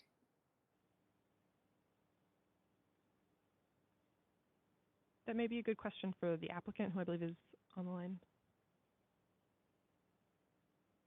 Okay, thank you. Any additional questions of staff? Okay, I'm going to open the hearing. We have Molly Stewart on the line on behalf of the applicants. Thank you, Mayor Baldwin and councilors. Molly Stewart, Morningstar Law Group. I'd like to note that I also have with me today Gabe Goulwoff from Atlas Stark, the applicant, as well as Brian Purdy of McAdams. I'll just quickly go through a few of my slides, if those are available. Perfect. We can go ahead and skip this one. Thank you. I just want to talk a little bit about the process that we've gone through and the feedback that we've gotten. I have noted Councilor Cox and Councilor Stewart's questions, and we'll certainly address those as well. This process started back in September of 2020 with our first neighborhood meeting. We had 13 attendees there, and in May of 2021, we notified 318 neighbors, including tenants, and we had 3 attendees that included city staff at that meeting. But so along the way, we have heard mostly, well, we've heard mostly just interest in specific project components. The most repeated one being sidewalks. It's very difficult to walk around in this area today, and there's interest in that ability to walk through here. Obviously, that is automatic with any development of the site, but we've also heard a very strong supporter and no opposition through that process. Next slide, please. I wanted to quickly show the urban form designation and note that the site straddles that line, marking the 1/4 mile distance from the likely BRT station on Western Boulevard. Next slide, please. And to zoom out a little bit, we're looking at the part of town where downtown meets Dix Park, meets the BRT, which we feel is an ideal location for new housing and new employment right there on the edge of downtown. We can skip the next 2 slides, please. One more. Perfect, thank you. We have reached out to both the City Parks Department as well as the Conservancy to discuss this proposal. And we've heard general interest and support from those quarters as well, and in particular around parking. That was the major discussion. There is certainly very strong interest in having off-site parking for the park, so that it's not having to all be provided there on site, and that is certainly a possibility. In one of our zoning conditions, we had initially limited a portion of the frontage on Lake Wheeler to in addition to first floor retail, having above that, limiting the uses to residential and hotel for primary uses. We actually went back during the process and added in parking as a primary use and not simply accessory in that location as well, because it is the most accessible area to the park. And we wanted to allow for those ongoing conversations. It isn't yet clear exactly what is needed there. So we wanted to simply make that possible. Next slide, please. I wanted to note the Southern Gateway Area Plan, that is the most recently adopted plan in this area, does address the redevelopment of Lake Wheeler Road, particularly the need to create that attractive and prominent edge to the park, and noting in particular that higher densities will capture value from the park and put more users within close proximity, which feeds very well into the next slide. So there are a couple of impacts on affordability. I don't imagine you can read that very well, but I also imagine you're all more than familiar with the equity fund policy that was adopted. And so the idea here is that a portion of the site within a quarter mile of the BRT station would eventually be subject to this equity fund, which would create a fund based on the increase in the property taxes resulting from development that would go into provide affordable housing as well as other equity projects. Next slide, please. Just more about the equity fund there on your screen, but I'll also note that in addition to providing housing through that equity fund, our own initial analysis indicates that the site is best suited to smaller units that can take advantage of the wealth of open space nearby. And so under this proposed rezoning, what we would expect to see would be that 30% of the units would be studio units, which would fall between 80 and 100% of AMI. An additional 40% of the units would likely be one-bedroom units. And nearly all of those, probably not absolutely all, would be in the 100 to 120% AMI range for affordability. So that's 70%. So somewhere in the range of 2/3 of all residential units on this site, we would be expected to meet those measures of affordability in an extremely convenient location. Next slide, please. So with this request, we hope to continue the process of bringing a critical mass of residents and workers to the Dix Park Edge and to the Western Boulevard BRT line, and to strengthen the connections within the expanding downtown area. And we're all available for questions. Thank you. Thank you very much. Councilmember Cox. Yes, Ms. Stewart, could you repeat the number of units at the various levels of affordability? Sure, and I will note that this is obviously a kind of a preliminary information, and we do have Gabe Gill on the line from Atlas Stark, who may be able to go into any more depth that you're looking for there. But the numbers that I had let you know were that 30% of the units would be expected to be studios at the 80 to 100% AMI affordability level, with another 40% of units expected to be one-bedroom units, with nearly all of those in the 100 to 120% AMI range. Okay, thank you. Thank you. Okay, thank you. Do we have any additional questions? Okay, no, with no other questions, I'm going to close the hearing. Do we have a motion? Councilmember Fort. Yes, ma'am. Mayor, I did have opportunity to talk to some of the folks along the Lake Wheeler corridor, and they're generally supportive of the rezoning effort. To Councilmember Cox's earlier question, there are some concerns about, the Dix Edge study and how with so much development coming along the corridor, making sure that a number of entities are, having conversations with each other and making sure things are going to flow well for the residents who are in the area. But with that being said, it's my motion to approve. I move to adopt the proposed consistency statement dated October 19th, 2021, containing the agenda materials, and to approve the zoning amendment with the adoption and effective dates described in the agenda item under recommended action. This approval is also deemed an amendment to the future land use map and to the extent described in the adopted consistency statement. Okay, do we have a second? Seconded by Councilmember Knight. All in favor? Anyone opposed? Councilmember Cox is opposed. Clerk? Thank you very much. Next, we have rezoning Z6721 Blue Ridge Road.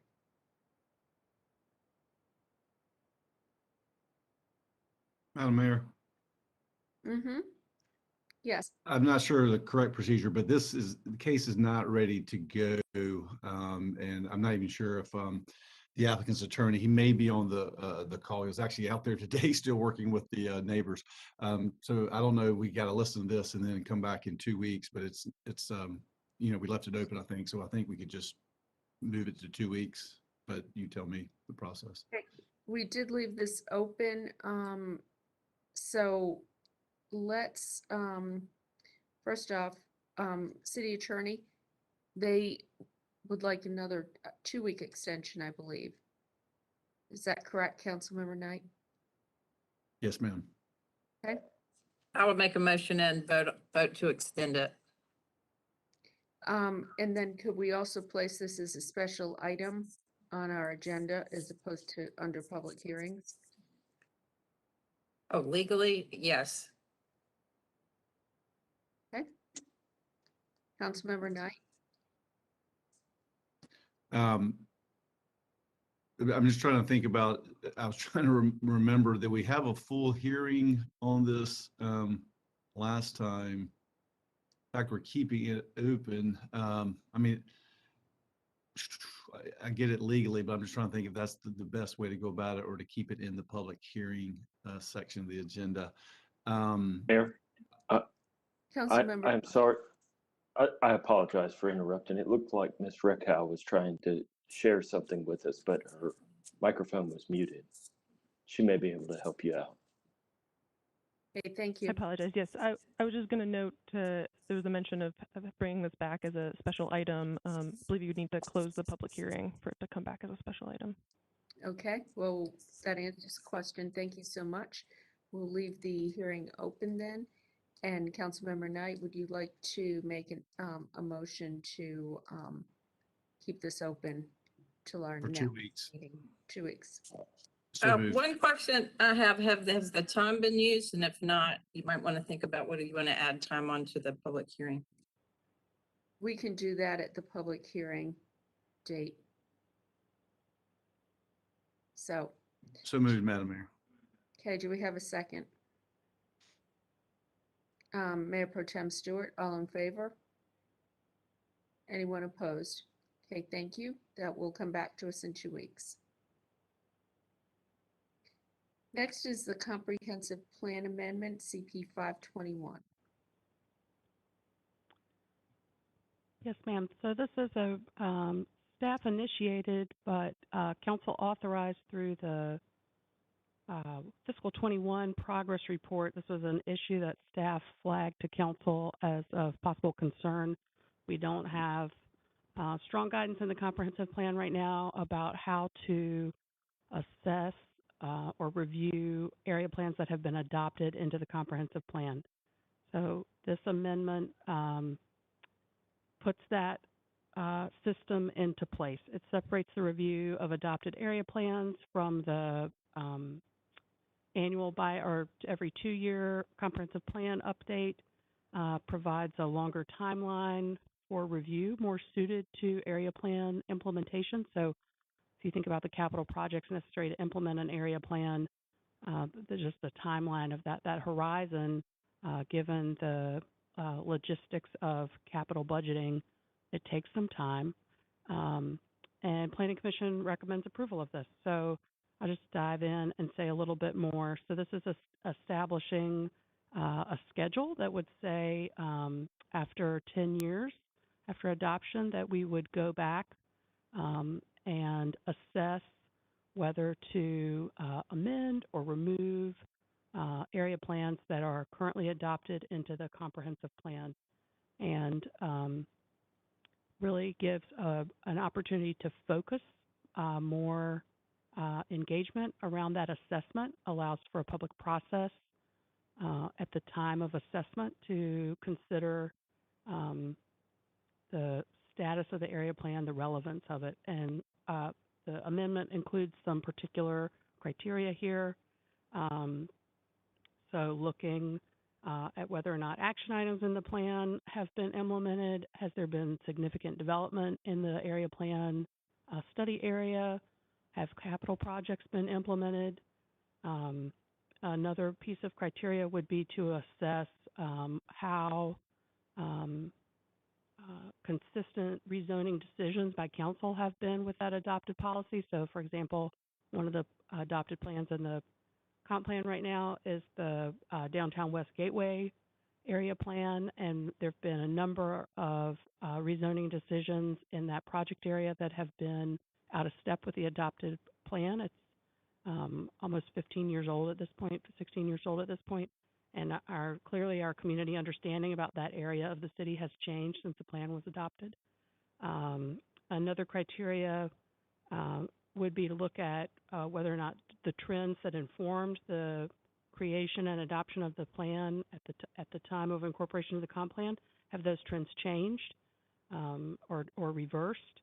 And then also whether sort of a foundational aspect of the plan has changed since adoption. So those are some of the criteria. Of course, those would not be the only criteria. We would look at plans more specifically as we went through the review process, but establishing a core set of criteria to direct staff about how to assess those plans.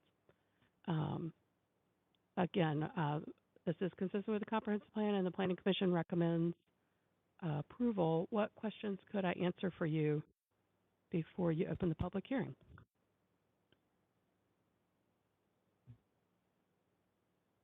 Okay, do we have any questions for Bynum? Councilmember Cox? What is the process today for bringing forward comprehensive plan amendments? So let's say staff has a concern about a small area plan. What would be the process today for bringing forward a comprehensive plan amendment, or is there nothing? So technically, the UDO does not require staff to ask for council authorization to initiate a comprehensive plan amendment, but we rarely operate without your input.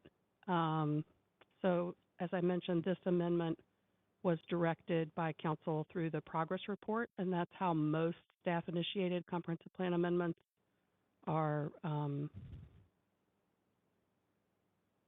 born. We bring things to you through the progress report annually, typically, and ask for support and consideration by you in that way before we go off and do a lot of work that maybe you're not interested in us doing. So typically working hand in hand with you. I can't think of an amendment that we have initiated without council input, either through a weekly report or directly through an agenda item. And how does this proposed process work? I mean, is this proposing that during the review process that staff could make changes to a small area plan or remove it altogether without council support? No, sir, this is not. There's really no circumstance under which staff can modify the comprehensive plan without a public input and your legislative action. So what this is putting in place is a schedule much like the progress report that we bring to you for review annually. We would probably bring forward a suggested work plan. There are a number of area plans in the comprehensive plan that are more than 10 years old. So we would probably put together a schedule and bring forward to you in the next progress report, and be looking for support from you or endorsement or whatever you want, however you want to express it, about which plans we would approach first. So like the oldest, as an example, the oldest area plan in the comprehensive plan is the Swift Creek Land Management Plan. Mm-hmm. That thing is solid. It's not going anywhere, right? That's a mutually adopted interagency local agreement. It holds up really, really well. And then, the Downtown West Gateway plan that I mentioned, our legislative action over the past couple of years suggests that plan is not really in step with our community thinking about the warehouse district and the depot district, just as an example.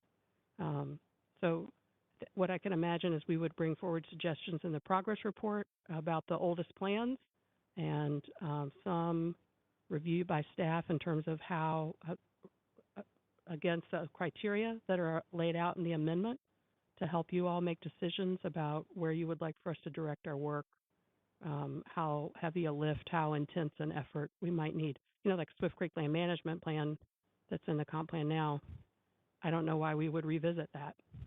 And you might have information that I don't, but that's one where I would think we would, you know, not spend a lot of time to review because we all agree among the local agencies that it's still very relevant. Whereas a plan like Downtown West Gateway, you might say that we should do some additional small area planning there. Or, you know, there's lots of different ways that could play out. But for those particular plans, I mean, you could bring that forward any year as part of your progress report for review. Is it correct? I mean, I'm not sure what this comprehensive plan amendment that's before us today really buys us. Oh, I think it buys some certainty for the community in terms of how often they can expect that we would go back and revisit an area plan. So Swift Creek was adopted in 1987, and we haven't reconsidered it since then. You know, it's one that it's a pretty special kind of area plan. But some of the older plans that we haven't looked at in a long time, I think it would be appropriate. There's some things from the 1989 comprehensive plan that were adopted with the 2009 comprehensive plan that have not really been revisited. So creating some kind of certainty about when it is appropriate. Right, and I guess that's what I'm trying to get at is like with the Swift Creek plan. I mean, why would we want to review it on a regular basis rather than bringing it up on an as-needed basis? Mm-hmm. Mm-hmm. It seems like you're creating more work rather than less work. Mm-hmm. That's my comment. Okay, Councilmember Fort. Thank you. One thing I will say is that in a number of these rezoning cases, we've had, constituents who spent, a fair amount of time developing a lot of these plans for their community. And some have been, somewhat frustrated by some of the processes as it relates to rezoning. So I guess, my comment would be with so much time invested to get these plans established, I would hope that the community engagement would sort of match the review process in terms of giving, communities and neighborhoods an opportunity to have, their opinions heard and expressed through, several meetings and not short shrift or limit the process, given that they've spent so much time getting these plans developed.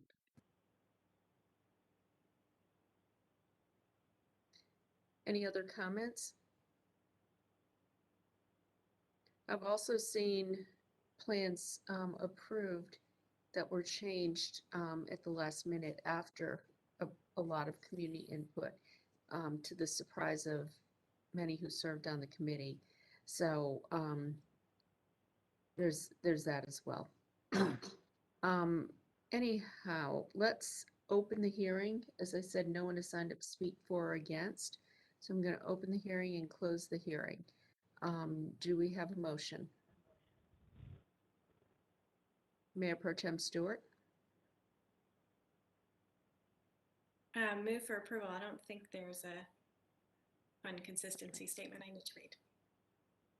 Okay. Do we have a second? Councilmember Buffkin is seconded. All in favor?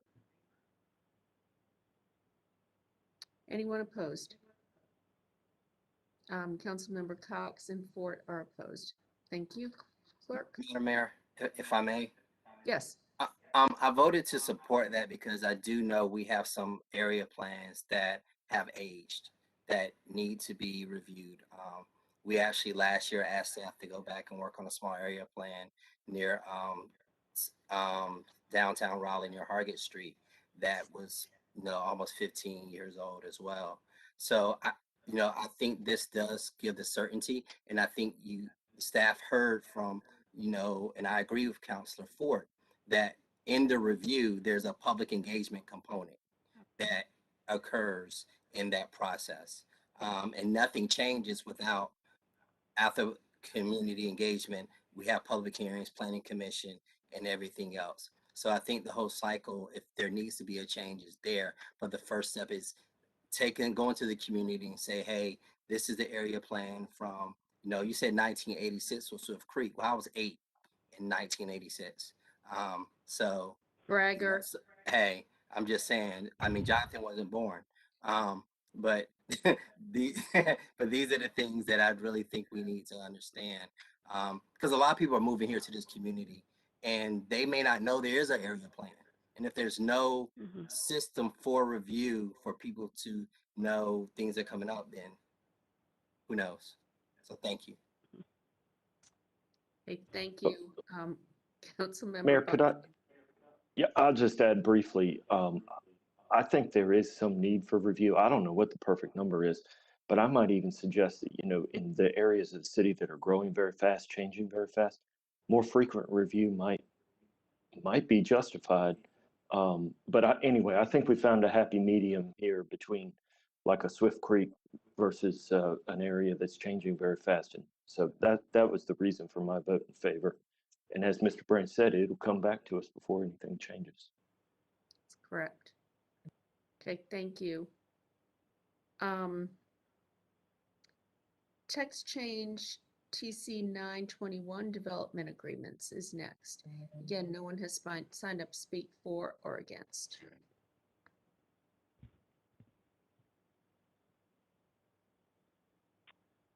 All right, thank you, Mayor and Council. Keegan McDonald again with Planning and Development. So I'll try to be brief in this presentation. This is a text change to effectively codify some changes that were made by Chapter 160D, which back in 2019 effectively rewrote the enabling legislation for local government regulations of land use and development. And so this has prompted the city to update its unified development ordinance accordingly. And one of those components is our development agreements. So this first came about back in 2005 when the North Carolina General Assembly authorized municipalities and counties to enter into these types of agreements. And again, this is now sort of being revisited with 160D. And so those changes are now proposing to be incorporated into our UDO. The purpose of development agreements is generally to facilitate multi-phase, often larger scale development projects that involve implementation of capital improvement public infrastructure projects. This text change would effectively incorporate much of what is in 160D into our UDO, including some of the specific language and procedures. More broadly, development agreements are designed to encourage quality development in the city, reflective of the goals, policies, and strategies found in the comprehensive plan. And also, putting this information in the UDO creates visibility around that process, and in turn creates better expectations from both the city, the public, and also the developer or the entity seeking the agreement. So the scope of the update clarifies and defines language to conform with 160D, as I mentioned earlier. It also lists out the requirements that need to be included with the development agreement, such as a description of the property, type of public facilities to be provided, any conditions. Some sort of changes to the overall scope of the development agreement section within general statutes are it removed acreage limitations, so it allows smaller scale projects to take advantage of this process, and also allows development agreements to be incorporated into zoning conditions. This text change also includes information related to the review and approval process, and it should be noted that this ultimately is a legislative decision, and final review and approval is of course entrusted to the City Council after a public hearing, and that notice would follow the same as a zoning map amendment. As it relates to vesting for these development agreements, unless explicitly stated in the agreement, the laws, including the UDO, applicable to the development of the property subject to the development agreement are those in force at the time of the execution of the agreement. So it does sort of provide, again, that certainty to the developer when they enter into the agreement that there won't be a shifting regulatory landscape. So that concludes my presentation. I'm happy to try to answer any questions, and I will note that the city attorney's office served as the principal drafters for this. So if there's any specific legal questions, I would likely defer to them. Okay, thank you. Do we have any questions for staff? Okay, seeing no questions, I'm going to open the hearing and close the hearing. Do we have a motion? Mayor Pro Tem Stewart? I move to adopt the proposed consistency statement dated October 19th, 2021, contained in the agenda materials, and to recommend approval of the zoning text amendment. Do we have a second? Councilmember Melton, all in favor? Anyone opposed? That passes unanimously, clerk. Next, we have text change TC 1021, conflicts of interest, 160D references, and board and commission composition. Again, no one signed up to speak for or against. All right, thank you very much. So I'll jump in. I won't touch on the first 2 points as the need for the update because it's much the same as what was discussed for TC 921. However, there is sort of one additional component that was added to this specific text change just because it deals with board and commission composition. We felt that it was a good fit, and that were some changes made to appearance commission composition related to their new quasi-judicial responsibilities regarding design alternates. And so I'll specify what that is at the end of the presentation. The first component that was included as part of 160D is related to ETJ representation, and it's currently the city's practice to ensure that there's at least one resident of the entire extraterritorial Planning and Development Regulation area appointed to Planning Commission, Board of Adjustment, and Appearance Commission, as well as the Raleigh Historic Development Commission if there's any historic district or historic landmark located within that ETJ. But this text change just codifies that practice again into the UDO to make it sync up. The second component of this is conflicts of interest. And so the 160D established with specificity when certain conflicts of interest would prohibit members of the city council or members of appointed boards and commissions from participating in voting in matters. It also includes some provisions related to quasi-judicial decisions as it relates to those more legislative or review-related actions. The two general components of that are if the outcome of the matter being considered is reasonably likely to have a direct, substantial, and readily identifiable financial impact on the voting member, or if the landowner, the applicant, is a person with whom that voting member has a close familial, business, or associational relationship. As for quasi-judicial decisions, it of course takes into account those two factors just mentioned, but also ensures that the applicant has a right to an impartial decision maker and that person hasn't been influenced unjustly. Lastly, there's also provisions included as it relates to when administrative staff should not be involved in the review of applications requiring administrative approval. The last component, second to last component of this is updating statutory references. So our UDO contains numerous references to North Carolina General Statutes Chapter 160A. So those have been corrected to the appropriate new citation contained within 160D. And so that actually is the bulk of the ordinance. You'll see just lots of very subtle strikeouts that change those references. And Appearance Commission composition. So what this text change would propose is creating an alternate composition for when the Appearance Commission is performing quasi-judicial duties regarding design alternates, such that that provides them a little bit more flexibility and also ability to retain a quorum for those types of decisions. So it would allow for 9 regular members and 6 alternate members that would be designated by the City Council at the time of appointment.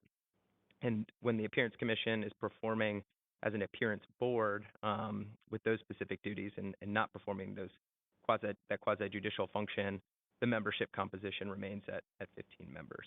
So we think this will, again, allow the Appearance Commission to perform those quasi-judicial duties a little bit more effectively.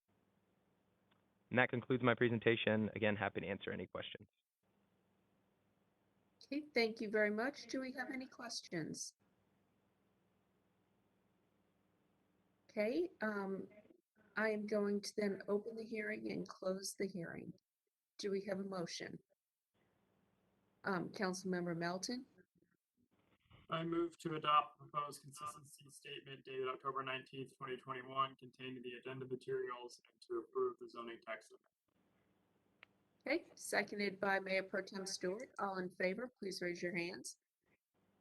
Anyone opposed? Okay, clerk, that was unanimous.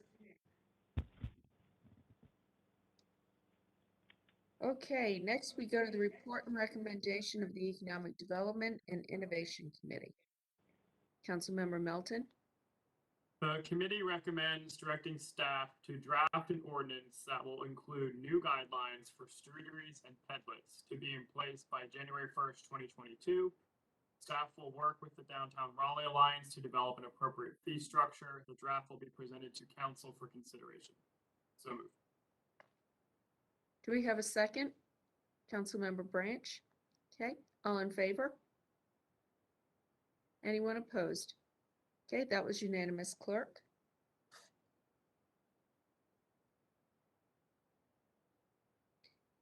Next, we have the report and recommendation of the Growth and Natural Resources Committee.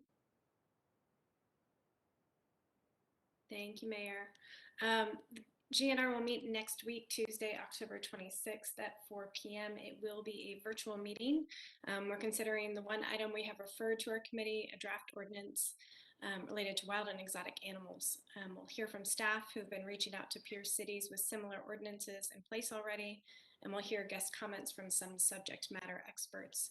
We will be taking public comment, but we will not be discussing the actual ordinance next Tuesday.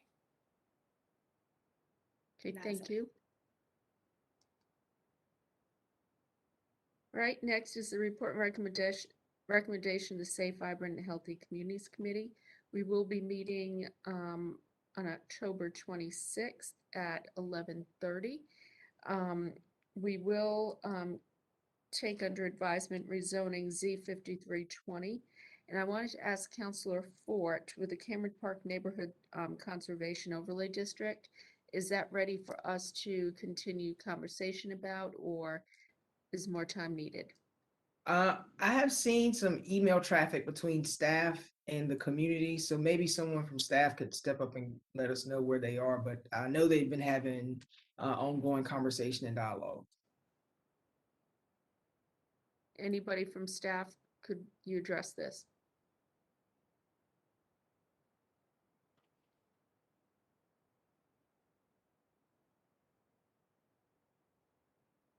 Let me do this then. I will ask staff to get back to me. Let me know if this needs to be added, if we're ready to add this to the agenda. Okay, thank you. Next, report of Transportation and Transit Committee. So there's no report, no pending items, so we will not meet this month. If we have to meet next month, it will be November 18th.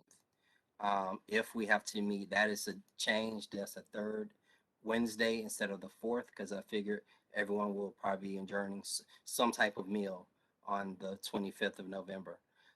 Also, November 18th, if we meet, will be probably our last meeting. December meeting is 2 days before Christmas. And we only meet as a council once that month anyway. So just wanted to give everyone a heads up as of right now. But again, if we need to meet in November, it will be November the 18th. Thank you. Okay, next we have the report from the mayor and city council. I'm going to start with Councilmember Cox. I have nothing to say. Okay.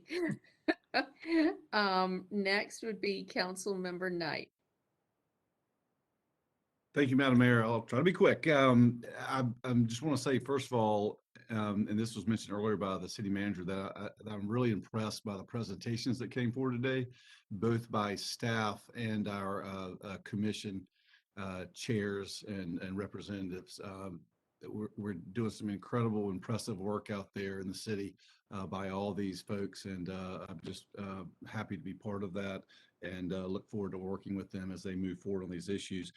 Two things: was glad to, and happy and had fun at the Strollway event this last Sunday. It was great. Saw some other counselors out there and other folks we knew, and it was a great event, and look forward to seeing that project moving forward.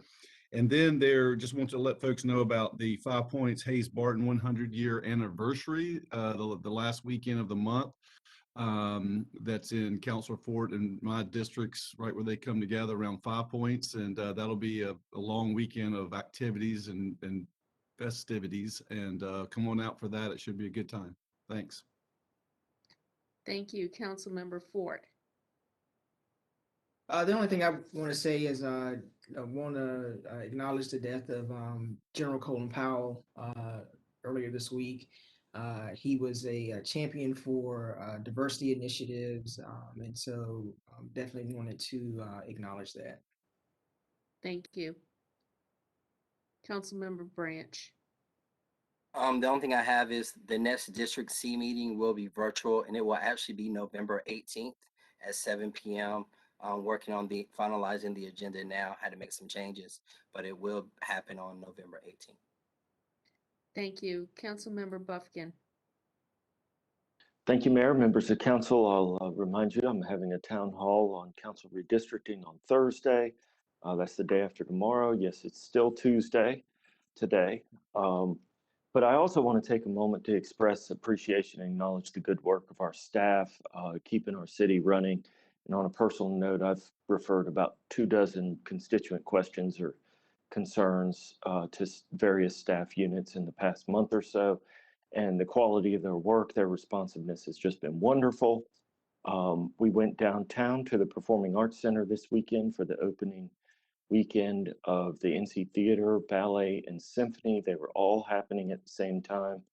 And we were 2 of 9,000 people that went to our Performing Arts Center in the last week or so. And Carrie Painter and her team were just incredible with their hospitality and efficiency in getting people checked in, vaccine cards verified, and helping people get to the right place. But that's not all.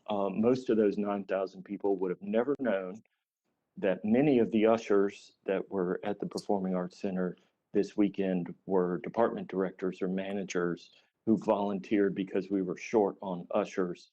And I just think that exemplifies the spirit of service to our city. Our city staff is frankly just killing it right now. So I'm so impressed. We enjoyed the show. We left inspired and reminded that art is a support system for life. And it was just a really enjoyable weekend, and none of it would have been possible without our city staff. And they do more than I could ever say or acknowledge, but you are appreciated. Thank you. Councilmember Melton. No report. Mayor Pro Tem Stewart. Sorry, I'm giggling because my family just came home and they're being family. I have one item. I just wanted to note that last week's city manager's report included an update about Culture Town. And I just wanted to highlight that update here and help spread the word about this incredible opportunity at the City of Raleigh Museum. For those who may be watching our meeting today, which may be few of you at this late hour, Culture Town is a book that was published in 1993 to commemorate the history of Raleigh's African-American communities. As part of the research for the book, the authors interviewed many important leaders in the community in the late 1980s, and those interviews were captured on cassette tapes, which are now available at the City of Raleigh Museum. And the public can also access this incredible collection through the museum or digitally on the city website, which is just awesome. So I just wanted to make sure that everybody who'd seen that in the manager's update, I think it's pretty cool that we now have these interviews to access on the website. Thank you. I have no report today, except just to thank staff. I agree, Councilmember Buffkin and Knight, doing a great job, and the quality of the presentations today were exceptional. So thank you. Okay, next, clerk, we have appointments. Okay, prior to starting with the appointments, I think I know the answer to this, but I need it to be said. Councilmember Melton, we are not having an EDI meeting next week. Is that correct? No, That our is EDI correct. meeting was, I don't remember, last week. Yes. We did it already this month. We did it early. Okay, that's what I thought, but I just needed to make sure. Okay. Okay, Clerk, before we begin, let me just clarify. I just got word that we will be ready to proceed with the Cameron Park and COD changes, so we will add that to our agenda. okay, Thank you. All right, sorry, Clerk, for the interruption. no problem. The first item, Arts Commission, you have 2 vacancies. Tamarana Samara received 6 votes, so would be appointed, leaving 1 vacancy. The Bicycle and Pedestrian Advisory Commission, Celeste Bravo Taylor received 6 votes, so will be appointed. Environmental Advisory Board, you have 1 vacancy. Councilmember Cox nominated Scott Greenman. And so that'll be on the next agenda. And slow me down if you have any nominations to make as I'm going through. Hispanic and Immigrant Affairs Board, 1 vacancy in the professional category. Mayor Baldwin nominated Kathy Rivera, and Councilmember Cox nominated Philip Lynn. So that will be on the next agenda. Historic Cemeteries Advisory Board, 1 vacancy, no nominees. Historic Resources and Museums. I've got a nominee for Historic Cemeteries. Okay. James Demby, Demby. Okay, very good. Historical Resources and Museums Advisory Board, 1 vacancy. John Henshaw received 6 votes, so would be appointed. Human Relations Commission, you have 1 vacancy for a youth member, no nominations as of yet. I have a question on that. When we say youth member, can you remind me of what the age limit is? Under 21 is the way it's listed in the code. All right, y'all, we need to do some work on that. I've tried, so if anybody else has ideas or if anyone works with any youth groups or something, that may be helpful. I just want to plug that one. I think it's an important spot to fill. That is correct, and it is a hard one to fill because the kids graduate from high school and go off to college and forget us, but you do have that 1 vacancy. Also on the Human Relations Commission, you have vacancies for 2 alternate members. Councilmember Stewart nominated Tim Longest, so that'll be on the agenda next time. Raleigh Transit Authority, 1 vacancy for an alternate member. Mayor Baldwin nominated Linda Davis. Councilmember Cox nominated Kendrick Martin. So they'll both be on the agenda next meeting. Stormwater Management Advisory Commission, you have 1 vacancy.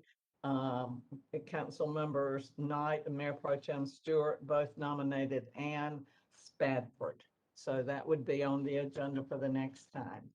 The last one, under this section, Substance Use Advisory Commission, 2 vacancies. Councilmember Cox nominated Kimmy Amola. So that would be on the agenda for next time. Okay, that's all. Madam Clerk, I want to nominate Christopher Gibson. That's on substance use? Yes, ma'am.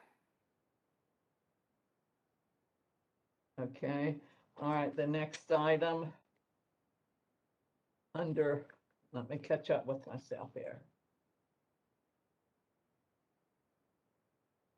Under nominations, Raleigh Transit Authority, 1 vacancy for a regular member, and here we're playing musical chairs, it looks like. Past practice would be to move the longest serving alternate up and declare a vacancy for alternate member, and the longest serving alternate is Latona Williams. So if you want to follow that procedure, the motion would be to elevate Ms. Williams and declare a vacancy. So move, Madam City Manager. Seconded by Councilmember Melton. All in favor? Okay. Anyone opposed? Okay, thank you. Okay, that's all I have under that.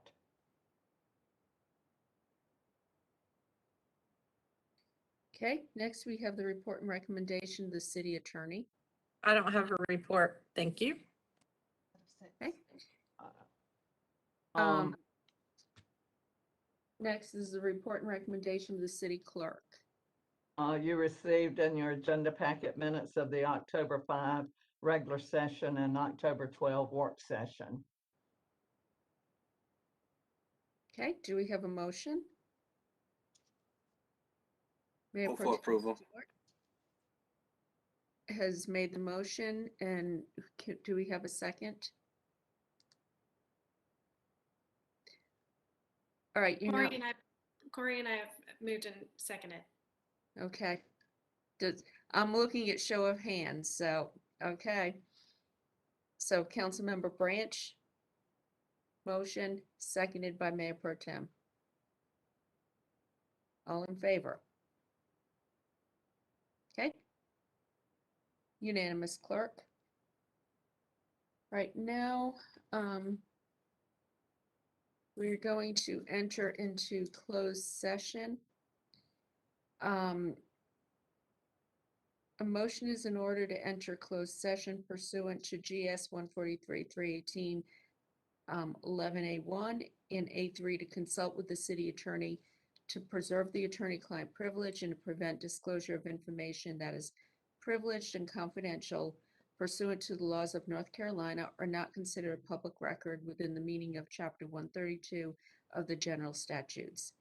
GS 143-318, 11A2 to prevent disclosure of an honorary degree, scholarship prize, or similar award, and GS 143-318, 11A4 to discuss matters relating to the location or expansion of industries or other businesses within the city, including consideration of economic development incentives that may be offered to entities considering such expansion. Do I have a motion? Oh, motion to approve. Do I have a second? Mayor Pro Tem, thank you for seconding. All in favor? Okay. We will now go into closed session and we will take a 4-minute break. How's that, Mayor Pro Tem Stewart?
Hello, we have just returned from the closed session where the council provided direction to staff on the items listed in the closed session motion. The meeting is now adjourned. Thank you.